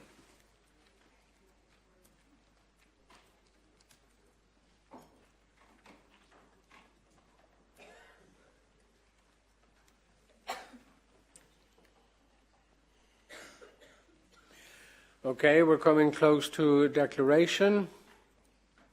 And we are closing the vote. The vote is closed.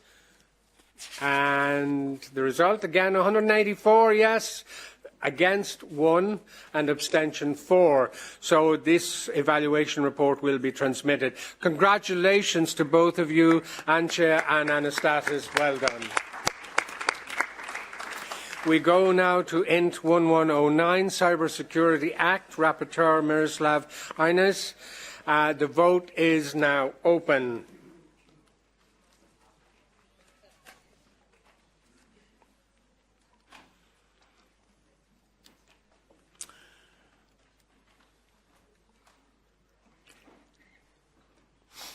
And now we're coming to a closure declaration. The vote is closed. And the result is 193 in favour, nothing about against or abstention. Congratulations, Miroslav. Well done. We go to INT 1111, Developing a European Centre of Clinical Excellence for Pharmaceuticals, an exploratory opinion requested by the Cyprus Presidency. Rapporteur Veselin Mitov, who we've heard a few times already. The vote is open.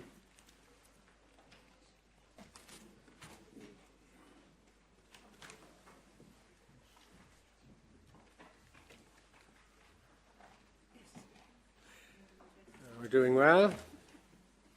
And I'm about to declare the vote is closed. And the result, 190 in favour, abstention 3. Congratulations. That is carried. Thank you very much, Veselin. Well done. We now go to INT 1114, New Rules on Drug Precursors. Rapporteur Diego Duto from Italy. The vote is open.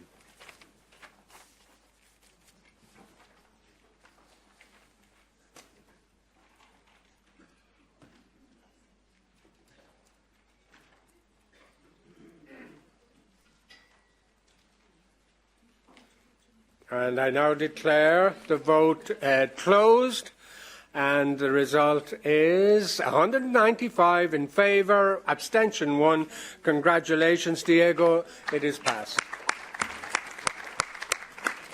We now come to INT 1116, proposal for a regulation targeted revision of the EU rules for medical devices and in vitro diagnostics.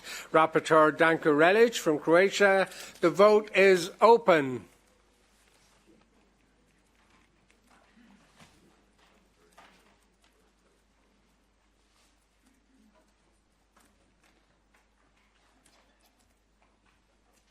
And we're coming to a declaration. I now declare the vote is closed. And the result is 191 in favour, abstention 4. Congratulations, Danko. The opinion is agreed. INT 1120, a strategic standardisation for a stronger single market, own initiative opinion. Rapporteur Angelo Pagliara, Italy, and the vote is open.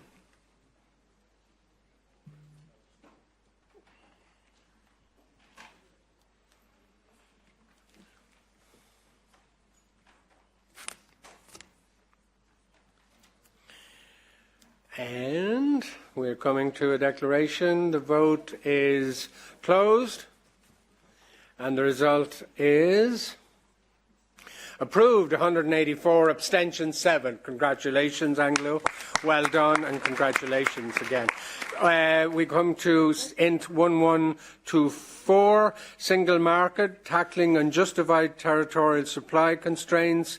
It's an exploratory opinion, again by Rapporteur Anja Sabine Gerstein, the new President of INT. Will you have time for these after this? I don't know. But anyway, the vote is open.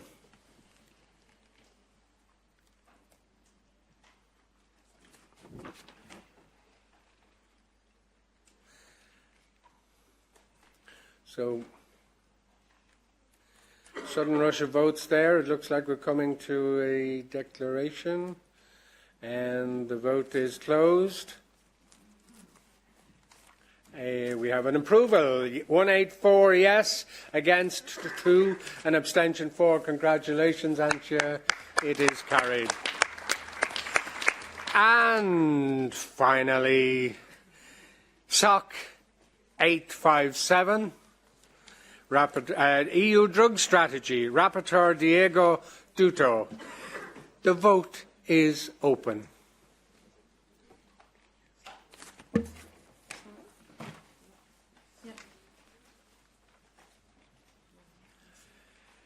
Okay. Might get to 190 yet. We did. So we're not going to get... Oh, we got another one. Okay, I'm now declaring the vote closed. And the result is 193 yes, abstention 1. Congratulations, Diego, and well done.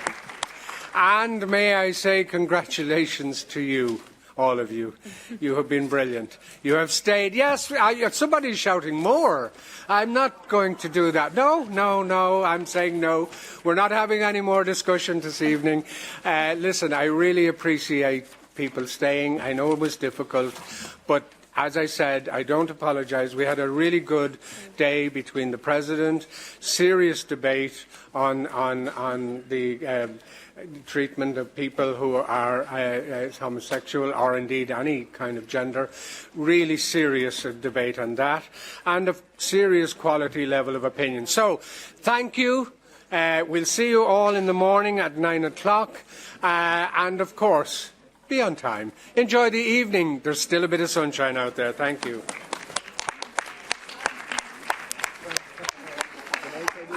Congratulations to the administration team and the registry and those people who thought of bringing in food, etc. Very welcome. Thank you so much for that. Okay, well done. And to the interpreters as well.